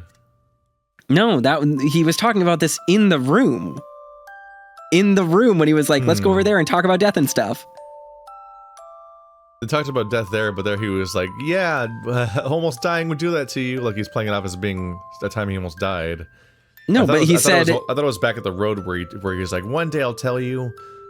No, he said it just now. He literally just said it like 20 minutes ago. We've been in one conversation for like 90 minutes now, so I don't have any sense of what's happening. Nothing else is happening narratively, and it's really fucking sludgy. No, regardless, what has significantly changed is my point. What has changed? Nothing has changed. The status quo has not changed. My point was that I was thinking it was at the road, so I was like, the difference is that they are under threat of death right now in a very tangible way. Yeah, I think this happened. No, because it was like the whole reason why that conversation. Yeah, regardless, whatever. I still don't think that their state of being has significantly changed enough to make Dave having this information the struggle any is that different. Most things don't have a trigger or a real reason for why it happens in the story. Yeah, they do genuinely just like have reveals planned, and they just wait a while. I'm because that's what a story does, right? You just wait till the later part of the story to reveal things, and that's I'm more the only or less scaffolding for when and why it happens. It feels like. Sure. I'm more or less just saying, like, the idea here being that Roswell implies to the viewer that something, like, he has knowledge that we don't have. He wants to share it with us, but he can't. It will be a huge revelation. And Dave's mental state, which is suicidal and bad and unstable, must change before he can tell him that. Dave is currently in a conversation with him where Roswell's saying, "You're unstable and vulnerable." And we're talking about death and stuff. Yeah. Anyway, let me tell you the thing that I didn't tell you before when the conditions of our conversation were exactly the same. It's just like, what? What difference does it make? What drives me crazy is that these conversations feel so repetitive, not only because it's a game where people just stand in rooms and talk and never like are doing anything really, like there's nothing happening plot-wise, there's no movement, there's no stakes that are like active, no one's going anywhere, nothing's in progress, like just nothing is ever happening. But they also are the most boring possible people in that they have no inner world, and they don't like Dave is sad that his dad is dead, and Roswell is sad that he's dying, and sad that Dave's sad about his dad, and sad that his friends are in danger. And their way of expressing those things is to say those things in almost those exact terms. Dozens or hundreds of times. And it never feels like a genuine, tangible, like thought. It doesn't feel like you're really interrogating death and loss and what it means to somebody on any real level. Like there's a lack of like visceral feeling. There's a lack of like metaphor. Well, they're sad because things. They're sad because things happen to them, and here are the things that happen to them. You just keep listening to them over and over again. Where it's like another writer, like any writer really, but like John Green or whoever they would make something hit because of something they say and the way they said it, and like the specificity of it would be what evokes the emotion and what makes it hit. Like. I've cried to so many shows and movies and things, and it's never because someone said he died. Like that's never the line that does it. It's always something way more specific than that, and like more upsetting than that. Like there's always texture to it, and there's just no sense here of how to do that. So they really do just say, "I'm sad again because I'm dying. I'm sad again because my dad died. I really would like to date you one day in an ambiguous way, but no one's going to specify what, and I don't know what we would do together, and I don't know why I care about you. I'm going to say that every day." Like, so they just repeat the surface level plot points and character, like the purposes of their character over and over again, or where they are in the plot line right now. "Ah, dang, Jack's around. I'm sure afraid of going outside because Jack might be there." And it's like, there are ways to express that besides just constantly being like, "I am afraid that Jack will kill me if I go outside," and then saying that every 3 hours. But that's how every single element of the plot works all the time. Yeah. It's just that's why it's all infuriating and insane and repetitive and tedious, and why it's so hard to care about these stories is like they have no idea how to make these moments hit. Yeah. They've never seen Full Metal Alchemist. Something that I joke, but that's the thing that show was able to do like every 3 episodes. You're like, oh fuck, okay, shit. All right. And it's not abnormal for people to just get sick during the winter either. It's normal. Uh-huh. Roswell, what happened when you got sick? Was it that bad?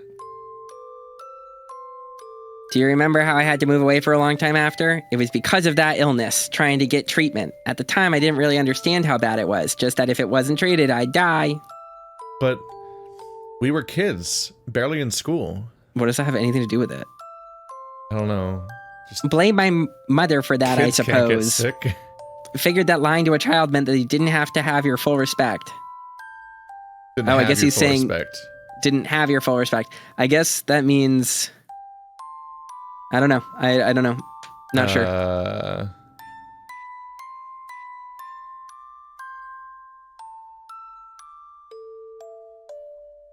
Yeah, that's a strange sequence of lines. Maybe it's just because she told him the truth, I guess? Yeah, well, at least she told him that he was going to die. Yeah. So I guess Dave's like, how could she tell you that? Even though it's like, you were just a kid. It's you. Yeah. You don't get to not die because I lie to you.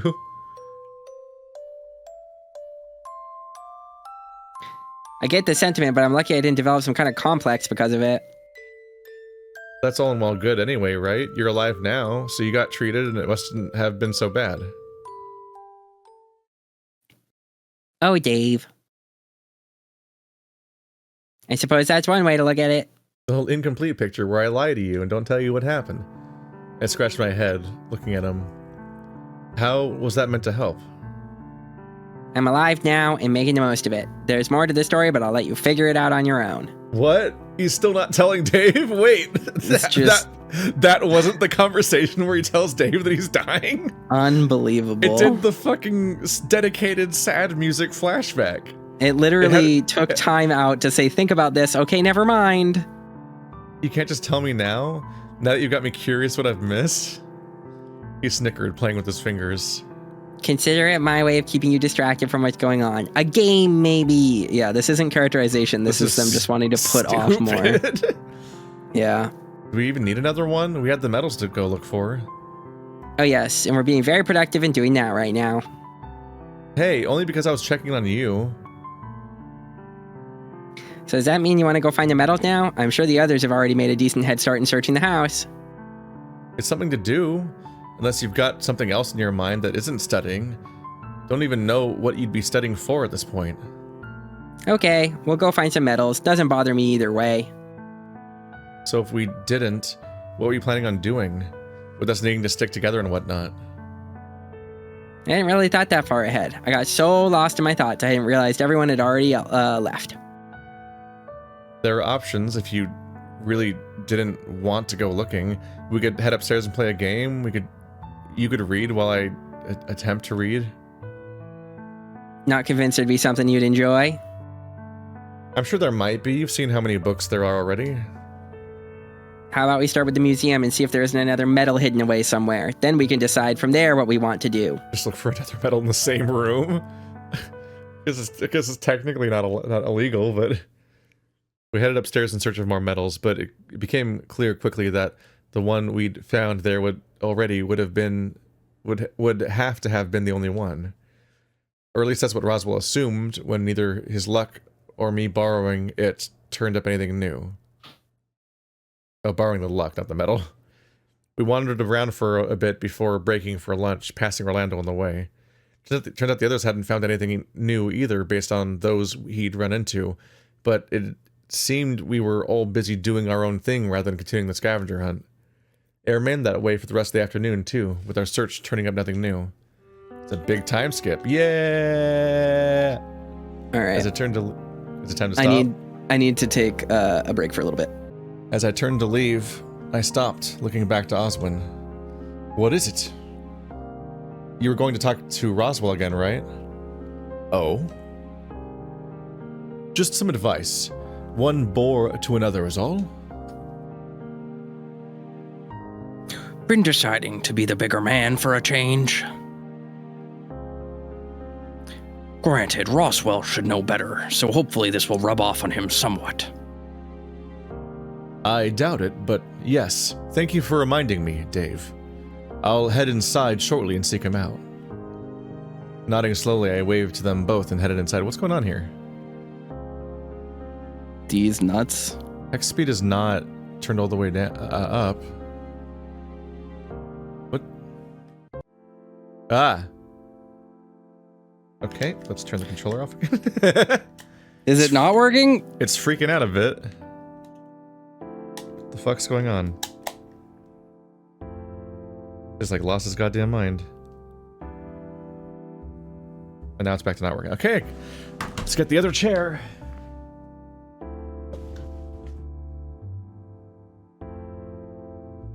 Goodbye, relaxed posture, fun time chair. My controller is just fucking busted apparently, and I get to sit here and use a mouse. So if you see a mouse dancing around the screen, it's because my controller isn't cooperating. We took a break and I had to close the game and everything, and then we came back, and when I came back, even after a restart, something's wrong suddenly?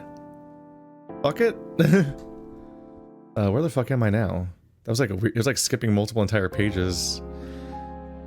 It was like double or triple inputting or something. The first thing I noticed is that the text wasn't populating over time, like I said earlier. Like I make it populate over time so that it doesn't get skipped by weird double inputs. It was seemingly double inputting every time because it was never populating. And I'm like, that's not a good sign. And then I tried pressing back and it flipped out and flew all over the place. Something is up. I headed back inside and wandered up to my room. The house was quiet without being silent.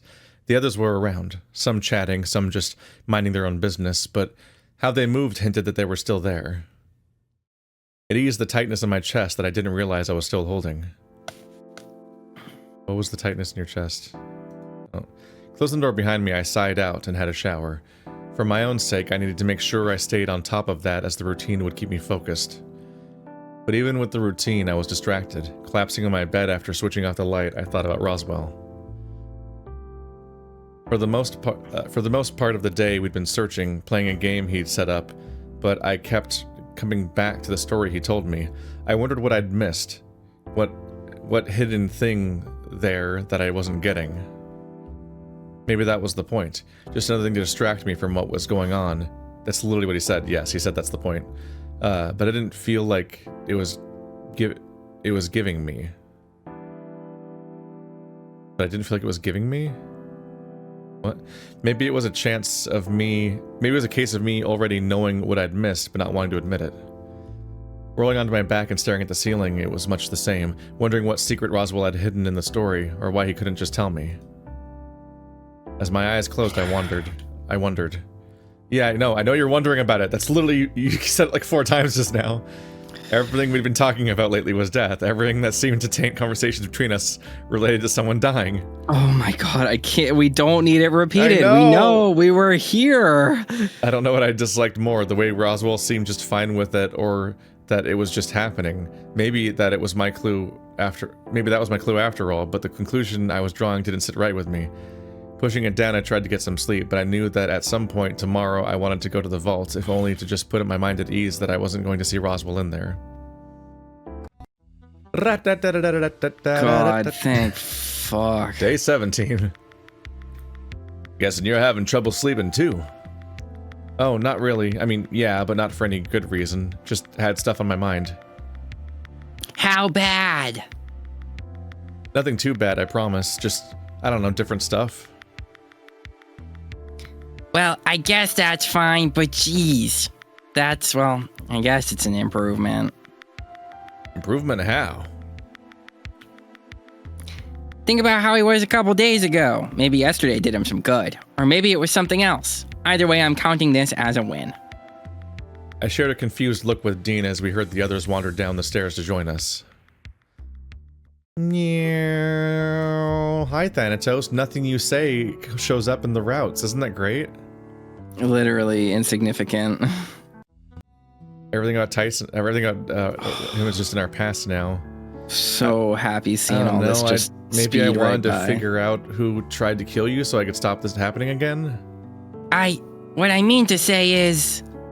He chuckled, shuffling on the spot uncomfortably. Anything to keep everyone alive, Roswell, including you.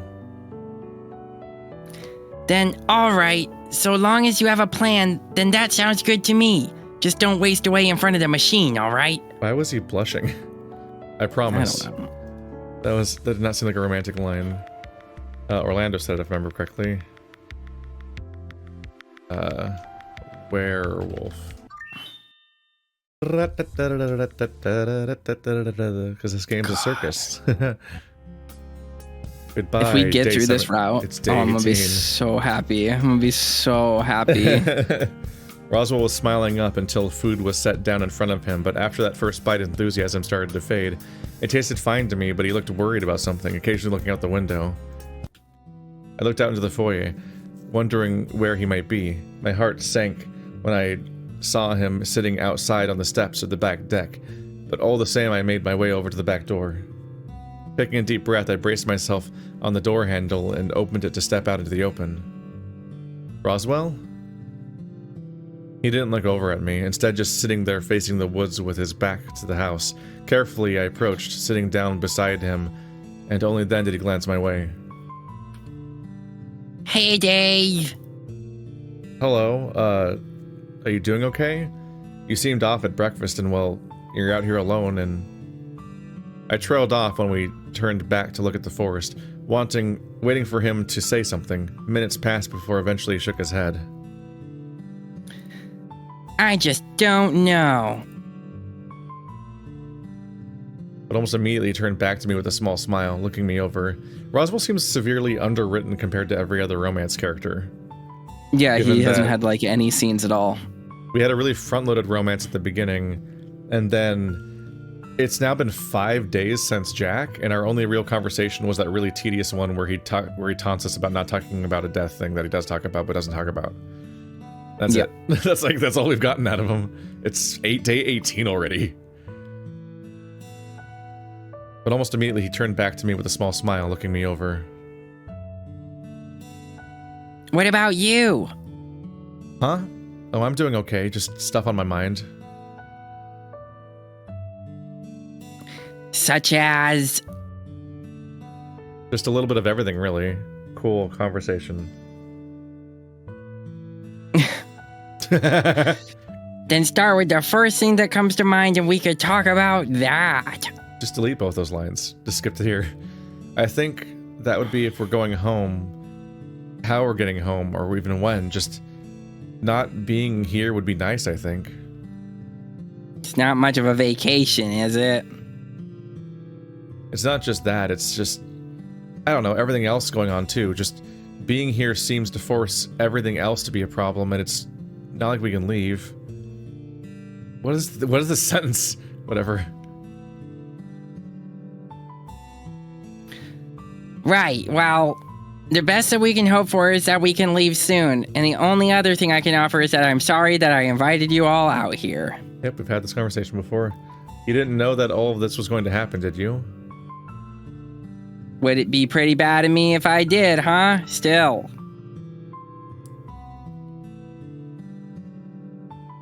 That definitely doesn't come off as supremely suspicious. Yeah. Roswell. Truth is, there were a couple of very selfish reasons that this whole thing came about, but I didn't expect anything like this. I don't hold it against you, or at least not based on what I know. What were the other selfish reasons? Roswell seemed to think about it for a few moments before looking down at the ground between his feet. How bad would a reason need to be for you to hate me for it? Huh? Tell me, Dave. Just reassure me. He trailed off with a sigh, falling quiet for nearly a minute before I asked further. Reassure you of what? Just, for a whole minute, just stared at each other for a while. I watched him breathe in deeply and hold it in his chest, eyes still locked on the forest. Dave? Yeah? I need to ask you something selfish. I need to ask you something so incredibly selfish, but I don't want your answer to it just yet, okay?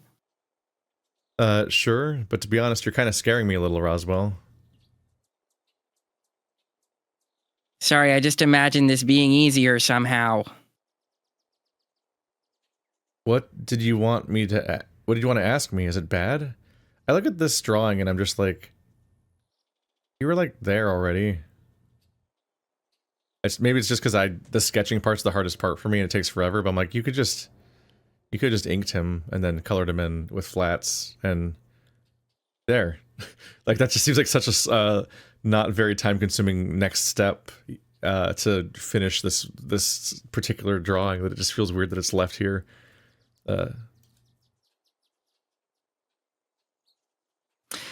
Dave, would you be my boyfriend? Wait, what? Where's this coming from? I mean, I'm flattered, but I guess I'm just mostly shocked that this... What do you mean, where's this coming from? You guys started kind of dating or something like 10 days ago. I don't understand. Why are you shocked by him just trying to confirm this? Roswell shook his head, although continued to sit perfectly still otherwise. I feel bad asking this, and the reason why it's incredibly selfish is because, well... A slight stutter in his breath clued me into something being wrong. Even if Roswell wasn't crying, he may as well have been from how he looked at me. My ears went back, and I felt a sinking feeling in my stomach. There's no easy way to say it, so I just will. I'm dying. I must have looked at him funny, or misheard, because he took my silence for confusion. I'm dying, Dave. Not to say we aren't all otherwise dying, but I'm on borrowed time, or I guess more accurately, this vacation is probably the last vacation I'll have.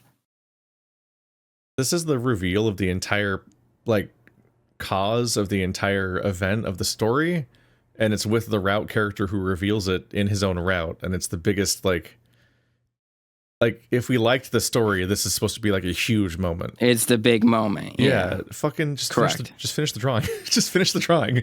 Like, of all CGs not to have done this confession, just feels so weird to leave it in sketch form especially when it looks like the face is already pretty defined. Like you could just inked it and colored it. I don't understand getting this close and being like, it's just too much work, man. I gotta like, I understand he probably felt like he was stuck on a Patreon schedule and had to put the updates out on time or something, but like at some point you just look at, like, this is an impactful moment. But it's finished, Keith. Yeah, like why aren't drawings like this wrapped up at some point? It's a finished game. Even in a sketchy way. This is the finished game those people paid for. Yeah, I guess if in the case of Patreon supporters, they paid for it, yeah. I've paid for this game. Couldn't be me. I've given this game $1 every month we've been playing it, which has turned out to be a while. That is money that the government should pay you back. That should be reimbursed. That you deserve a subsidy for that. I mean, there's probably a few people that subscribe to my Patreon because of the series, so I made the money back. You can file workers' comp for the psychological damages that this has caused you. What? I was struggling to process this information. I could really file workers' comp? To the point that I instinctively repeated it again, softer, as if this was some dark secret that shouldn't be spoken at all. This vacation was just meant to be one final celebration, right? I just didn't tell you how literal it was probably going to be. But why? But how? I caught the faint hint of a smirk on his face. As fleeting as it was, it made me feel all the worse that he was still able to manage that much with how much I was struggling to process what I'd been told. So Roswell, like, just told us, just guilted us about the idea that this trip was for us, and like 2 conversations later, he's admitting that it was for him, and that's all that happened in between with his storyline. Like, there was no other events in between, and no connective tissue. It's just that's how skeletal his narrative is. Cancer, or it may as well be. It's in my brain, or it started there anyway. As far as why, I guess my genes. Or I don't know, whatever it is I have is untreatable. So what time I have left is just what I have left. Whatever it is I have is weirdly vague for somebody that's been living with that diagnosis their entire life. Or most of their life. I mean, there are such things as like unknown illnesses and stuff like that. Yeah. So it is a thing that happens to people, but. Yep. I'm going to close the stream and come back real quick because there's a lot of crackle. Okay.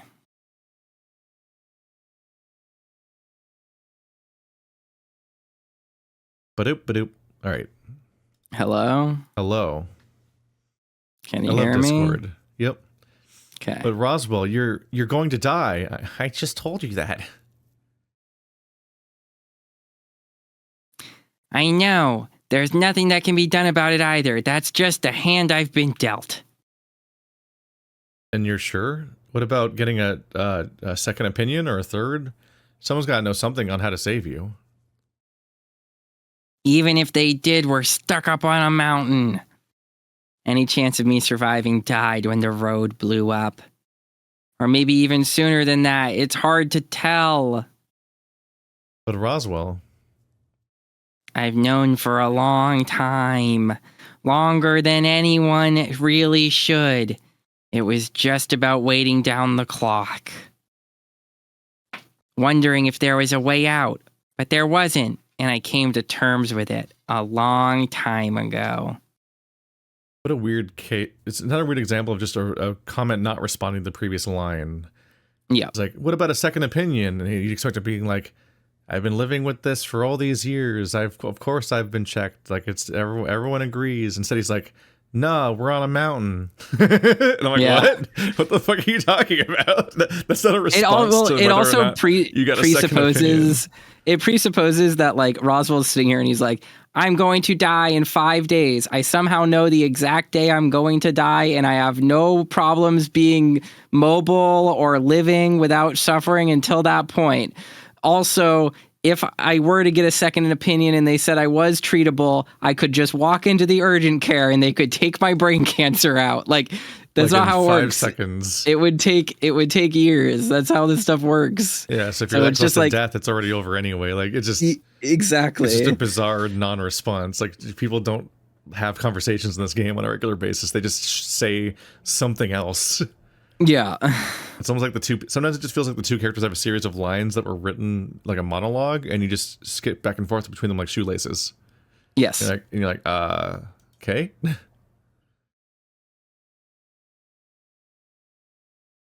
So what little time I have left now, I'm spending how I want, or as close as I can given the circumstances. How long exactly do we have? Until the end of the month. It could be sooner. Could be a couple days later. But really any day now it could happen. And I'd just be gone. And just like that, you'll be... Dead. Yeah. Just like that. Before I knew what I was doing, I threw my arms around him. He didn't react beyond letting me move him, and I could feel my cheeks wet with tears. It's all right, Dave. Everyone dies eventually. But you've been keeping this a secret from everyone? Or just me? Why wouldn't you tell the others?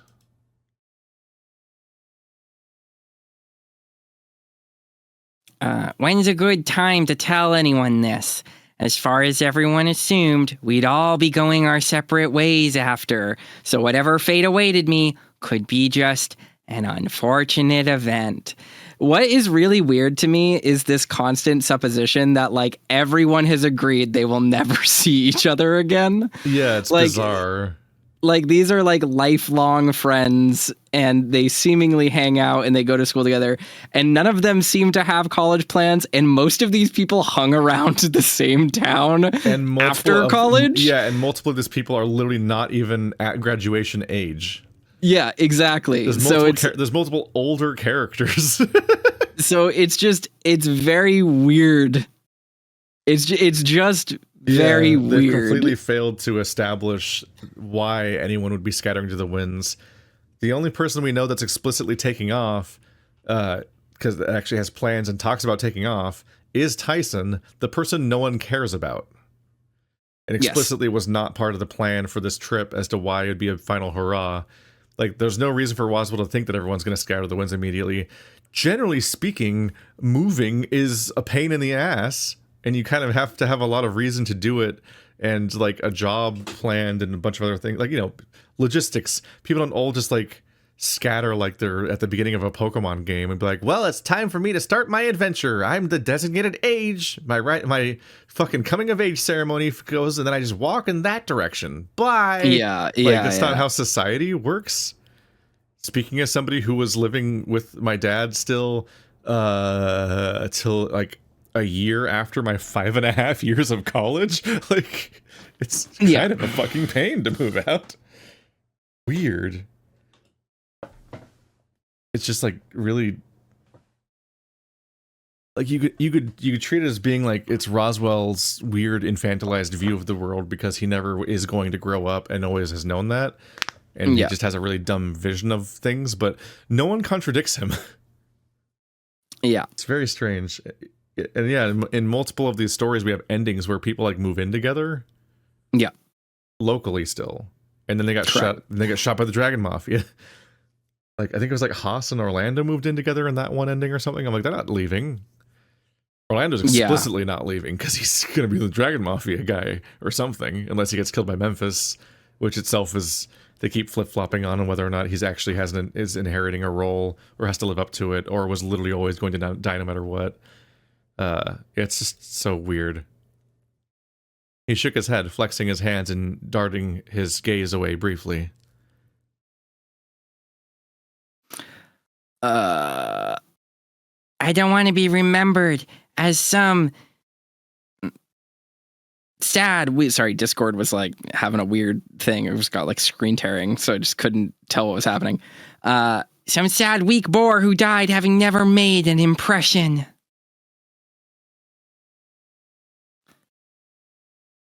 Magic. Getting back at Tyson, organizing this vacation. I just want to be remembered. Remembered in my last moments as the friend people remembered, even with what drama exists. What a fucking bizarre sentence. Yeah. What?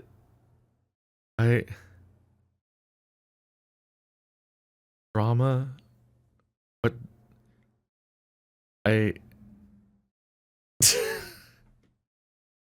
He said it so weird. All of it so weirdly. I don't get what he's... Okay. I squeeze him tightly, the tears falling more freely from my face. I'm so sorry, Roswell. It's okay, Dave. No, about everything. Not knowing, not being there for you, for inviting Tyson for the argument, just... He did the auto-proceeding thing. And wants to interrupt, and... I don't get why people do that in visual novels. It's annoying. Just have the hyphen, that implies the interruption. He pulled away, and dusted off my shoulders before letting his hands rest in his lap. You know, some things you had no way of knowing, so I don't hold them against you, but this argument, that really hurt, Dave. What? What? Am I not following something? I think he's referring to 5 or 6 days ago on the road, arguing with him when Roswell was like, I thought this trip would just make you forget about your dad. Oh, like, yeah. Literally every step of that process, he was saying the most insensitive thing possible over and over again. It's like Dave was just in the right. Like, Roswell was being a weirdo. He's like centering his own emotions, instead of Dave's, when Dave's like gone through a traumatic event and lost a family member recently. And making it about him, that Dave isn't like cheery enough.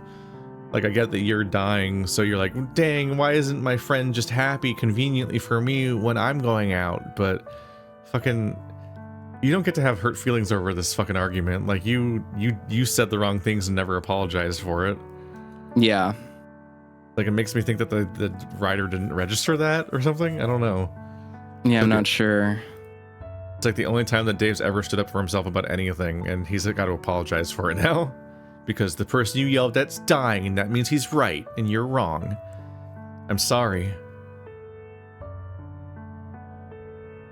I needed to know that while whatever happened between you and Tyson might have been great, he still hurt me in the past. Is he all the way back to like the day 3 library conversation now? Is that the argument? I don't even care if that's where he's at. I don't want to fucking go over Tyson again. Like this late in the story, yeah. Bruh. So much other shit has happened for you to even be thinking about Tyson. It's like, oh no, Tyson. I'm like, there's a guy who's trying to stab you in the woods.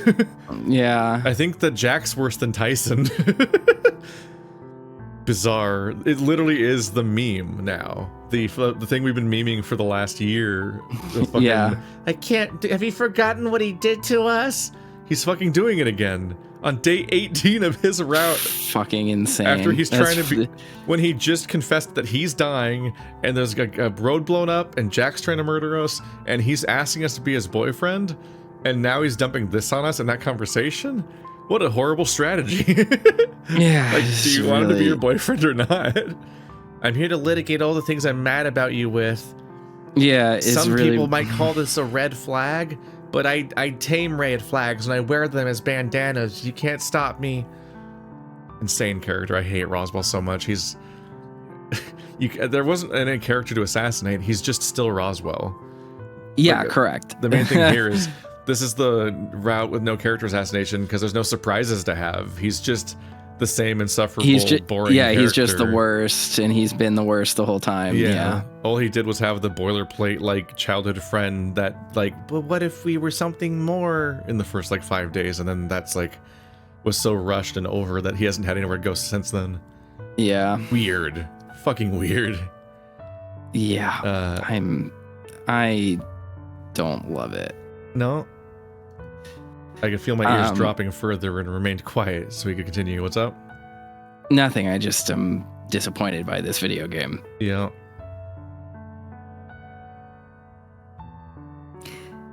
And to immediately jump to his defense without considering how I felt, which was pity and full of vengeance. It hurt. It made me feel as though the pain that I went through didn't matter, that my feelings didn't matter. Hey, I want you to know that if you're being cases where you need to actually specify what argument you're talking about, because they've had so many arguments about Tyson, but like the game. I think it's the wolf and pig argument. I think it's got to be that. But what's the wolf and pig argument? Where he was like, he called me a dog. This porker called me a dog. This years ago. Yeah. But like, I don't know. Maybe there was another one that I just missed that they got into a fight about just now. Maybe it was about werewolf or something that we're just blanking on. Yeah, like maybe it's tied to werewolf. I don't know. Part of because I guess lately this is the arc where Tyson is getting zapped, and so he's like irritable. This game's not really written with it in mind that like you have to play it by skipping through the routes in order to get all the other routes. So the majority of the character routes will not be experienced as being integrated with the main story. Yeah.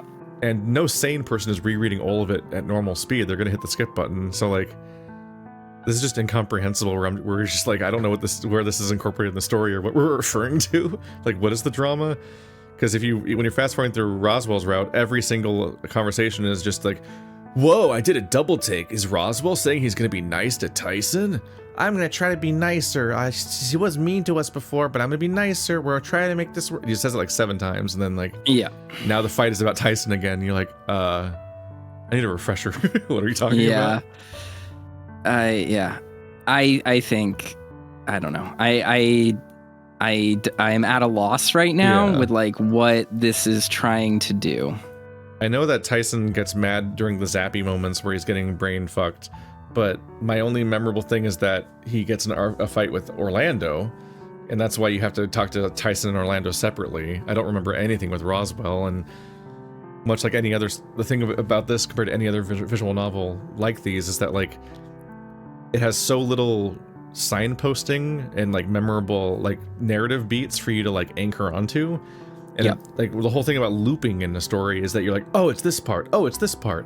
Like if you watch the time loop episodes of Doctor Who or Star Trek or whatever, they have specific events that keep showing, because those show you the tempo of like where you are and so on. And even akin to like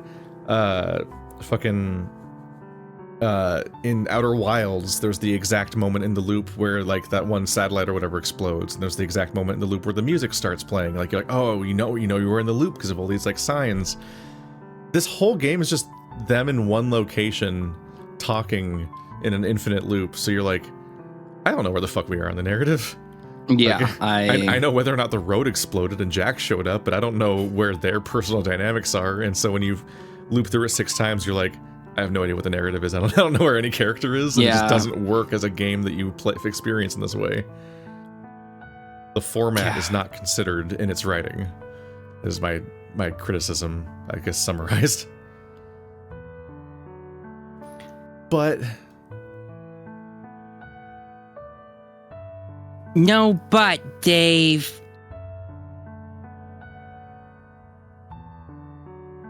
Not that I was doing much better in that argument, but I thought you'd at least not brush me off like you did.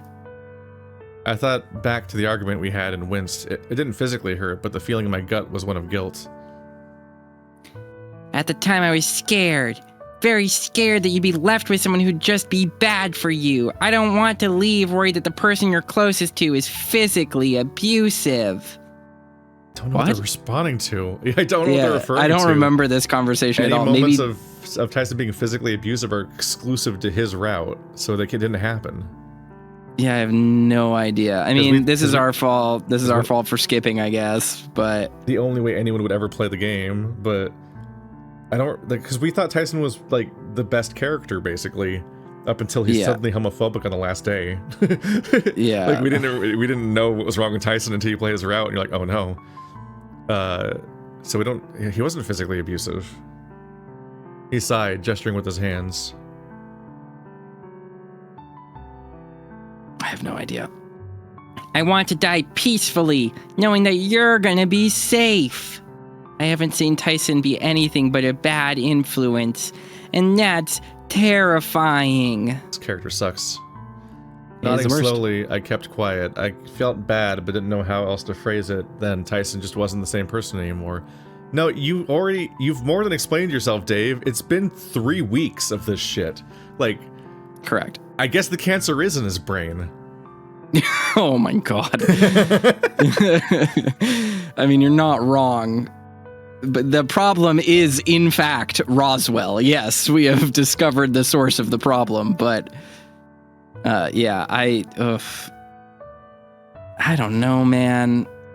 This is breaching territory where it's like, this is hard to read because it is really bad. This is the worst.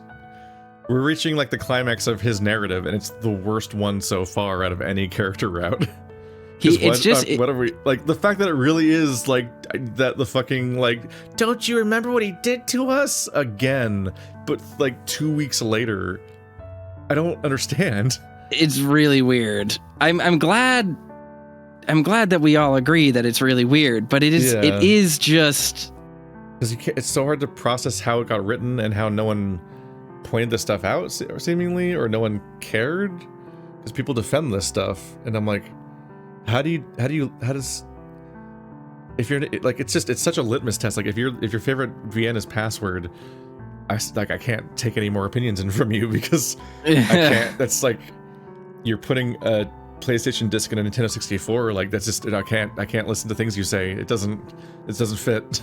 It's not squaring. Yeah. I just so many of these characters just don't have any kind of arc or any kind of development, and they just repeat one thought over and over again, like they're an AI, like a simulation thing, and that's supposed to be in a different story that'd be like a tell that something's wrong with them. Like they were replaced by somebody and their arc reset. They're all Stepford wives. It's so weird. Yeah. I got nothing. But we got like 3 days left. Yeah, great. But while I don't trust Tyson, I do trust Haas. Objectively incorrect take. Yeah, very not right. Not right. Yikes. To his credit, He hasn't been all that bad. The argument yesterday and at breakfast today aside. He's shown he cares for you a lot. Maybe that's enough. The past few days or so have been better, and he was the first one to your side when you started crying the other day. Maybe there's something I missed after all. You're such a so petty little stupid. bitch. Like, so wild. You're so bad at asking someone out, by the way. I'll remind you that's the point of this scene. Yeah. It's like, will you be my boyfriend was the beginning of this scene. And like, this is, I would not want to talk to someone this annoying about these things. But also, like, Dave and Roswell are just honest with each other about stuff. Roswell and Dave both have been clear about the vault situation from the beginning of the story and on board with it. Dave can just explain, like, oh, I had to stop Thanatos from driving Tyson insane. He hasn't been able to sleep for literally days. Yeah. And, like, that'd be like, oh, that's why he's freaking out. Damn. Yeah. Eat a Snickers. Yeah. Like, there's an explanation for the current drama that every character can just understand and communicate. And so it's extra dumb that this is, and I still don't know what the fuck the argument was. So, but I guess it was yesterday. So you and Tyson? I won't make any more attempts to irk him. But he still rubs me the wrong way, being here. Maybe it's just the trauma talking. Still, I'm sorry I haven't been as open-minded as an adult should be. They went nowhere with any of this. Okay, right.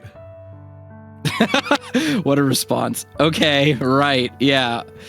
I might be 18, but that still counts, right? What? As he said, he's an adult, I guess. Yeah, but... What?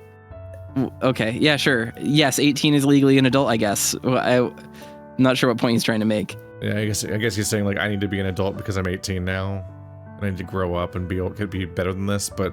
He's doing that while not being that. He's doing that while actively being the same little shit he's been all game, where he keeps saying he's going to be better now every conversation. And they keep having the same one. Yeah. Yeah, it counts. It counts that you should be an adult. You're not, though. Good.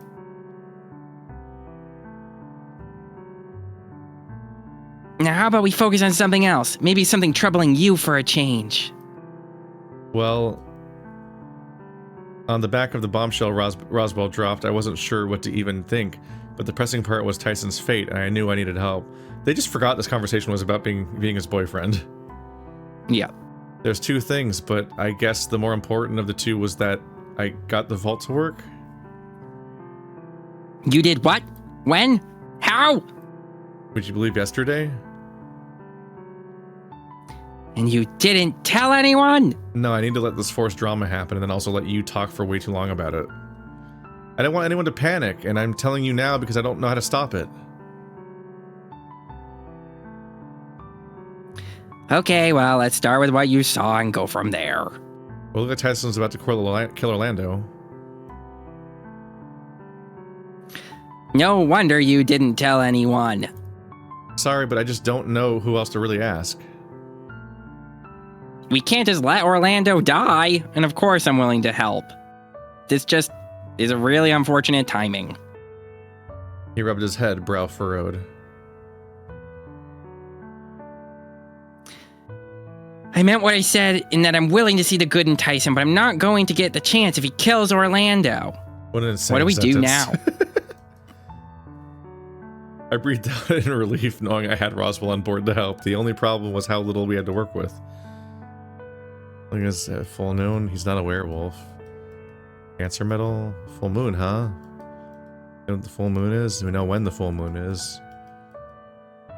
Maybe they're just going to investigate the death. Same thing with Sal, they said. Like, I don't know why Sal would want to kill people either back during the other ending. Down to the basement. Go to a shortcut.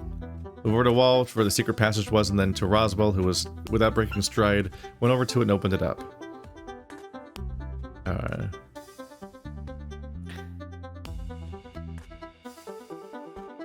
Don't worry.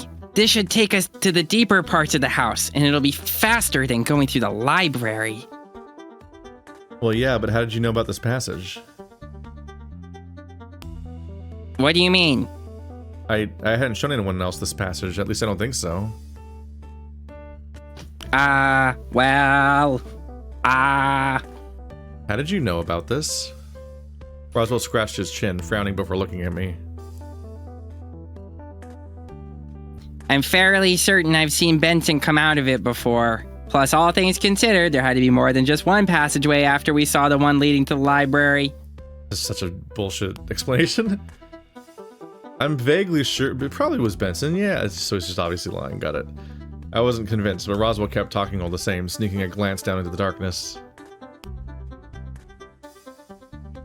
If there wasn't, then there'd be no way to access the library from the other parts of the house. And the door must have something behind it, too. I don't know. I guess that makes sense. No, it doesn't.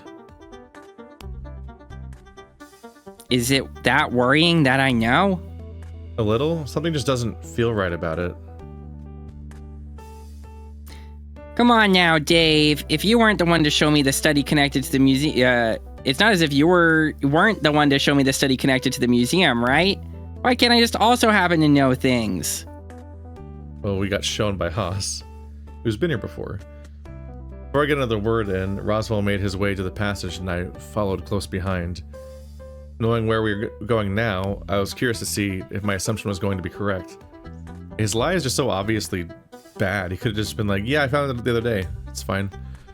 People find stuff. But he's like, he had such a bad explanation that it was obviously lying, like, to anyone. But Dave was just dumb enough to fall for anything, I guess. The pale green glow led us forward and we entered the lab together. And the moment we did it, I almost ran right into Oswin, looking thoroughly unimpressed. It's weird that every CG in this room is green, but every background is not green. Yeah. He looked at Roswell, and Roswell looked right back. I looked between them, unsure who was meant to talk first. To what do I owe the pleasure? Did Benson send you?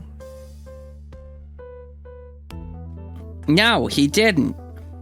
Roswell just assumed you'd be down the passageway. Did he now? I was right, wasn't I? Well, you found me. What do you want? Dave and I have been thinking about these instances where the vault has been showing him. Specifically this time about when he saw me dead in the museum.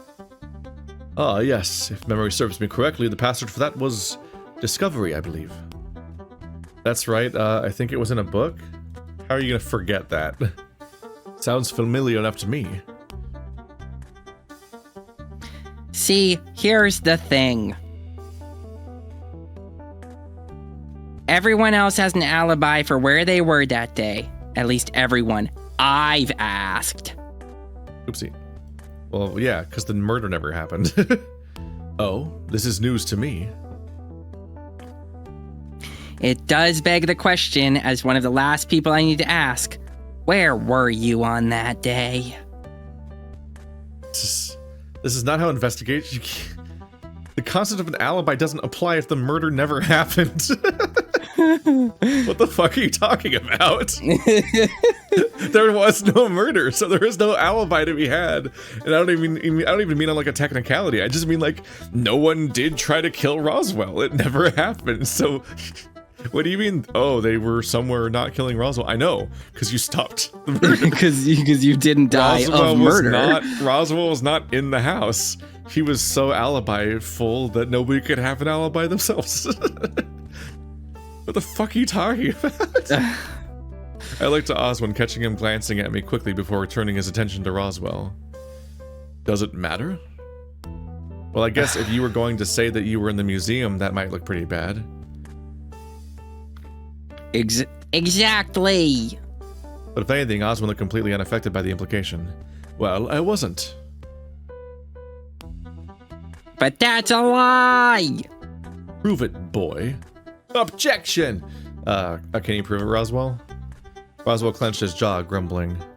Furthermore, you'll remember that you also weren't in the museum. You instead wandered into the woods. So if I just so happened to enter the museum that night, I'd be free to do so like anyone else. Also, it's my house. Is there really no other evidence we have? Nothing to kind of just prove it one way or the other? The cameras and the microphone that were set up 10 days ago? We might. I have a theory that could potentially hold water depending on Oswin's alibi. Oswin just huffed loudly through his nose, rolling his eyes.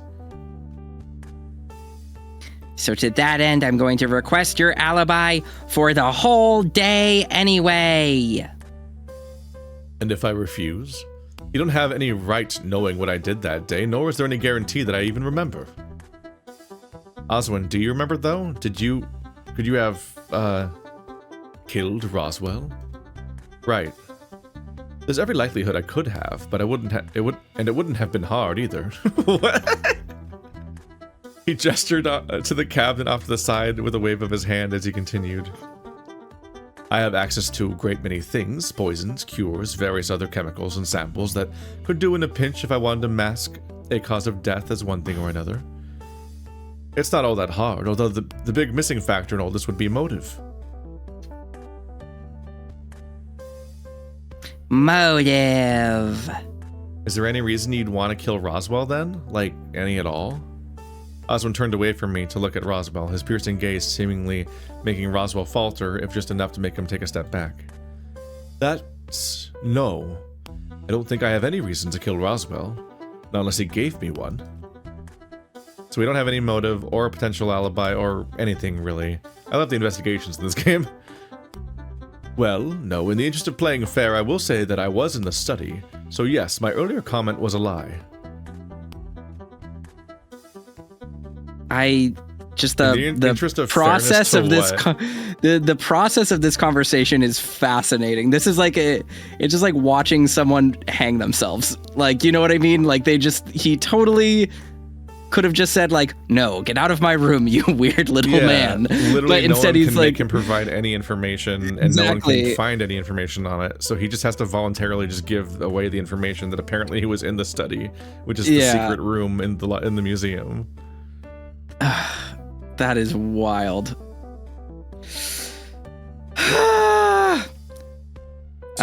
Why waste our time at that point? Yeah. You were? I was in there when you and Dave were looking into things. A good thing that I kept myself hidden and quiet in there for as long as I did. I didn't particularly want everyone knowing I was in the house. But why? If you just popped out and said hello, would that have been so bad? I suppose we'll never know. All I can say is that's one of the few times I'm thankful that the entry can be operated from both sides. Why can that one be operated from both sides, but the other one can't? But that would mean... Am I under suspicion for a murder that didn't occur? I don't know. If there's no reason to you have to kill Roswell, then I guess not. Excellent. Now, if we're asking each other about things, I would like to narrow down who could have stolen what's missing from my laboratory. What exactly is missing? Did you want an itemized list or just a general overview? I mean, if we find what's missing, then, well... Let's see. A few choice poisons, or at least I imagine the only way you'd use what was taken is as poison, plus a pneumatic injector, presumably to inject what else was stolen into some unfortunate person.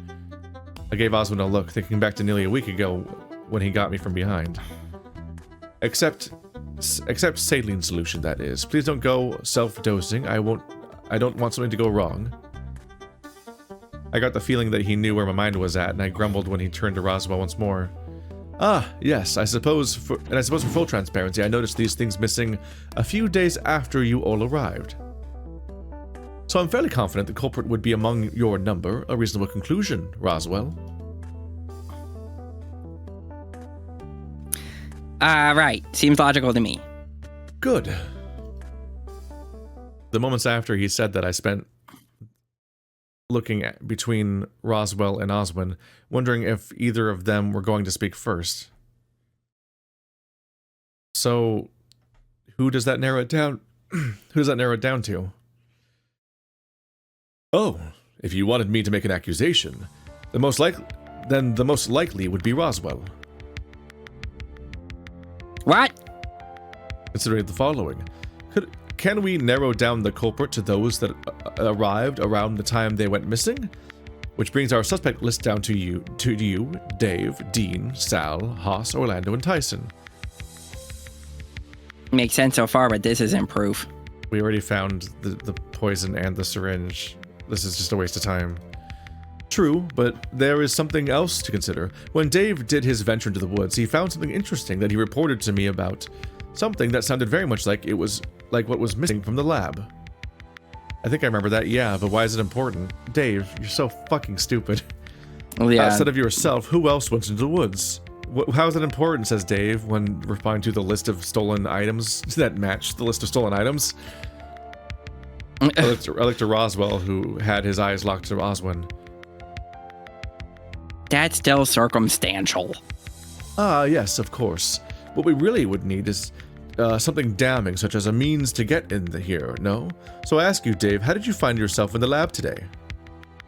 We took the passage in the basement. And were you the one that opened the said passage, or was it Roswell? Slowly I looked back to Roswell, uneasy. Well... Again, circumstantial. If your evidence is that you need someone to go out into the woods and appear after we arrived and have access to the lab, can you really rule out Benson? You can't Umineko Blue Truth this, dude. This isn't how this works. No. This is not what's happening here. Benson has access, opportunity, and a lot of time we don't know where he was. I'm fairly certain I'd have noticed Benson missing for that long, and again, we have to consider the motive. Would Benson have a motive for stealing something from the lab? Would I? Oswin grumbled, jaw clenched. As of now, I don't know. What about if it was someone else? Who? The rabbit in the woods? Could he have gotten in? Well, we don't know when he arrived in the mountain, or even how he got to the mountain in the first place. Have faith I'd know if someone was wandering around the house that wasn't meant to be here. Then why don't you know where Roswell is at given times? That's a good point. Is he surveilling this place or not? Yeah. Because then if he is, there's no mysteries. I suppose that makes sense. Around the time you were still hidden away. So if you had that whole section of the house, around that time you were still hidden away. So if you had that whole section of the house to yourself, no doubt they'd have run into you in this room. Or if not me, Benson. Just trust that if someone wasn't meant to be in the house, we would have done something about it. You can't use the logic that you would have run into somebody in this room because Oswin explicitly missed the person who stole the stuff from this room. Yeah. So that's explicitly what didn't happen. Right, okay. Now, are we done? I suppose so. Excellent. Now, if you don't mind, I was in the middle of something and would very much like my privacy back. I thought "Are you done?" was going to be about "Are you done with your defense?" So we can now, like, lay the killing blow on my proof or whatever. But no, he just is bored and doesn't care about this topic, apparently. It isn't actually trying to figure out who stole the stuff. What? He just, like, is like, go away. Why'd you introduce this, then? Did you not want to get down to this? The game's playing the fucking, like, investigation music right now. So, like, oh man, here it goes. So this is the moment where all the evidence comes out, and Oswald's just like, can you leave now? Go away, you strange little man. Not to mention, I've misplaced a certain rat that should be accounted for. Speaking of things that could steal stuff. Alright, well, come on, Roswell. Right. Yeah. Okay. The two of us headed out of the lab, and Oswin watched us disappear into the darkness. When we were back in the basement, I closed the passage behind us and turned to Roswell. I wasn't sure what to say or what to really think, but it was Roswell who spoke first. Before you say anything, I didn't take anything for the lab. Lying. Okay. Or fucking Thanatos took it, and that's why he's saying he didn't. It wasn't me, it was that stinky rat. But I'm positive that if Oswin was in the study while we were in the museum, he had to have been our culprit. But he said that he would have just used stuff from the lab to kill you, right? Yes, but if he was in the study and needed to kill me then and there, he might have had to make do with something else. Why would he need to kill his own son? If you gave him a reason to kill you, at least. Do we know that he's... I mean, I guess any intelligent reader with half a brain cell would know, but... I don't know if we know that at this point in the story, but I'm pretty sure that we know that overall. Like, hasn't it been confirmed by now, basically? In all the routes we've done, but like... Also just, why would Oswin kill his family in general? Oswin has to know that he's family. Oswin does know, and Roswell knows. That's the whole point of this whole thing, is that it's like this whole so it's conversation. Like, why would he kill his own family? It doesn't sound right. Yeah, exactly. Roswell nodded slowly, brow furrowed.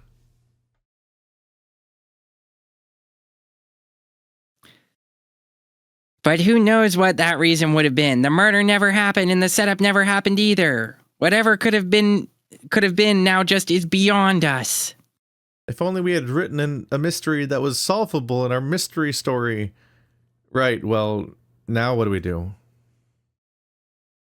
Anything you want to do? I think... I want to see if there's a way to deal with this password thing. Ah, right. There was a werewolf problem. I guess, I don't know. Either they don't care about the werewolf stuff. Just them re-explaining the logistics of the werewolf thing that we've already solved before.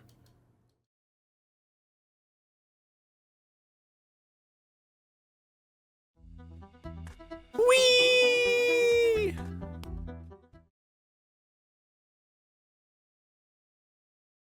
Scared of the window outside like usual, because Scary Jack is out there. Yep. Let's see. Just thinking about it made me feel worried. How much time did he have left? Or was he worried he wasn't making the most of it? How do you even go about asking these questions to someone about to die? The minutes ticked by as I waited, wondering and reflecting on how good or bad a friend I had been to him. If anything, it almost felt like I'd failed without even knowing it. Dave? Are you okay? Roswell closed the door behind him. A bunch of snacks already laid out on a coffee table in the room. A fresh cup of coffee was in his hand, and I sat up to wipe my eyes. Yeah, I'm good. Are you sure? You didn't respond when I dropped these snacks off the first time. You just kept staring at the ceiling. Sorry, just stuff on my mind. Right. I guess I can understand why. Did the investigation go well, at least? He wandered over and handed me my coffee, and I drank from it fast enough to almost burn my mouth.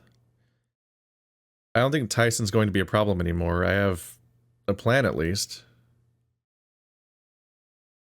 That's good. I just hope it's enough. You think it might not be? What did you find in his room? So, there was something under his bed just emitting this sound. Okay, blah, blah, blah, blah. Blah, blah, blah, blah, blah, blah, blah, blah, blah. Explanation of how to solve the werewolf problem, but we already know what it's going to do. What would you do if you were dying?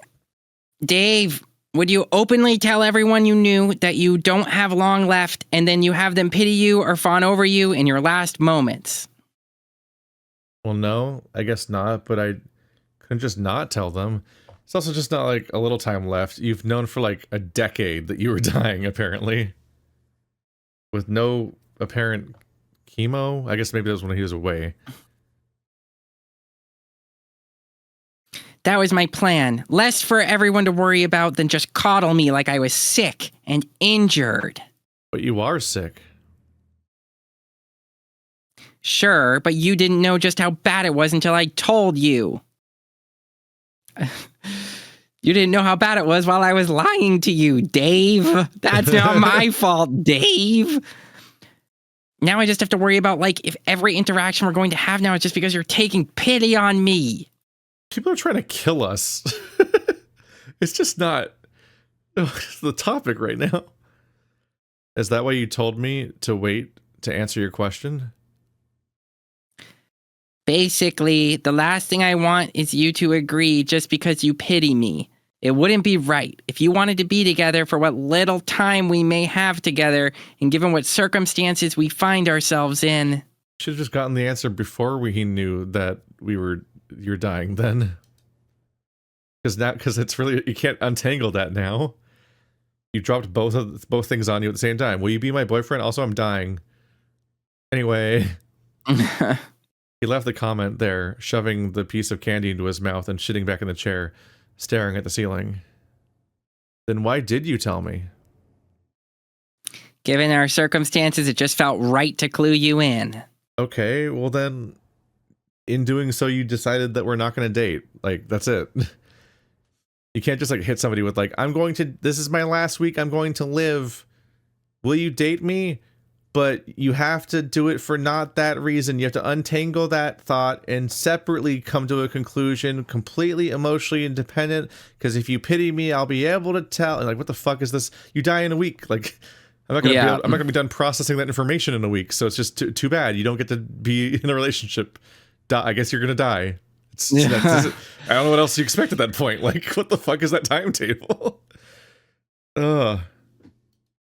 And the others, are you gonna tell them? In a couple days, sure. Just you first. Okay.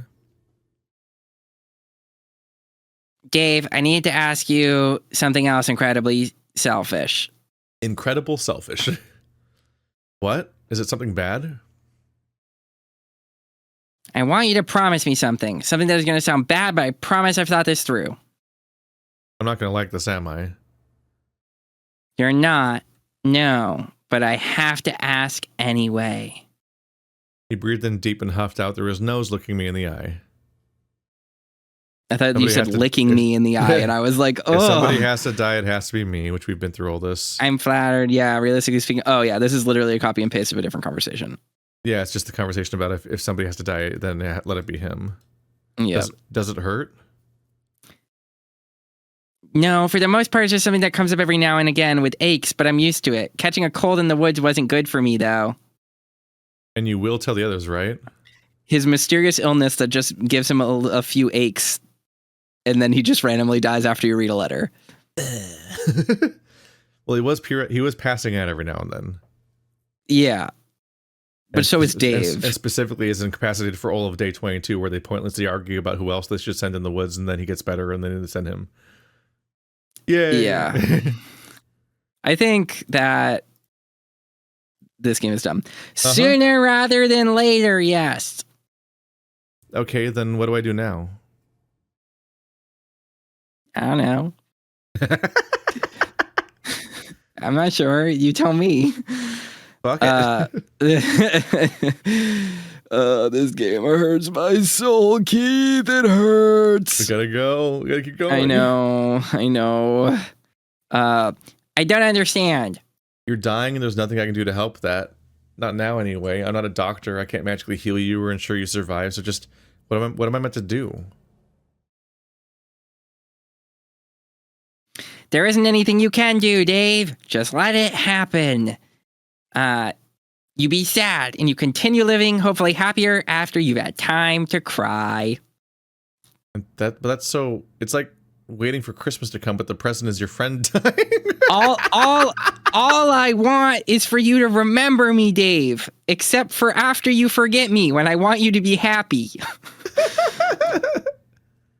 Not sure what he's getting at here. I'm sorry, Dave. There isn't really anything else you can do. It's a sad thing that's happening, yes, so you cry, you allow yourself to feel sad, and you enjoy what time you have left. You already said that. That was the last line already. Assuming we survive with everything going on.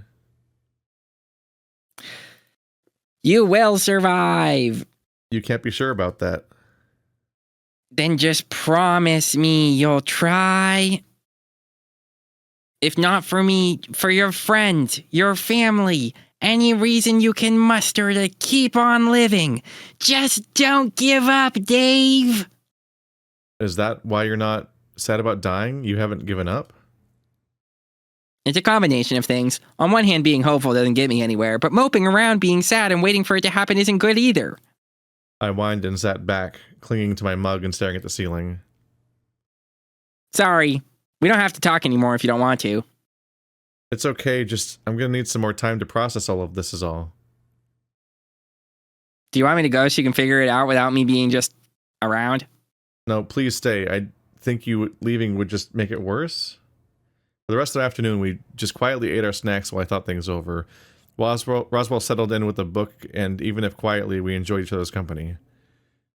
Eventually, though, it was time for dinner. By the time I'd processed it somewhat to push it in the back of my mind, even if it still weighed heavily on me as we made our way downstairs.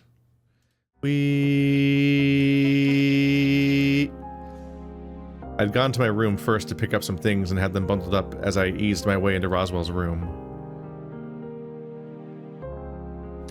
Ow! Is it still fine for me to share your bed, all things considered? They've said all things considered like 10 times in the past. They say it a lot, yeah. It keeps happening. I wouldn't be a very good friend if I offered something and then reneged on it, huh? Sure, but you have the right to change your mind. It's honestly fine. If anything, this is just yet again another logical choice for how to deal with what's going on. I'm the smart guy, so I say the word logic periodically. Do you get it? Does it always have to be logical? Can it just be, I don't know, what feels right? Who says it can't be both? Almost nothing about Roswell's logical. This is his pillow talk. He thinks this is hot. Penis. Just, I don't know, Roswell. Is it fine if I take a shower, though? But of course, I'm just gonna lay in bed and read a book until you're done. Thanks for the recap. I half-watched as Roswell got into bed and I wandered into the bathroom. It wasn't a long shower, just enough to properly wash down and make sure I rinsed it off and rinsed in the off chance I'd started to accumulate any sort of smell from the day. I know what a shower is. What? Why do they have to explain everything? Roswell, want me to hit the light? Sure. I waited Let me just read in the dark here, Dave. You fucking moron. Dickhead. I waited until I had put... I love that the nighttime is always just a blue filter over the obviously daylight open window pictures. Yeah. They just couldn't find a better picture. Fucking A. I waited until he had put his book away before hitting the light and wandered over to the bed, laying down next to him. We lay like that in silence, staring at the ceiling before I felt him take my hand in his. At first I just squeezed back, but eventually I rolled over and hugged him tight. Tighter than I probably should have, but he didn't fight me off. I lay there with him in my arms, listening to him fall asleep, and soon after I did too. This shit is straight up bananas. There's just no chemistry. There's nothing going on in these interactions, but they do write a lot of words. Oh, thank God. Look at all the words that we're skipping. Yeah. It's one of those days where you know that your character does. It's one of those funny days where he wakes up and the text doesn't acknowledge who he woke up in the bed with. What's going to happen when the Dean date happens in this route? I don't remember if we're there yet or not. I don't remember. I think it's day 23. Or day 22. Is this because of what I asked you yesterday? No, day 22 is when they're negotiating the hostage situation because he's you're currently right. unconscious.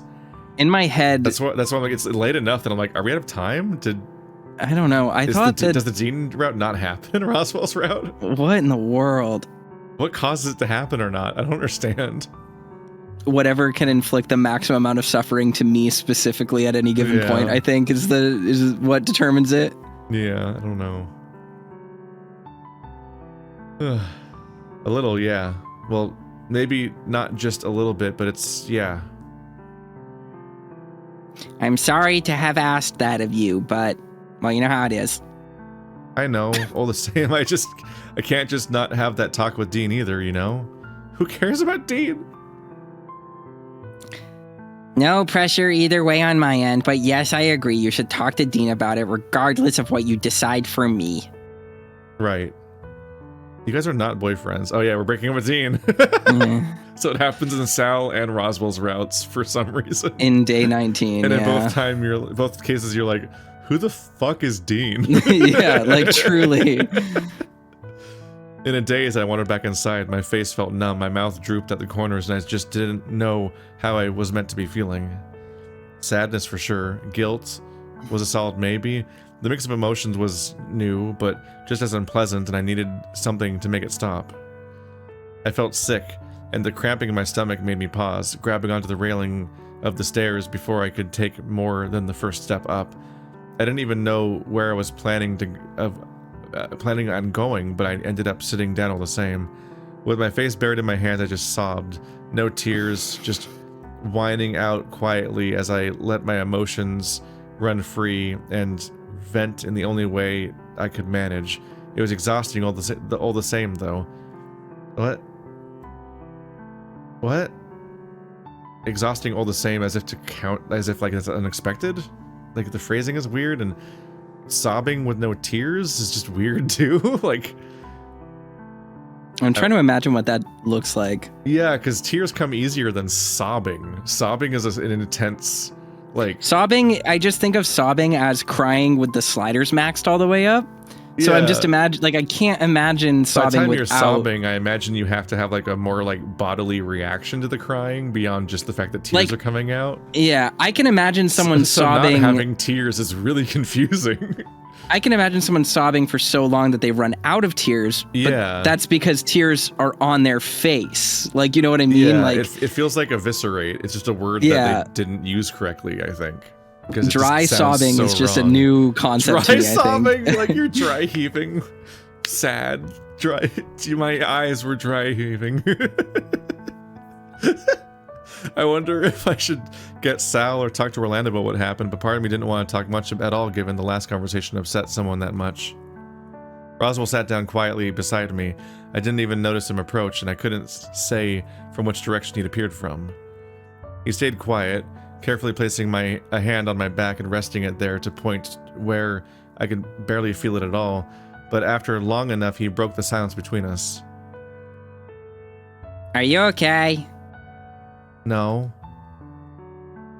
Alright. The rubbing on my back started in slow circles, and to his credit it made me feel a little better, but not enough to magically make the problem go away. Did you want to talk about what happened? You know about it already? I could make maybe an educated guess, but no, I just saw you like this and felt serious. It felt serious? Almost like he doesn't know what was happening or something. Like he's guessing. As if we didn't literally just have a conversation about it. Yeah. It was, I don't know. Did you want me to leave you alone, or can I keep you company? Please stay. I don't really know how I'm feeling right now, but I feel bad. Bad? Why bad? The 17 reasons.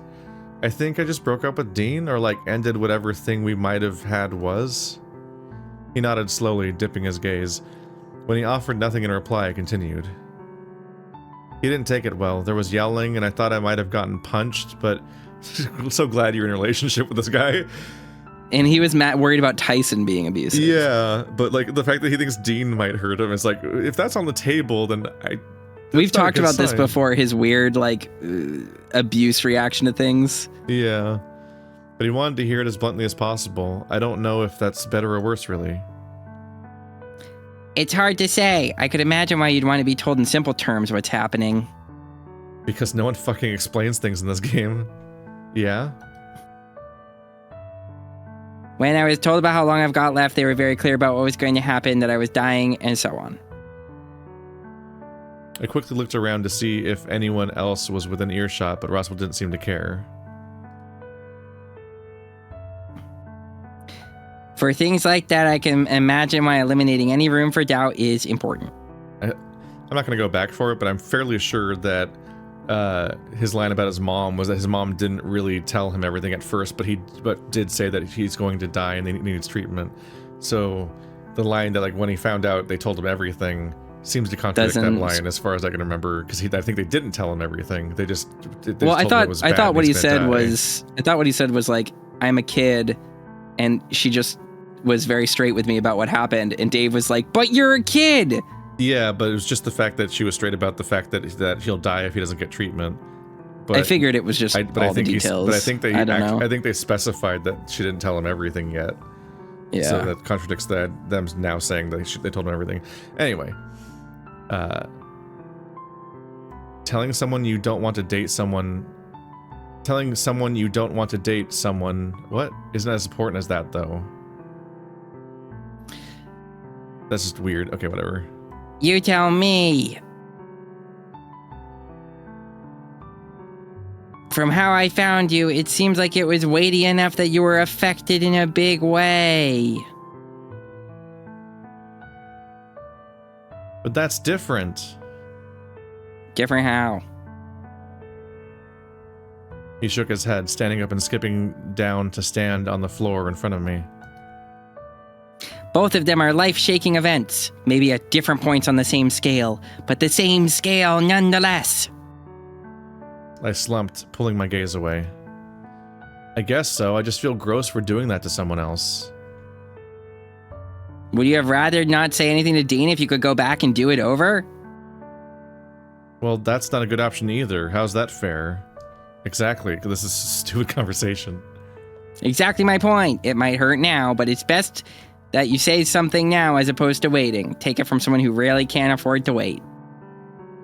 I got up and shoved my hands in my pockets, looking him over. You know, I'm still a little, shaken after what you told me yesterday. Now you're being so casual bringing it up. That's actually happening, isn't it? Everyone dies, Dave.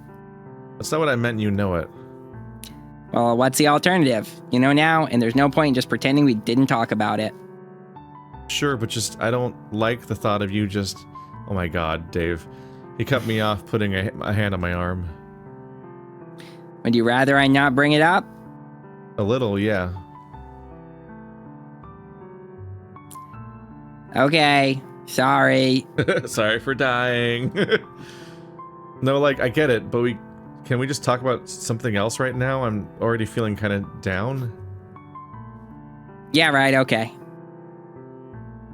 What are you up to now, anyway?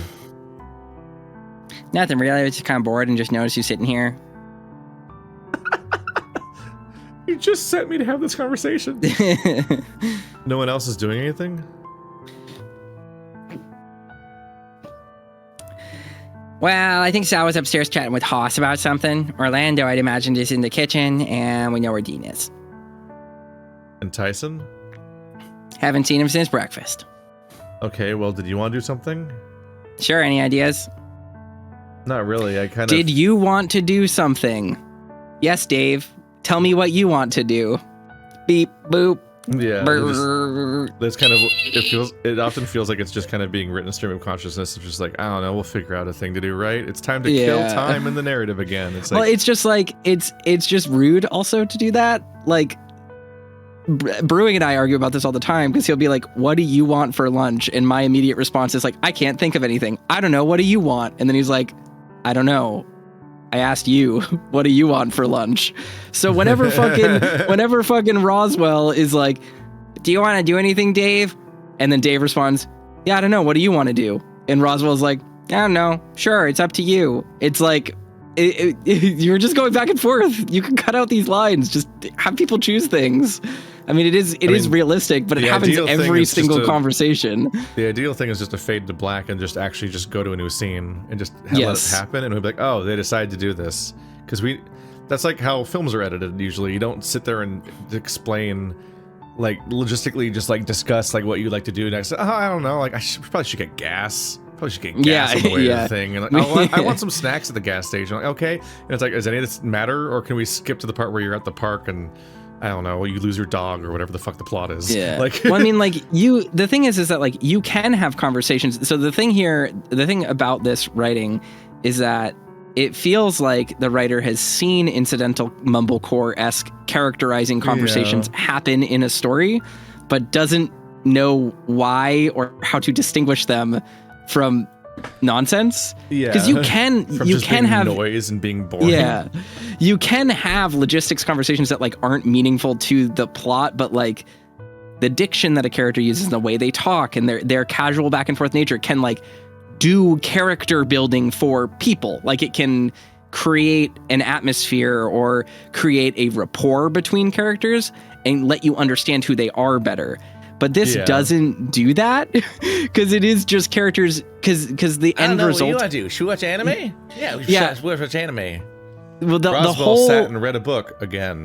Yeah, like, exactly. Like, every single time that this happens, characters aren't characterizing themselves, they're abdicating responsibility and saying they don't have anything to say. Yeah. So instead of being like, I don't know, let me voice my opinion, it's not relevant, but it gives me character, they're just like, I am a blank slate, Dave. Please tell me what to do. It's just like, oh, I hate it. And I find it interesting because I just finished mostly making a visual novel. I'm basically done with it at current date, November 27th. I'm mostly waiting on art assets and stuff. I ended up writing something that has no cuts. It is just continuously one sequence of events in first person and so on.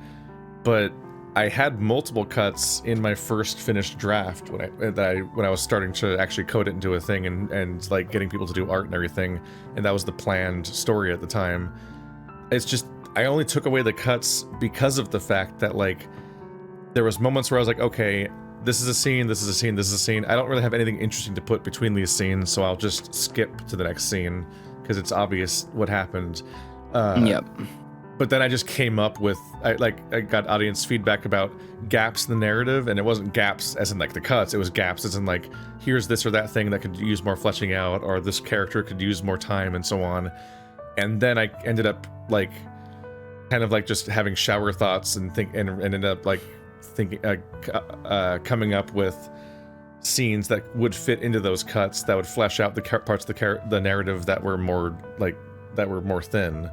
And so I only ended up with no cuts incidentally, but like it's very intuitive to just introduce skips of like, oh, they went from there to there, and you don't have to explain that and like detail the whole thing. And like I only ended up spending time in those in-betweens just because I ended up having more characterization to put in, and like that drove there being more scenes, as I needed more characterization, and that was the place to put it. Just having all the logistical scenes happen for the sake of them is a reminder of how like nobody uses the bathroom in movies really, unless it's the plot. Like one of the only toilets I've seen in years practically was the fact that like in Evil Dead Rise she's having a pregnancy test, which is a thing you do at a toilet. And fucking the most memorable toilet practically in movies, I guess, is like fucking guy coming out of bathroom in Pulp Fiction and getting shot. But like generally speaking, toilets practically don't exist until someone has to throw up in a movie.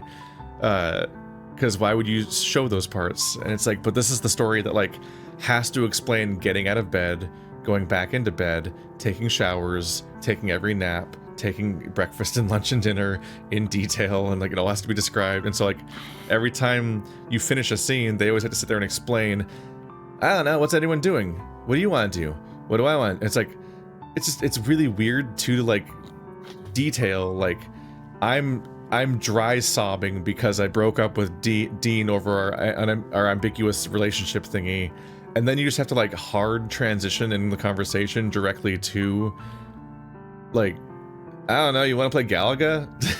Do you want to play Galaga? And they're just like trying to just brainstorm a thing to do to make the next scene happen, and it's like there's like a grace in leaving it ambiguous, the exact logistical conversation or exactly how much time passed between this scene and when Dave is kind of acting normal again, instead of literally showing us transition hard from him dry sobbing to like having boring logistical conversations about how he should entertain himself next, like in 30 seconds. It's like, it just does not, it's better to not include this.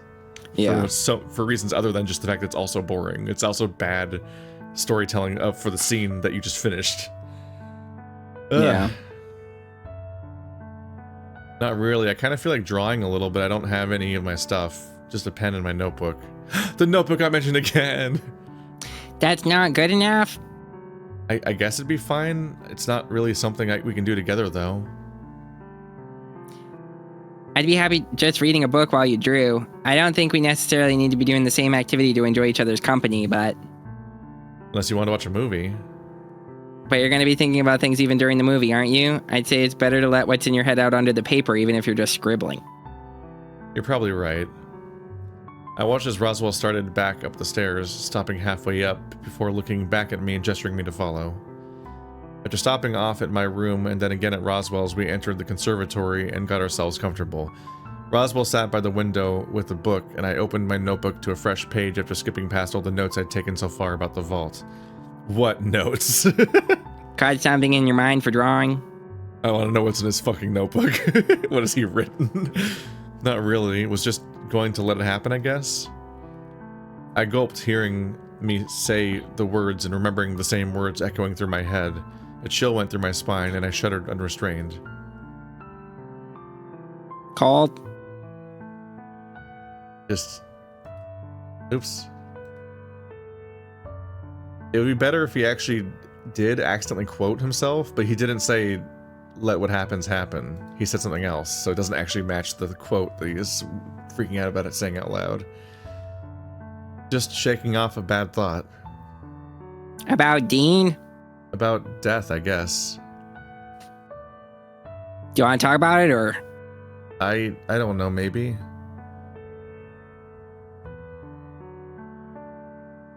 Well, you just let me know. I could feel him watching me for a little bit before turning to his book and laying down lines.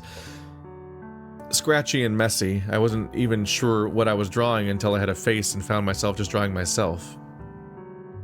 Occasionally I look across to Roswell to see if he was watching, but he was just idly reading. What are you reading anyway? Did you really want to know? I asked the fucking question. Is it a complicated book? Not explicitly, more implicitly, if that makes sense. Just say what it is. No? Oh, you know the story of Hansel and Gretel, right? Frowning, I thought back to my childhood. It was an old story, so I just assumed everyone had known about it. Two kids, a forest, and a gingerbread house. That's right. That's a version you'd expect to hear, right? That's not what's in the book, I'm guessing? Roswell shook his head, setting the book down after marking the page. This version's a bit strange. Pseudo-cannibalism and the occult. It's a very strange version just because of various symbolism. Oh, I would love to hear what it symbolizes. Tell me. Controversial label force? It's a fucking Ruby line. Isn't that the company known for their controversial labor forces? You're like, what the fuck is that sentence? You just not write something? What kinds of symbolism? The villain was a rabbit, typically associated with luck or sometimes a moon, I guess. Not necessarily, well... Eating people? Right. Like, I suppose in this story the idea is that there's a parallel between rabbits and magic from things like magicians and such. Makes sense? He shook his head, checking over the page again. Just bizarre is all. I suppose. Why are you reading stories like that anyway? Just for the humor of it. We have a copy of this at home, but Mom was very, jovial about how silly the framing of the whole thing was. Dad was much the same, but I always had strange reading tastes anyway. They didn't give you normal books? Define normal? I don't know, like books for kids? I'll have you know that I loved reading the nonfiction books that Dad brought home. Or even just case summary documents. But why? Because I'm a freak. I'm a freak, Dave. I like weird shit, Dave. I found them interesting. All the bad people being judged and being sent to prison, or those that sneakily get away. So you're just assuming that everybody was guilty, even the people who weren't convicted? Just interesting that the world can work that way is all. We're in propaganda's territory again, okay. That just sounds like bad people getting away, really. How do you know they're bad? I think he means literally escaping. But their case, I thought the cases meant like, because it's like they're people being prosecuted.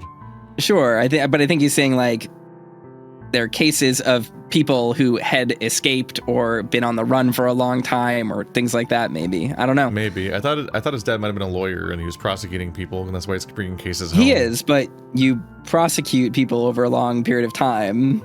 Like that can be a thing that happens is you prosecute someone and then they get out of jail in 2 years and then you prosecute them again because they committed more crimes and they keep slipping through the system. Like, I think that's what he's talking about more so than everyone my father prosecutes is guilty and they all got away.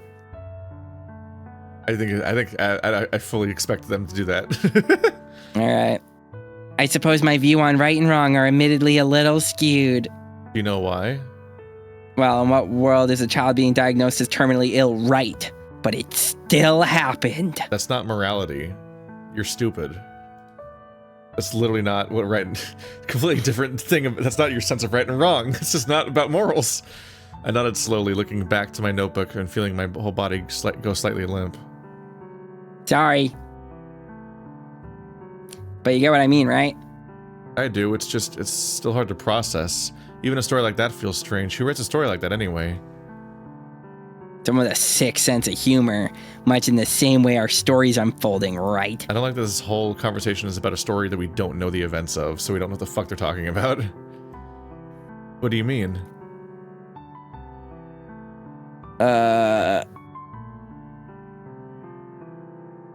Some would argue that this is evidence that God isn't benevolent or omnipotent. True.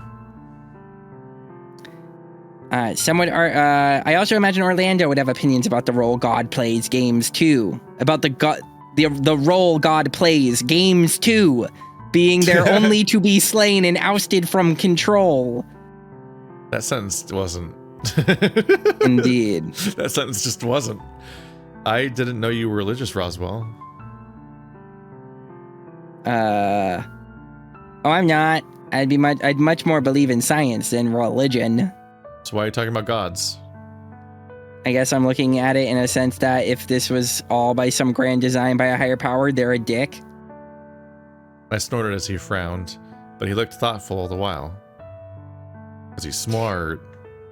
Which is why I'd much rather take control of my own fate where I can, right? And how do you do that?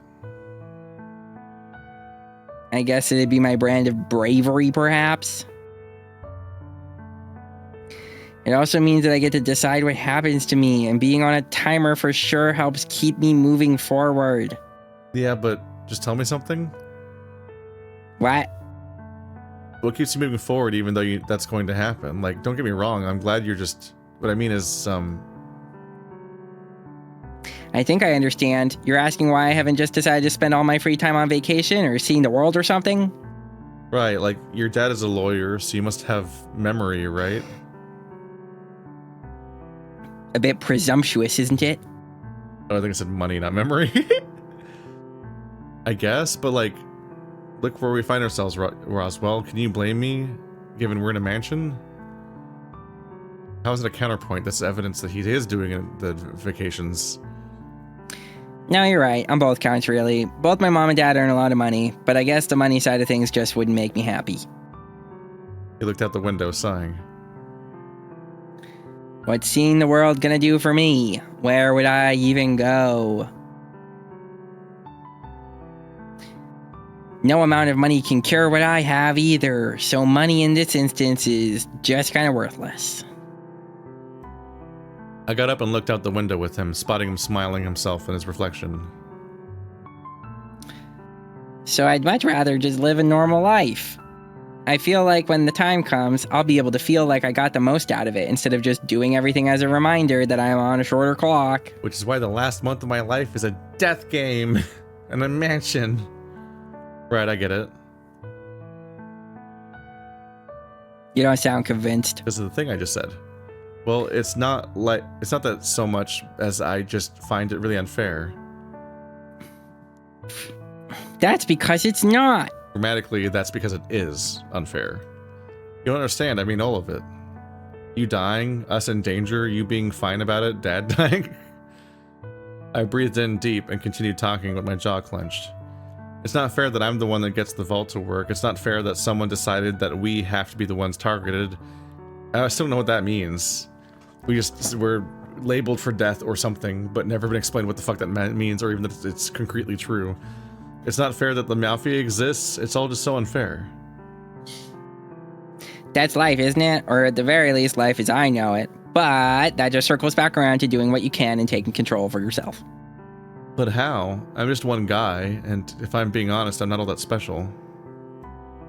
Come on, Dave, you're very special. I don't mean like that, I just mean, like, all these things seem bigger than what I'm able to deal with, even with a gun. What gun? A gun? You think a gun would help?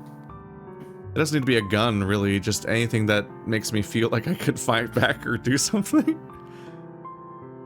Where the fuck did the gun come from? There was a sigh of relief before Roswell chuckled slightly. You just want a tool to incite change. Thankfully, there are plenty, even in this mansion. There are? Well, consider the hidden parts of the mansion, for example. Who knows what lays in those places? You mean like the library? I mean, like all of it. That said, there's a sword in the museum if you feel inclined to use something more medieval. He placed a hand on my shoulder and picked up his books back up.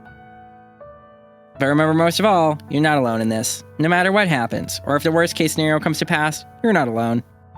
Say books? It's book, okay. The worst case scenario. Again, sorry, maybe I should stop talking. No, it's okay. I wish there was something nicer to talk about, though. Well, what are you planning on doing after this month is up? After we get off this mountain, you mean? Right, what comes next for you? Well, everyone's leaving except for Dean, from what I gather. Tyson might stick around, but he might not, so I don't really know. I think you should go to the beach. Why is that?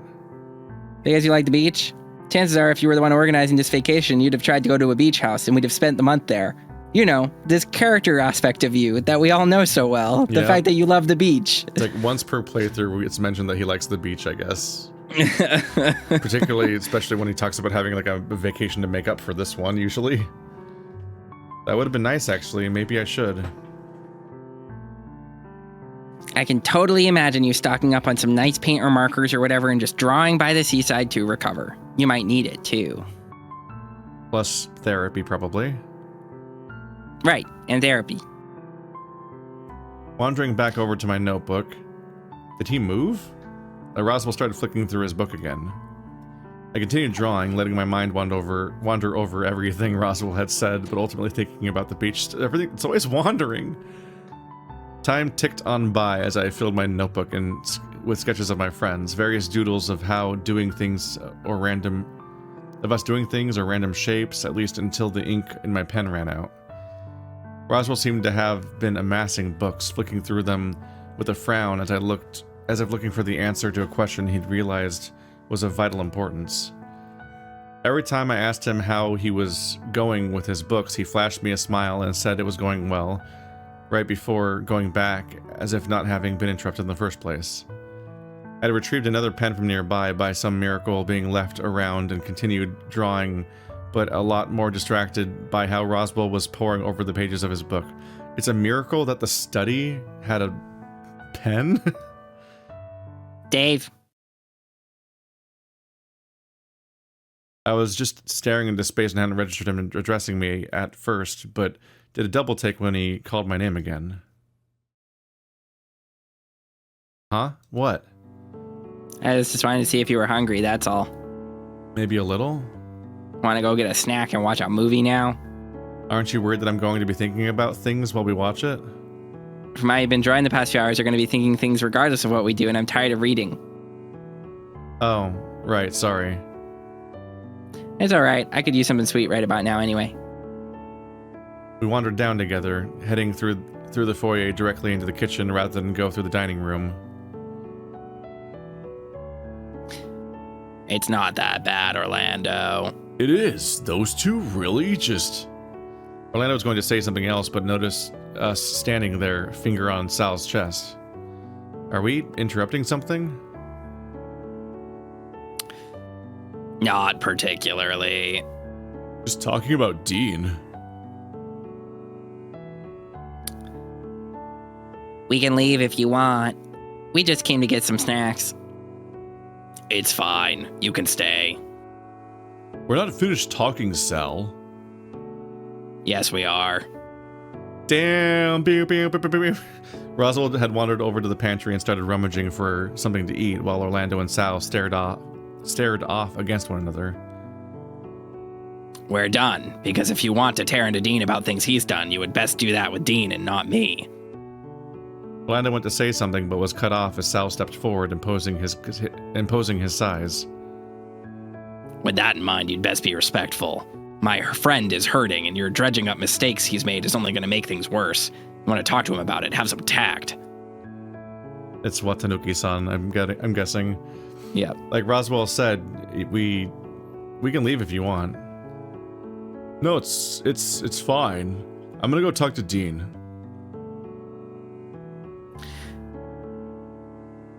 I mean it, Orlando. Now is not the time to be tearing into Dean, but if you must talk with him, he's in the greenhouse. Orlando scurried away, choosing to take the route through the dining room as to not walk past me and get out there as fast as possible. What was that about? Drama, you know how it is. Right, Just a common thread between Dean and Orlando. Well, Orlando takes issue with. That's all. Sounds like a mess waiting to happen. Are you sure it's wise not to keep them apart given how readily Orlando was willing to bark at you? I believe, assuming that Orlando can keep his cool enough, long enough to be rational, that it's best he and Dean talk things out now. That Why is now? verifiably insane. Yeah, no, nothing makes sense. But Sal's, like, not great at any of this. Yeah. Namely because it's about time, but also with what you decided earlier with Dean, it means that now there's a way for both of them to address certain grievances they have with their own positions. Sorry, I'm possibly phrasing this badly. You mean with how, with Dave out of the picture, they can talk feelings and expectations? Wait, really? That's what he meant? I just assumed it was, like, about whatever it was Orlando was talking about to Sal when we arrived.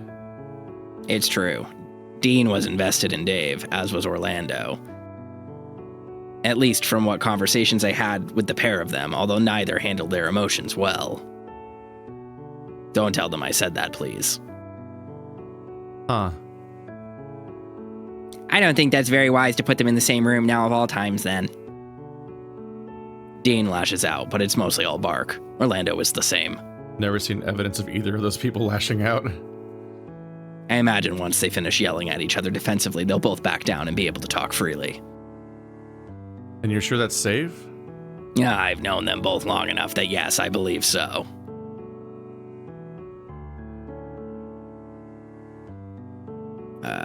I guess they'd probably be already going at it by now, so the opportunity is missed even if we wanted to intervene. Are you two just grabbing something to eat for dinner? More a snack before we went to go watch a movie. Would you like to join us? Would that be all right? I feel like I should be on hand in case Dean and Orlando need someone to mediate, but they're adults. They can cope without me for a movie's length of time. Great. This entire conflict is just illegible if you haven't played other routes, as far as I can tell. Like, what the fuck are they talking about? Sal and Roswell went back to raiding the pantry and in hushed voices discussed snacks. I just stood back and watched as they amassed things in their arms and gave me a confident nod once they were done. I was honestly surprised with how stocked the pantry was given we'd been cut off from the world for a bit now. Maybe prior to our arrival we just stocked up and we were still safe as far as food.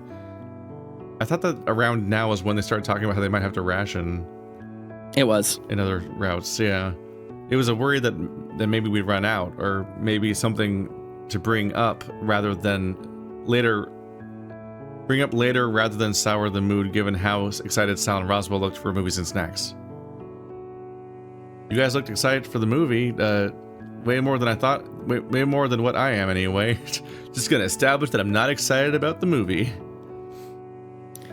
Admittedly, it's been a while since we've done something nice in a group. The last time was playing cards, wasn't it? No, that can't be right, can it? I guess we've all been busy, but still. Well, we're doing something now at least, right? I was already dragging beanbags into position when Sal came to help, grabbing an extra one presumably for Roswell. So how have you been, Sal? Like in general? Fine, I suppose. Beyond the things everyone's tackling together, I can't complain. Really? Admittedly, I'd like to go to use the pool again when it's safer, but otherwise it's for sure a unique vacation. Sorry. Is it your fault that all of this has happened? Unless it is, I don't think you should be apologizing. He clapped Roswell on the shoulder, and Roswell buckled under the motion to fall into a beanbag, still cradling his snacks. What did you want to watch? I'm happy to watch whatever. Dave can pick. Anything in mind? I don't want to prolong this by ranting, but I do want to just acknowledge for a second that this is agony. And this is just a non-scene, and oh my god. Yeah. You can pick Sal. Yeah. I'm just, that's the tension in the room that we're both feeling and we're trying not to voice. Okay, I see. He wandered over and picked something seemingly at random before returning and opening up a bag of chips. The moment the movie started, we seemed to pick up in spirits. Roswell seemed attentive, as was Sal, but my mind was still wandering. I kept finding myself looking to Roswell, remembering that what he told me the day before and what was eventually going to happen to him. He's going to die soon. He was going to die, and he was happily sitting there watching a movie without a care in the world. I wasn't sure if it was envious of his strength or concerned about how unfazed he was about it. On top of that, the question Roswell posed me yesterday was that what was I going to say? How did I feel? How could I feel my eyes? I could feel my eyes bulging as more and more I found myself staring at my friend. Dave, are you all right? Oh, I'm fine, really. You're not watching the movie. Should we change it to something else? Or did you want the bar of chocolate I have? Sorry, just thinking about something. I'm good now, though. We can pause if you want to talk it out. No, I'm good, promise. All right, Roswell, may I have the chocolate, please? Oh, sure. The movie continued, and I still felt myself sneaking glances. The other two seemed aware, though, occasionally meeting my gaze. But it wasn't long until we were facing the credits, and Sal nodded slowly. That was fun, thank you. No problem. It was nice to break up a bunch of reading and drawing. I'm just thankful that we did something just the three of us. Admittedly, it was starting to get a little lonely with just everyone in pairs. With Tyson, someone's always left out. Oh, I just assumed I was the one left out. What? Really? Well, you do wander off a lot, Dave. Plus any number of times you've just decided to take a nap, leaving the rest of us able to pair up. Why would people be in pairs? There's no pairing system, whatever. Hopefully, we can find a time for everyone to get together to do something outside of a meal anyway. You're on a vacation. Sal got up and passed the open bag of chips he held to me, stretching. Again, thank you, but now I should go make sure Dean and Orlando are doing okay. You're welcome to come back and join us later if you want, Sal. We'll see. I appreciate the offer all the same, though. God, I can't wait. The faintest smile crossed his face before he wandered into the room, leaving Roswell and myself alone. Oh, I so cannot wait for this to just hit the next chunk where we can skip. It's just fast forwards like crazy, yeah. Yeah. We sat there quietly for a bit before Roswell broke the silence, resting back in his beanbag as he looked at me. You're worried. Sort of. Maybe worried is the wrong word. You're more conflicted about what I told you yesterday. Well, You guys can have an actual conversation and not just psychoanalyze each other. You know that, right? Yeah, you can, because they'd have to have an interest. Yeah, I guess that's true. In history, like imagine if they had like interesting memories. Yeah. Ever to go back on, or stories, or dynamics of any kind. Yeah. Well, yeah. What am I meant to do with that information? It's sad, but also, oh my god. Yeah, I know you're dying. Trust me, I know. Would you be less happy if I found... Hopefully you haven't been worrying too much about my death. Come on, what's really bugging you? Deep breaths, Dave. He's literally just bringing up the two things over and over again. That Roswell's dying and also the boyfriend thing. Over and over and over, but not with any new things to say about it. I swear to God. Yeah, have you accepted your fate? You're going to die. Everyone dies eventually. Uh-huh. Cool. Right, well, obviously having a loving partner is nice. Okay, Sex is fine, I suppose. Yeah. Let's see. He said, what did you want about a partner? And Roswell responds, right, well, obviously having a partner is nice. Doing so out of obligation won't cut it. Heartbreak is part of life after all. What about sex? Sex is fine, I suppose. I've never had it, and at this point, I could take it or leave it. If it happens, it happens. So when you asked me yesterday if I'd be your boyfriend, that's why? Like I said way back when we were sitting outside, I do love you. I'm not sure exactly in what way. Romantic, platonic, I'm not sure. You put me in a real difficult position, Roswell. I know, and for what it's worth, I'm sorry. Roswell got up, dusted himself off, and looked me over carefully.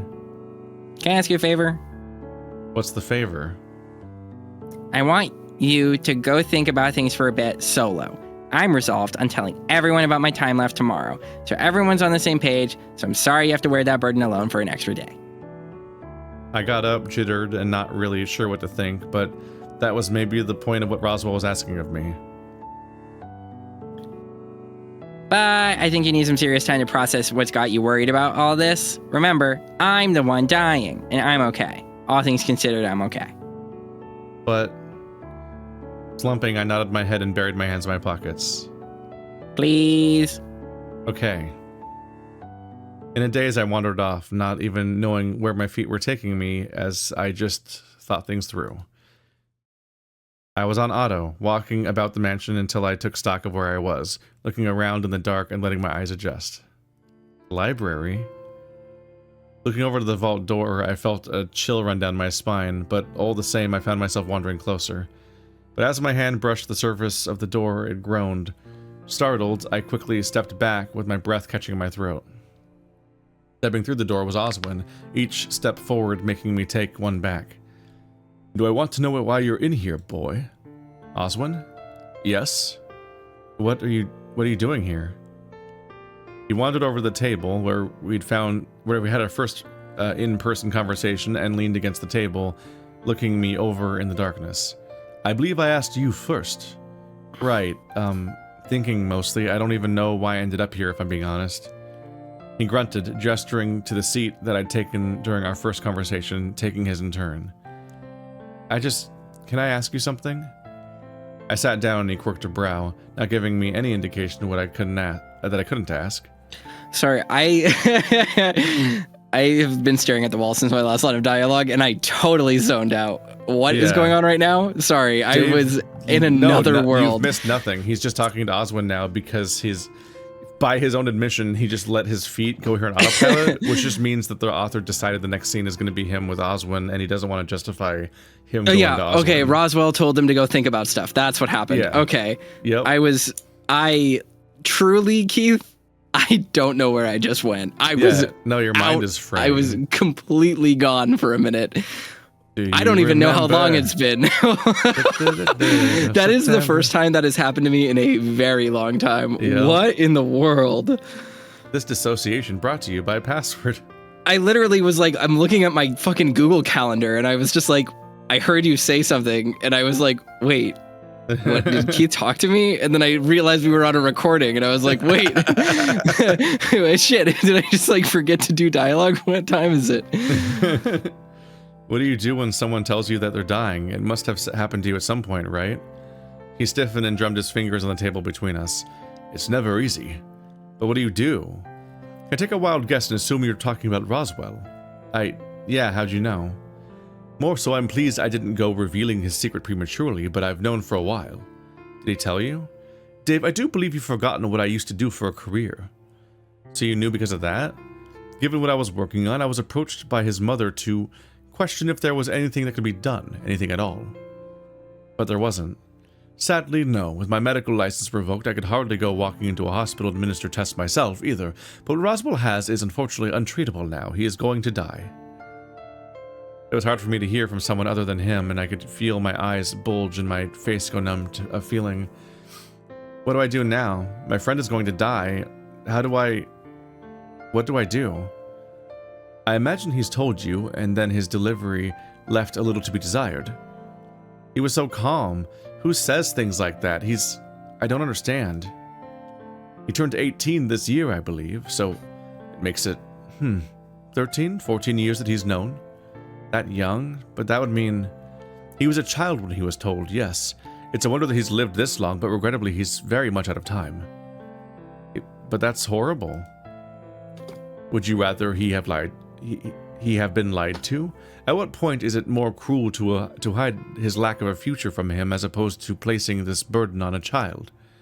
So as parents, every effort was made to ensure he was comfortable, that the flow of information was dictated by whatever his curious mind wished to know, even being so young. I can't believe it. That's just so unfair. There was that word again, and I caught the faintest smirk in Oswin's face. That is unfortunately life. But I imagine that this isn't all that comforting to you. Of course it isn't. He could have said something sooner. We would have done so many other things and made better use of the time. But wouldn't that fly in the face of his wishes? What do you mean? To live a normal life. That's what he wanted, wasn't it? I just don't understand. How can someone be so willing to die? Because everyone dies eventually, Dave. Roswell has just had over a decade to come to peace with that facet of his life that his life is significantly shorter. I slouched in my chair and pouted. Even now, I didn't understand how to process what I was feeling. Between feeling overwhelmed and helpless, I slowly brought my gaze up to Oswin. Let me ask you this. Are you his friend? Of course. Did you care for him? Obviously. Then I fail to see why this is an issue for you. You're not the one dying. He is. Given the circumstances, I understand why you'd expect Roswell to be distraught, but I'm sorry to say that is all long in the past. So what am I mean to do? Entirely up to you. But I would imagine the correct answer would be to be his friend. But I'm doing that already. Are you really? I sat up, then continued my upward motion, so I was standing. How dare you? Of course. Nothing is going to change how I feel about Roswell. Nothing, huh? Well, that's good news. So I suppose that our conversation is over. After all, the only thing left is to be there for him, isn't it? Let me be frank. If you were looking for what you're meant to be feeling or what you're meant to be doing about all this, the only one that can answer is yourself. It's been going for a while. Yeah. He rose from his chair as well, hands in his pockets. I see no reason why this scene isn't just in every route. Why is this a Roswell scene? Like, we learned that Roswell's dying, and you would ask the doctor about it, probably. It's weird that it's in his romance route. It's a sad event, so be sad. Cry if you wish, but the more you bring up that you don't understand, the more taxing it's going to be in his final moments. We wandered over and put a hand on my shoulder. Do you understand, or do I need to go over it again? I mean, you will have to go over it again. Yeah, it's you'll the have to do it seventh again, version of for this conversation. His whole route is this conversation repeating. It's insane. This is incredible. This is My agonizing brain writing. is melting. This is easily the worst route in the game because it's torture to sit through.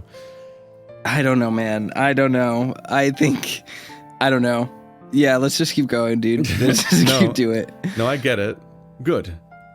If you're still struggling with this, go speak to Roswell again. Speak your mind, but be tactful. I can't wait. Rich coming from me, but I'm hardly a paragon of virtue, am I? Thanks, I guess.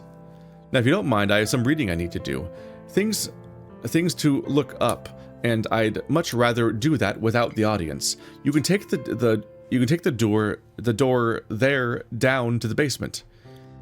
He punched something into the door and opened it, gesturing through it. Good luck. I followed the passage beyond the door, letting my hand on the wall guide me forward until I emerged in the basement. From there, I stepped back into the foyer. You look a bit rattled, Dave. What's going on? Have you seen Roswell? Sure, why? Just wanted to talk to him about something. Last I saw, he was outside just laying on the grass, looked a little out of it. Did he say anything?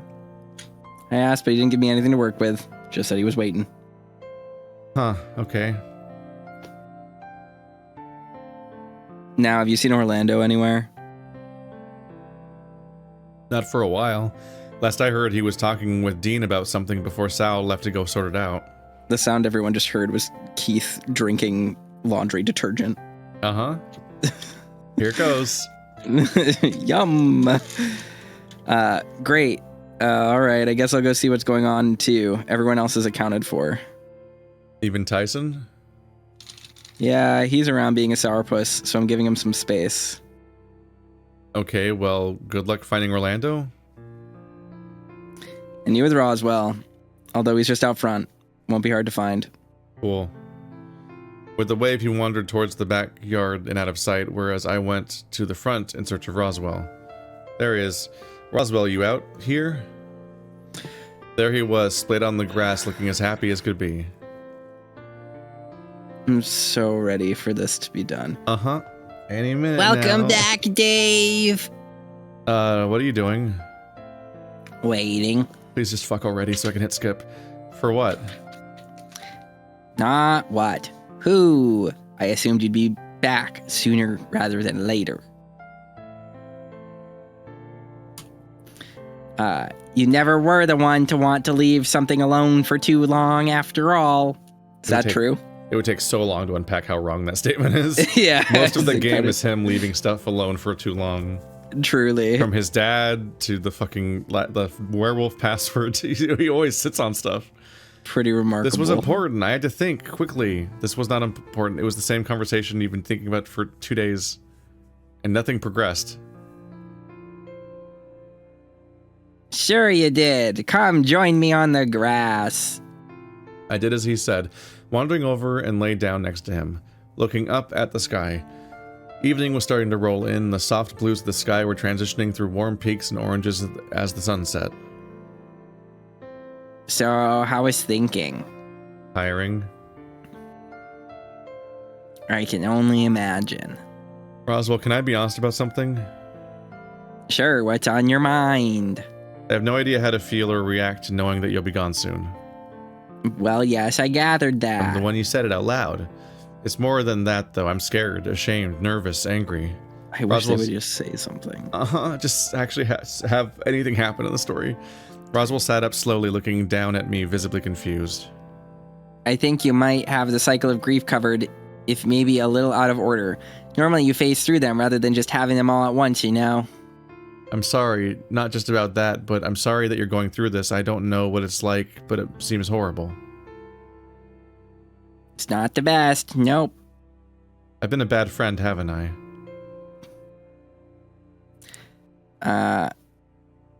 Not as bad as you think, Dave. You just care and you don't know how best to handle this particular bit of news.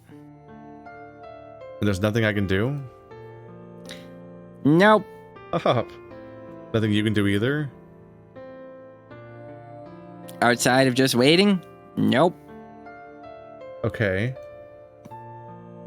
Roswell lay back down, looking up at the sky when I glanced across to him. I know it's not the best situation, but I promise I'm okay. Okay. You're starting to sound unconvincing, Dave. Sorry, I'm just sad. It's a sad event, so it's okay to be sad. Also, the other thing you asked me yesterday, Right, have you come to a decision? can I ask something first? Of course. I know you said you wanted to experience it, even if it's fleeting, but what's going to happen to me if I say yes? What? You live, you be happy even when I'm gone, hopefully. Just because I'll be gone doesn't mean life stops. I thought you'd have learned that by now. From the several times we had this conversation. He sat up, crossing his legs and stretching out as if the same. Okay, okay. Even as I struggled to make sense of it, Roswell was still smiling. For some reason, he really was fine with all this. I know that. His eyes dipped down, my brow furrowed, and I asked myself deep down how I felt about this. Sure, let's do the relationship. Yes, my answer is yes. Ah. It's only going to be for a brief while, but for what it's worth, I'd be happy to take what moments I can get. I'm glad you think so.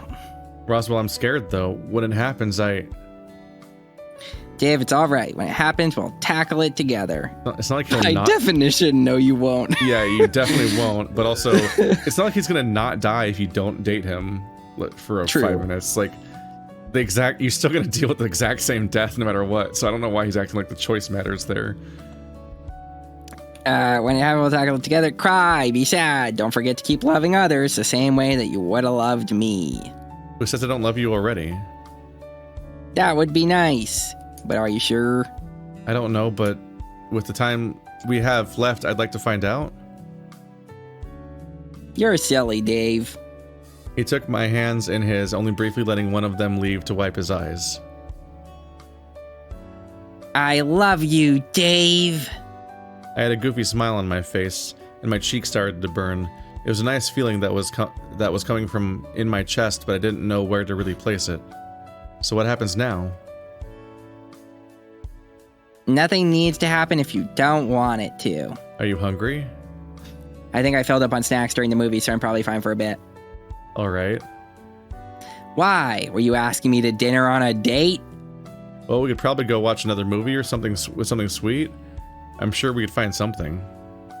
My boyfriend knows me so well. Is that what I am, your boyfriend? Oh my god. Sorry, was that not what you were agreeing to? I just assumed. No, I mean, yes. I mean, I'm so stupid. I'm just so stupid. It's just going to be a little bit to adjust to is all. This is all new. We don't have to call it that if you don't want to. Honestly, just basking in this feeling is really nice. So what did you want to do now? You just said. Are you asking me because you had something in mind? Oh my god. Again. What happened to the fucking movie conversation they just had? Not at all. I'm just wondering. Honestly, I didn't think this far ahead. If we hadn't just watched a movie, I would say we should go do that. You did just say you should do that, and you both agreed to it. What the fuck?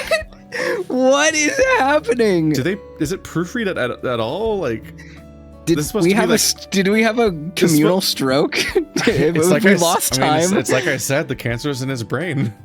Just losing Roswell it. conversations just start over randomly. What the hell? What is going on? We can't watch more movies? We can. That is, if you want to. Oh my god! I fucking suggested that. We already agreed we were doing that. This is a nightmare. This is when the simulation in the Matrix breaks down. This game has an asymptotic relationship to the idea of ending. Like, the more it feels like we're gonna get there, the more the conversations will just repeat and repeat like a fucking Stanley Parable skit. Oh my god. Oh, I'm having like being John Malkovich, opening a door to myself. I'm gonna die. Might be nice to cuddle up and find something easy to watch to let the evening go by. Yes, we know that's the thing you just said you would do. We both got on our feet with Roswell lingering a little behind. I waited for him by the door and he wandered up ahead of me as I looked over the lawn. Oh, Ty. Hey. What are you doing here? Jesus. Nothing? What are you doing outside? Just, Roswell, he was outside. Yeah, and? I think we're dating now? You sure about that? Yes? You don't sound sure. We're dating. Congrats, I guess. What about you? How you doing? Fine. Why? These are human characters that speak like humans.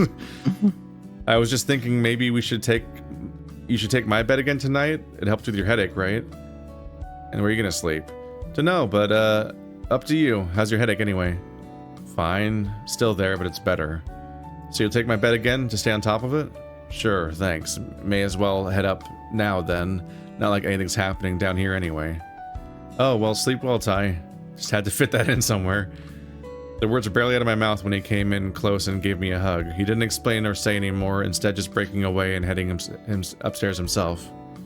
We'd watched a movie, and with a pair of us yawning, we made our way over to the rec room, to Roswell's bedroom. Today was a good day. It ended up that way for sure, yeah. Right, do you think tomorrow will be easy? Letting everyone know that, well... You want me to do most of the talking? There isn't really anything to say, is there? At least regarding us. Just comes down to us dating, and that's that. True, but I don't know.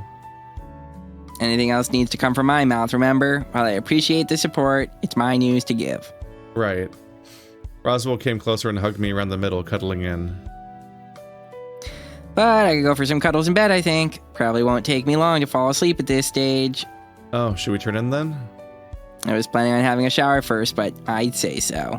No worries, I'll grab one after you and just get comfortable while I wait. Won't be long. Uh-huh. Shower logistics again. He flicked off the light and disappeared into the bathroom. Then soon after, I heard the shower running. Then after I'd run in the shower, he tagged out. I took a shower, curled up in bed, and then we slept and snuggled like we did the last several nights. I lay down, he reached out for me and rested his hand on my chest. Idly, he was playing with my fur as I warmed up under the covers and eventually came in close enough to roll me over so he could cuddle into me from behind.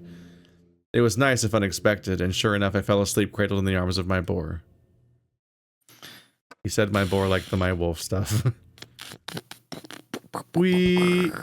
I sat up in bed looking around before the loud snore from next to me made me jerk my head in that direction to see where it came from. There Roswell was sprawled out on his back with a blissful smile on his face. I could only return the smile, but mine was a lot more grim, knowing full well that this was going to be something I had to commit to memory. Who knows how many mornings I'd experienced like this. Rubbing my eyes, I tried to think back to the dream I had, frowning when I couldn't remember if those were things that had actually happened or if I was just hallucinating. The longer I sat there with my thoughts, the more confused I got. All the while, Roswell remained asleep and happy. I found myself getting jealous. I tried to lay back down to get more sleep, but as I got closer to my pillow, I heard Roswell's breathing change, followed by a yawn. Oh, good morning. Hey, morning. Did you sleep well? Well enough, I guess. Some strange dreams, but that's become kind of normal, really. How strange is strange? I kind of just... It was as if I was awake. Everything felt so real, but I don't remember playing cards with Sal, Haas, and Tyson all at the same time. Are you sure? Pretty sure. I feel like I would have remembered that specific combination of people playing cards. Well, if it was just playing cards, I guess that's fine, right? It could have been worse. Yeah, I guess so. I have dreams like that sometimes too, almost as if they were memories I was reliving. Sometimes they're like crazy strange though, but I can still tell they're dreams. How strange is strange? Sometimes I imagine I'm a great magician sawing someone in half. But when I do the trick, they turn into candy and it just gets kind of everywhere. Candy gore. That's, huh. Not all of them are like that. Sometimes it's just thoughts about school. But because we're not at school now, I could tell if that was just a dream. That's kind of the spectrum. Sounds similar to me, although I guess replace school with home? It makes sense you'd think of home. You miss it. My smile went grave, and I looked him over as I moved from resting back on my elbows. Go on, Dave. I know you want to ask. Do you ever dream about dying? That's complicated. Mad World starts playing. Maybe once or twice, but not in the way you were probably thinking. Night terror stuff like falling off a cliff or being attacked. The dreams in which I'm dying are the best I've ever had. Signed, Roswell. Right, yeah. I think if we stay in bed, all you're going to do is keep overthinking things, so why don't we head down and get something to eat? I know you could use some coffee, so I can only imagine what it's like for you. You mean coffee or sugar? Why not both? We stumbled out of bed and put on clothes. Maybe Roswell was right, and I just needed some coffee in my system. He seemed to be managing just fine without it, although I could have just been the prospect of sugar to fuel his sweet tooth. He was almost taking the stairs 2 at a time as we headed down to the foyer, but he waited for me as I dragged my feet. From there, I was into the dining room. He paused from talking to Sal briefly to top up his coffee, causing the crocodile to do a double take when he resumed their conversation while openly pouring the sugar bowl into his mug. I shot Roswell a pleading look, not certain how better to explain it. Oh, thank God. I clued in immediately as to what Thanatos was talking about and ducked my head, looking quickly to Roswell, who seemed to be realizing what Thanatos was talking about. Great written line. Fantastic. Okay, this is just interstitial nonsense. Just them continually acknowledging stuff. Me? Fine, I guess. Well, I guess it's less fine and more than just a shock, or not really knowing if it's still real, or maybe it's not that, but just, it's a lot, right? Uh-huh. No, it's just this is the whole day of processing that Roswell's dying. Which is a funny backdrop in that most routes fuck today, I think. Just, we're only gonna live for so long, right? That guy's dying. We should, Roswell wanted over. I'm gonna go give Roswell a hand doing the dishes. Hold on. What? Something's bothering me. Something's off. What's off? I'm not quite sure, but it has something to do with you and Roswell. Oh, you mean how they're dating now? Excuse me? I immediately looked away, but caught sight of Dean staring right at me, or rather through me. Already I could feel the guilt starting to build in my stomach as he silently stared me down. We weren't in a fucking relationship. Fuck you. Yeah. We didn't do anything for the last 3 weeks of being here. We're not in a relationship. Slowly we got up and eventually walked away without a word. Oh, that's not good. Sal got up next and wandered off after Dean, and I had a pretty good idea why. So we're gonna get a story as to how this came about? I don't know, we hung out every single day for 20 days straight. Like, what? Yeah. And why your timing of it seems really poor given Deem's reaction? I sort of just, well, I won't say it sort of just happened, but it kind of did. Meaning? Like, Roswell asked me outright a few days ago, or like, a while back, actually, he said he had feelings for me in some way, but didn't know for sure what they were. Weren't you dating Dean at the time? No! I've never dated Dean. I don't know, I just know that, things sort of just, you know... happened. Roswell, mind explaining? Have to admit, I'm a little curious too. Nothing much to it. Said how I felt. Gave Dave the choice knowing everything that would come along with it, and he came to the decision on his own. Really? That's it? Yeah, it's fucking dating. It's not fucking magic. It's not complicated. Sounds a little sketchy to me, especially with Dean vaguely in the picture. Fuck Dean. Truly. What do you mean by vaguely? Dave, in the time we've been here, Roswell's been more upfront about his feelings and intentions than both you and Dean have been in, what, over a year? Yes, you want to know why that is? Because we're not dating. That's just not dating by anyone's definition. Everyone's so fucking weird in this game. Yeah. That's, As fun as I'm sure as it is to bully Dave, maybe leave him alone so he can do the dishes. This is 1000% not a recreation of like, oh no, Chunter never really broke up with Leo and was like drunk texting him and blah blah blah. No, none of that complication is here. It's just fucking, yeah. Dave and Dean just weren't dating ever. Yeah, they just straight up. There was just a vague hint of intent that never went anywhere. Dean is just a guy who told dirty jokes to us sometimes. Yeah, and he's like, that's way too old in a creepy way. So most of the time that they were supposedly caring about each other, it's like a fucking like 26-year-old and like a fucking like 17-year-old or something. Like, it's weird. As far as I'm sure. Oh, I already said this one. Tyson flashed me a quick thumbs up before leaving the table, and notably his plate on the table. Well, don't let us keep you. Come on, Orlando. Orlando made me a wry look and pointed at me carefully. I expect details later from both of you. Well, he'll be dead, so... And we gave you all the details. It has not developed further than this. It's not fucking complicated. It's just people decide to date when they have feelings for each other, and that's, you know that, because you're my goach. Fuck. He pointed to Roswell before leaving with Haas. With a shrug, Roswell led the way into the kitchen, and we cleaned up after dinner. God, let it be over. I need that. Give us the big skippies. Yeah, the dopamine of the 3 triangle skip is. Oh, I need it. We were both yawning by the time we had gotten back to the room. Roswell rubbing his eyes as he closed the door behind him. Time for bed already? Yeah, I'm exhausted already. Well, it was a pretty involved day, right? I'm not at 100% either. Oh, right. Are you in pain or? No, I'm all right. It's just tiredness, really. I don't think I'm going to start sleeping as much as you do, though. Hey. He nudged me playfully before yawning again. Go on, have your shower and we can settle in for the night. Sleeping as much as Dave. Dave wakes up before you every day. That doesn't work. You sure you're feeling all right? Oh, that's you. Absolutely. Just tiredness, I swear. By the time I had returned to Roswell was unconscious, sprawled out on his bed with his shirt half off. After helping him out and making sure he was comfortable, I climbed into bed next to him after turning off the light. How's the shirt half off? He mumbled quietly in his sleep, a worried expression on his face, until I cuddled up next to him. Then, as if all was right in the world, with a faint smile rested on his face, and it was the last thing I saw before I too fell asleep. Cool. Day 21.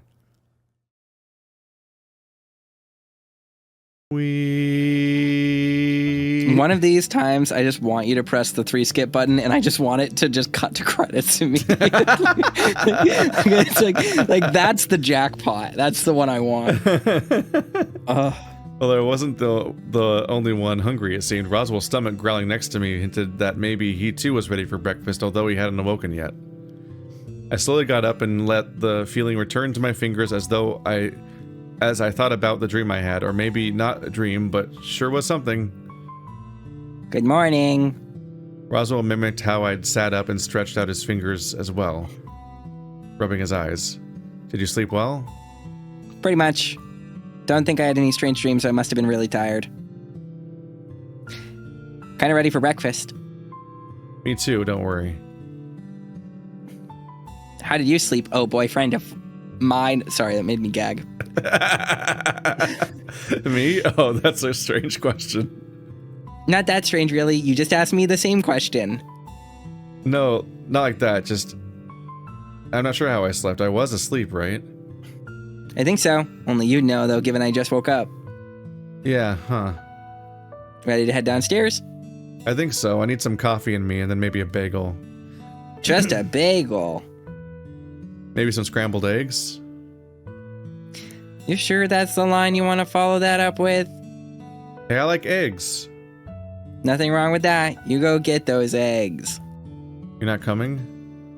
I'll meet you downstairs. I want to have a shower first to see if it takes some of the ache in my muscles away. Oh, sure. I'll make sure the coffee is ready, too, for when we're downstairs. Cool logistics conversations. All right, bye-bye. These people try to do a fucking sword, and they're bad at it. Oh my god, Dom. Yep, Dom's here. This is the day of the hostage exchange negotiation, and then tomorrow is the whole day of preparing for it because it takes 3 days to do a hostage exchange for some reason. Oh, it's 12:04 a.m. at the time of recording, and this game needs to end. Yes. Also, I think that means that we're done with the romance. Yeah, I think so. I think they just don't have a romantic climax. The romantic climax was them laying in the grass and being like, "You're still dying." Uh-huh. If I was dating Roswell, I'd also never climax. So, I mean... No, I don't like that.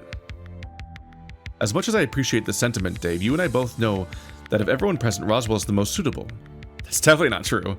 I struggle to fight against what Oswin is implying, especially given what I'd promised only the day before. Look at it all go. Wow, thousands of words. So many thousands of words. Welcome back. I looked across to Roswell sitting there calmly on the bed, the bag of marshmallows next to him. Hey? How are you feeling? Aside from the blood and stuff, I mean. Confused? Tired? Where am I? My room. Thanatos was wandering around and asked for Dean to retrieve you from downstairs. I'd have offered, but I'm not exactly strong enough to carry you myself. So Dean had to carry him to Roswell's bedroom? Oh my god, he got cucked so hard. Oh my god, he got cucked so hard. That's unbelievable. That's a spectacular thing to write. Why would you write that and not Sal? Why would you write that Dean does it? Oh my god. That's genuinely hysterical, That's actually. Incredible. They did not think that through. Wow.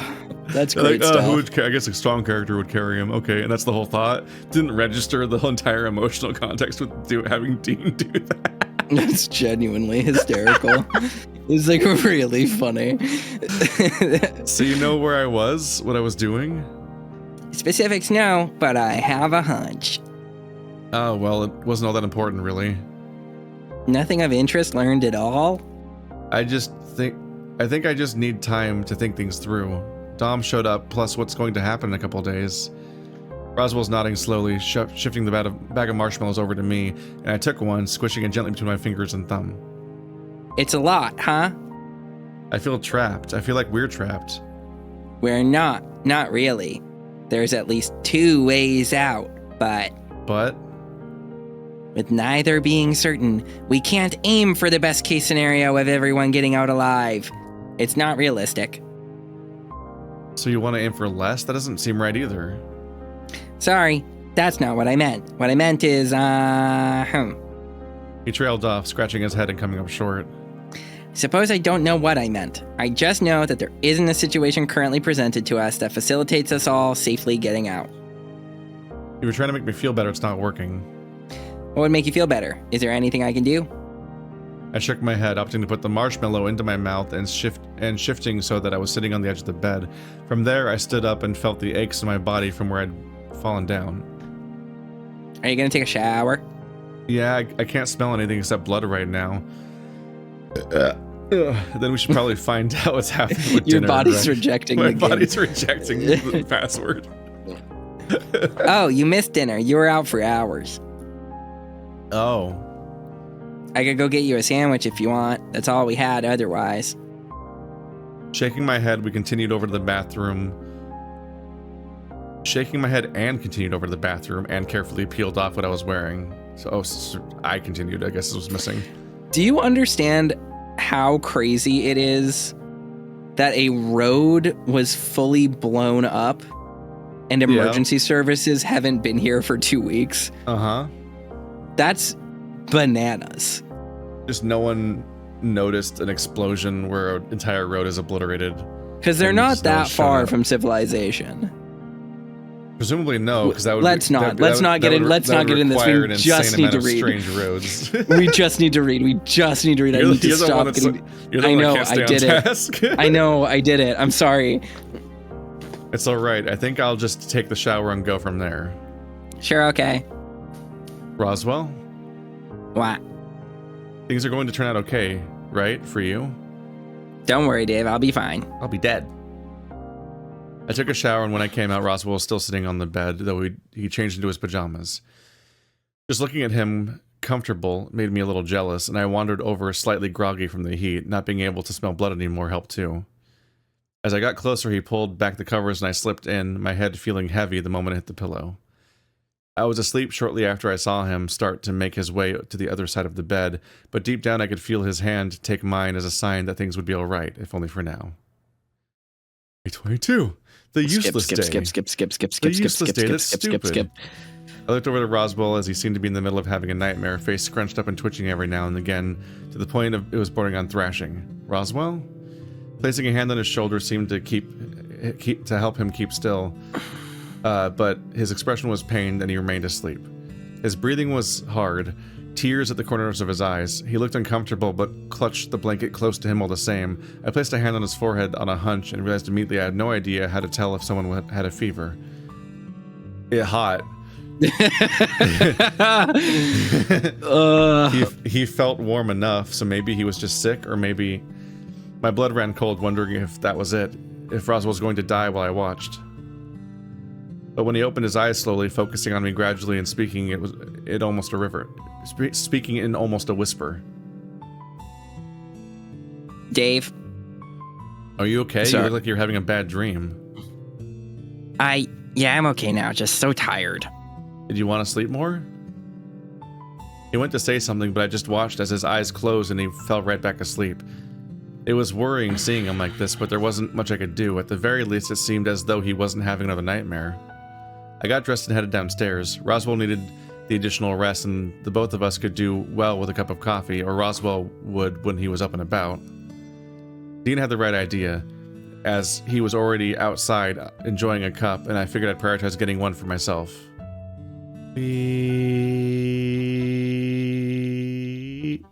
I looked across the bookcase Thanatos was pointing to, the one leading to the study. Without thinking, I wandered over and reached over for the books that would open it and caught Thanatos smirking. Frowning, I opened the way forward and continued in when he directed me onwards. It's somewhere in here? I left Thanatos on the desk and had a little look around. It looked no different from last time we were here, the notable exception being the lack of Roswell. Sure is. It's a wonder Roswell didn't find it, or Haas for that matter. Haas has been in here too? Yep. When? Recently. Not that he did much, just found the room, had a look around, and left. Sure, we literally told him it was here. Huh. Aside from the books and other little trinkets, nothing seemed to imply that it'd be something I'd missed, or something left out in the open. So we have been to... Right, so that's the room that is in. I don't remember it being introduced as being behind books in the museum, but maybe I just forgot. Where is he? I want to see him. I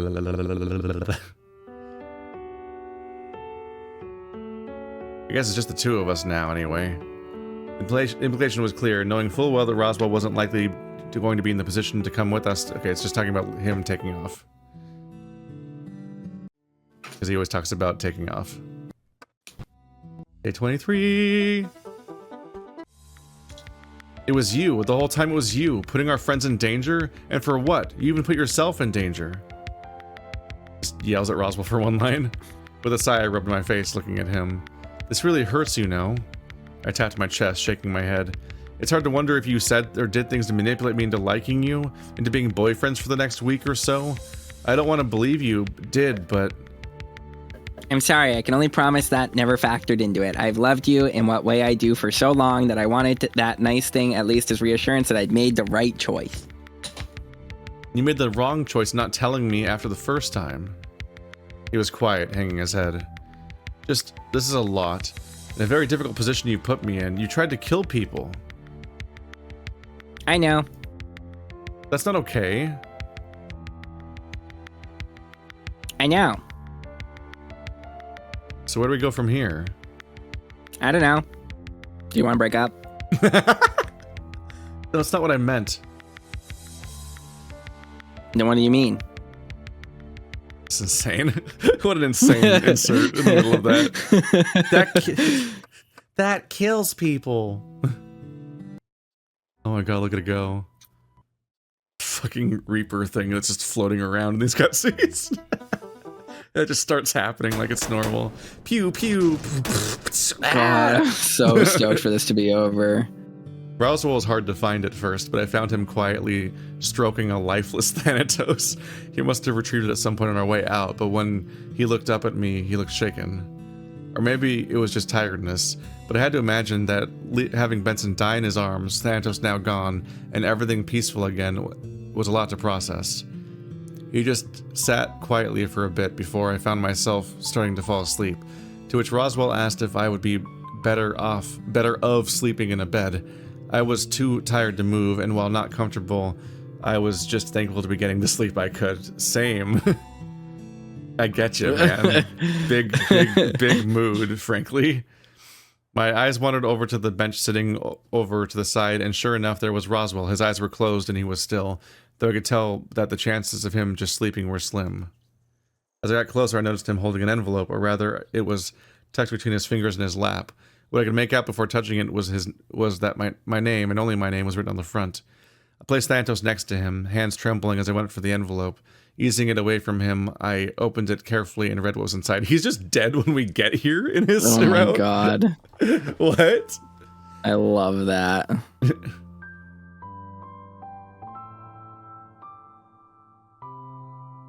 Dave. Damn it, I have to read. I was doing flashcards. Dave, if you're reading this, then our vacation is about to be over. In the best way possible, too. I wrote this in hopes that we have come back from the watermill, that we'd have all survived, and that we'd be able to go home and one day put all of this behind us. But things are never that simple, are they? There's always something that gets overlooked, or someone that gets overlooked and lost along the way. If you're reading this, then either you came back to the mansion without me, or I gave you this letter. For what it's worth, I hope that I'm the one that was able to give it to you. I was doomed from the beginning, Dave. I was never meant to live past this vacation. From making myself more sick to get clearer visions from the vault, to trying anything and everything to keep you safe and alive. After all, if you died, what did that mean for the rest of us? It's the same as letting Memphis get access to the vault. No matter what happened, I couldn't allow that to happen either. All that ever mattered was to give you as much time as I possibly could, and hopefully you'd outlive your friend who was doomed to die all those years ago. But I'm not sad about it. Even if I may die soon, know that I'll do so happy. I have no regrets about what I did, and if I had to do it all over again, I would. Not because of some grand ideal like love, or because I was deluded enough to think I'd be able to save the world, but because it was right. I'd do it all again. The killing my friends, dumping all this information on you right before I died. In whatever warped way right here means anyway. God damn it. My choices were between doing nothing and watching you all die, or choosing one person to take the fall and save the rest. Even if that person to die was me, then so be it. You just had to remember that so everything afterwards would be fine. Or at least that's what Thanatos told me. I took advice from my weird rat. I wished I never had to make that decision, but years of nightmares and the insistence of someone that I trusted knew better convinced me otherwise. I wish I never had to make that decision, but oh, I already read that part. Blah, blah, blah. And then when I asked my uncle what was happening to me, he looked so sad and offered to help me with whatever I needed, no matter what. He offered his house. He offered everything he could do to create a space where you were taken from so much danger, if only for us to throw you right back in. I'm sorry, Dave. I'm sorry for everything I put you through, for everything I did wrong, and for everything that I can't protect you from in the future. I'm sorry that this road caused you so much pain and suffering, and that I wasn't able to make you understand sooner. Writing this is hard, but do you know what I'm looking forward to most, even if I'll never get to see it, or rather, remember it? It's meeting you again, when we're kids, when the universe ends and everything resets after all those years. I'm looking forward to getting to meet you again. Even if it's something as simple as building a snowman, that day is incredibly special to me. But what are the chances any of this is even real? Or that these things even happen? Even now I'm wondering if it wasn't some cruel joke by the gods or a demon just to make us suffer for entertainment. A demon? If I'm being honest, I'm scared, Dave. Scared of what's about to happen now that we're so close to the end. Will it hurt? Will you all forget me? Am I gonna see my mom again? If you do get to see her, would you tell her that I love her, just in case I can't?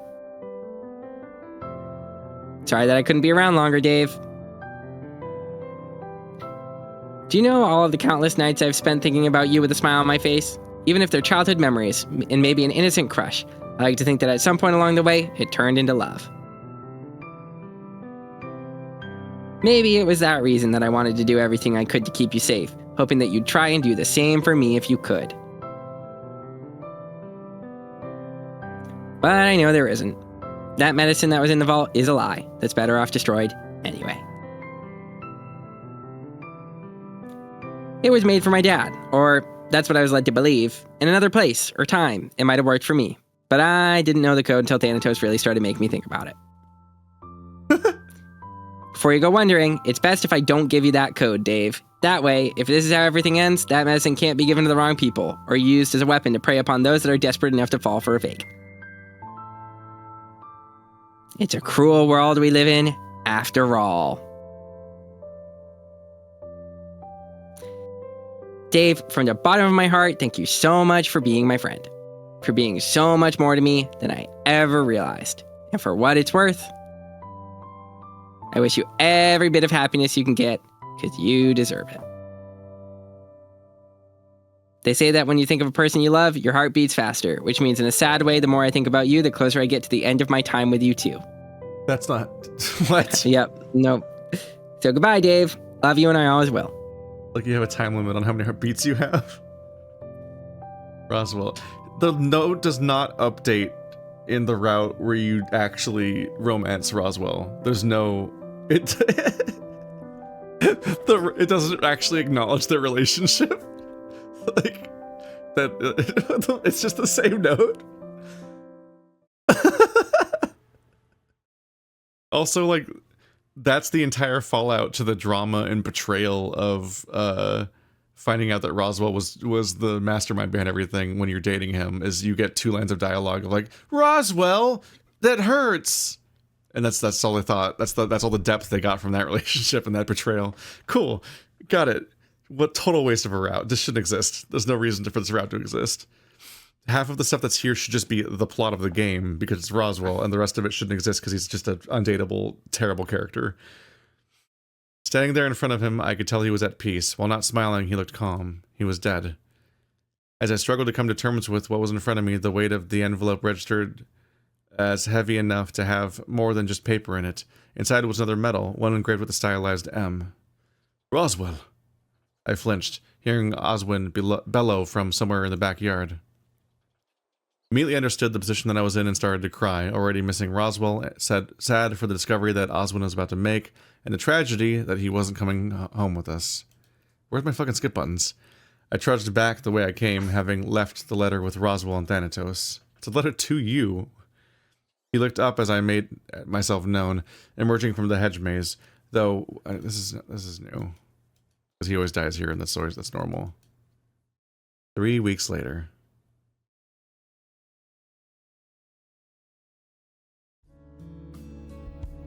Been a long 2 weeks. A lot of us were crying and breaking down on the way to the hospital and police station to explain what happened. It was a miracle that there was had to keep Tyson in hospital and only got discharged because that's normal. The skip buttons are just gone. I think it just broke. That's fun. That's just a fun new thing that's happening. So this just is normal.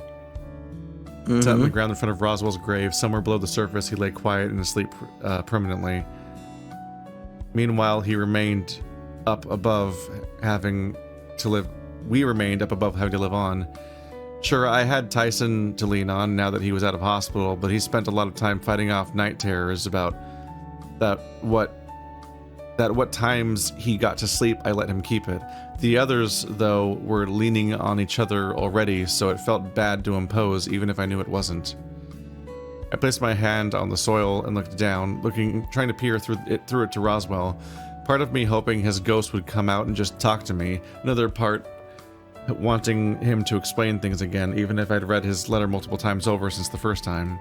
So many things didn't seem to make sense to me. Maybe it was just because I didn't have the prospect of dying looming over me for years of my life, or a robotic rat that told me that everything I was about to do would lead to my friends dying but ultimately surviving. It was crazy, but this was the life that was left to me now. Sure he'd kept me alive and we'd gotten off the mountain, but at what cost? I hadn't even heard them arrive, my fur bristling on end once I noticed they were standing right behind me. It's Flourish. This is all the same conversation as always, it should be. Ah, blah, blah, blah, you should get medals. I'm Flourish. He was your son, blah, blah, blah. You're talking about Roswell. Because it would have killed Roswell, yeah. I'm almost certain it would. And you and Roswell, neither of you wanted to risk it?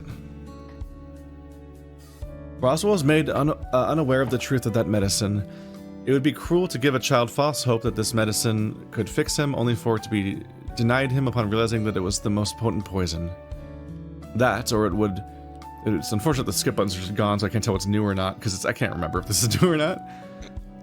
That, and would you really ask of me to potentially dose my child with the very thing that kills him? The universe could be cruel, Dave, but you can't seriously suggest that it would be fair on me to have to potentially face killing another child, let alone my own.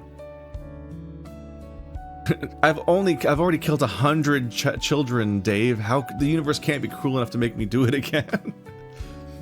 I hung my head ashamed, mumbling an apology, though nothing seemed to come of it. Instead, Oswin just stood and wiped his face. A few moments later, I followed suit, only for Flournica to be holding something out to me. What's this? A last chance to save Roswell. What do you mean? I took the medal in hand and rolled it over. If you learned anything over the last month, when you were on the mountain, Dave, you know what this medal means. You know that what you'll be able to do. If not this time, the next time. Dave has definitely not learned that. Using the vault, I still don't understand how Florenica giving him a medal after the events at the house helps him in any way find them during the mansion hunt. You know what I mean? Florenica's her fake name, right? Yes, that is her fake name. Yeah. Her name is Florencia. Yes. So she never has her real name. It's always spelled wrong except in like one scene. Potentially, but that's not for you to worry about. Not anymore, anyway. With a sigh, she shook her head, blah, blah, blah. We were take our leave. Okay, take care of yourself. Bye-bye. I watched them go, and then, I don't have anyone to escort me off because there's no date. Their words struck with me, and I found myself thinking about them constantly over the years. Yeah, a purpose I can't fulfill. Tyson and I had a long talk about what we should do moving forward, and decided that he should go on his trip after all, if only to just get out of town. He was back a couple weeks later, in tears, having missed home too much. Or maybe just me. Either way, he's Tyson Holloway now. A thing that maybe was never set up in this route. Never mentioned at all in this route. So people playing this route first are like, they got married? It does make it sound like they got married, yes. If you don't know he's going to be adopted, which I think was only set up in Tyson's route. Like out of nowhere, that's with deeply funny. with no pre-existing romance. Tyson That's and Dave actually very just funny. get married. Wow. He's Tyson Holloway now. That's usually what people mean. They never mean that someone's being adopted between adults. They always mean you're getting married. It's very funny. That's what it means to say that. This is my last name now. Unfortunate implications. Dean found odd jobs around the place for the next bit before deciding on opening up a place of his own with the help of his family. I see him every other day, and occasionally he'll conveniently forget to charge me for my coffee. Orlando, much like Tyson, went on a trip somewhere overseas, but came back with a renewed purpose and also opened up a business of his own. It looked like a bakery, but he seemed to be really into making specialty cookies rather than making bread. More importantly, he was happy. Haas bounced back and forth between here and his family over the next year, and one day showed up at the cafe with a new boyfriend of his own, some tiger that was really into music. Though just as much into anime as Haas was, they'd found their happiness in one another. Then Sal, who was as rooted here as I was, decided to so everyone's going to leave, Dave. They're all going to scatter. We'll never see him again. No one, two people go on trips. Everyone else sticks around. Sal, who was rooted here as I was, decided to just work where he could find it. He had enough time at the bowling alley that he eventually started running the place. Always made sure to help out any kids that were new to it and was typically regarded well. Is the implication that everyone quit their jobs to do this trip? Because like Sal had a job already. And Sal also just figured out wherever he could work. I'm like, he worked at the fucking gym. That's the whole point. Then there was me. Sure, I had Tyson, but he started building his own life. He started helping Haas out with things and eventually went to work for Sal. I chose working with Dean. He worked at the bowling alley. I chose working with Dean, though it was clear Dean was giving me leeway than just a regular employee. It took a while for all the badness of the vacation to become just a vague memory, but the end result was we were happy. While not perfect, it was ours. It was ours? You're like not even like with most of them? Wait, this is Path A? Yeah. Oswin's alive. Oh, yeah. Okay, sorry. In my brain, I was expecting like different ending numbers because I thought I get it now. Never mind. Oof. Yeah. No, the characters don't affect the ending letters. Yeah. And I remember now. And this person tells me again that I need to find more medals. Aries, Taurus, Gemini, Cancer, Leo, Virgo, Innocence, Scorpio, Aries, Capricorn, Swoopy N. We have 11 medals. There's still some missing. Ta-da! Fuck Roswell's route. Holy shit. That was awful. The most garbage password has ever been. Yeah. That was... It started off as like, oh, this is kind of a cute beginning to a relationship. And then when you said that, the relationship was already over. Yeah, there was no more writing for the relationship at that point. It never... You torpedoed our hopes with the comments. Yeah. It's just rough, man. This was so much nothing. So much writing. It just... I've said it a billion times, but I just cannot wrap my head around how much work is put into nothing. It's crazy. Just going nowhere. The more typing. The more we play the game and the more of these routes cover the like incidental shared scenes, basically by the time we're in this route, right? Like the only scenes we're seeing are the Roswell specific routes, right? Like, yeah. And what I mean by that is like when we were playing through the Orlando route, when we were playing through the Haas route, like there were scenes here and there that seemingly like happened in the Orlando and Haas routes that were shared because they have a lot of shared character moments and crap like that. But this route is weird because it feels like there's less shared moments. Like we're intersecting with the main plot less, but there's also not a lot of Roswell scenes. So this route just seems short, like weirdly short. Yes. Nothing happened. I felt like it was ending shockingly quickly, and then I looked at the time and I did the math. And I'm like, I think this still might be approximately a 12-hour video like the other last two were. I might even have to cut some out to get it under 12 like I did with the last two. Like I had to like cut out a rant here and there to make it just go under 12 barely. And it's like, yeah, fuck.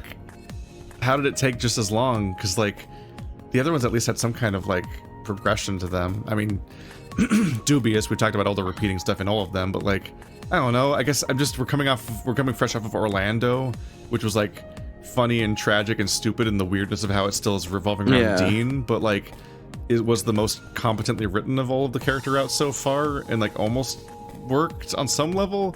So it's like Orlando's route was here, just weird like, because it felt so fucking nothing. Like Orlando's route was just like a different game. Yeah. Where like we got a story about a weird bad love stay vacation, and then there just happened to be password tacked onto that. All of the routes in this game are garbage. I don't think any of them are good, but like, yeah, it's just baffling. It's really baffling. I feel like Roswell was just appalling by the standards of the game itself. Yeah. I feel like Haas had a lot of unique scenes. And like, I just feel like we were constantly learning about Haas, and he was like even scenes that were shared. He was just the most baffling one because it was just so like up in the air, like what we were even meant to take away from most of his scenes. And what they meant for that his character. Sure. Like, he kept doing stuff, and we're like, what the fuck is this? Well, I'm just talking from like a gameplay structure perspective. Like Haas is in so many shared scenes that it seems like there's a lot of flags set for him that when you're dating him, you get a lot of dialogue that is new to a lot of scenes. So we weren't skipping nearly as much with the Haas route. Then the Orlando route, we were skipping a lot through the shared scenes because Orlando doesn't really have a presence in them half the time. But then there were a lot of Orlando scenes, like specific for the route. This route was so weird because there was just like every Roswell conversation was the same conversation for 10 days straight. Yeah. So cumulatively, he had like 4 scenes of meaningful dialogue stretched out over 24 days. He has like build up until basically the moment he dies, and then doesn't have that much more romantic build up after that point.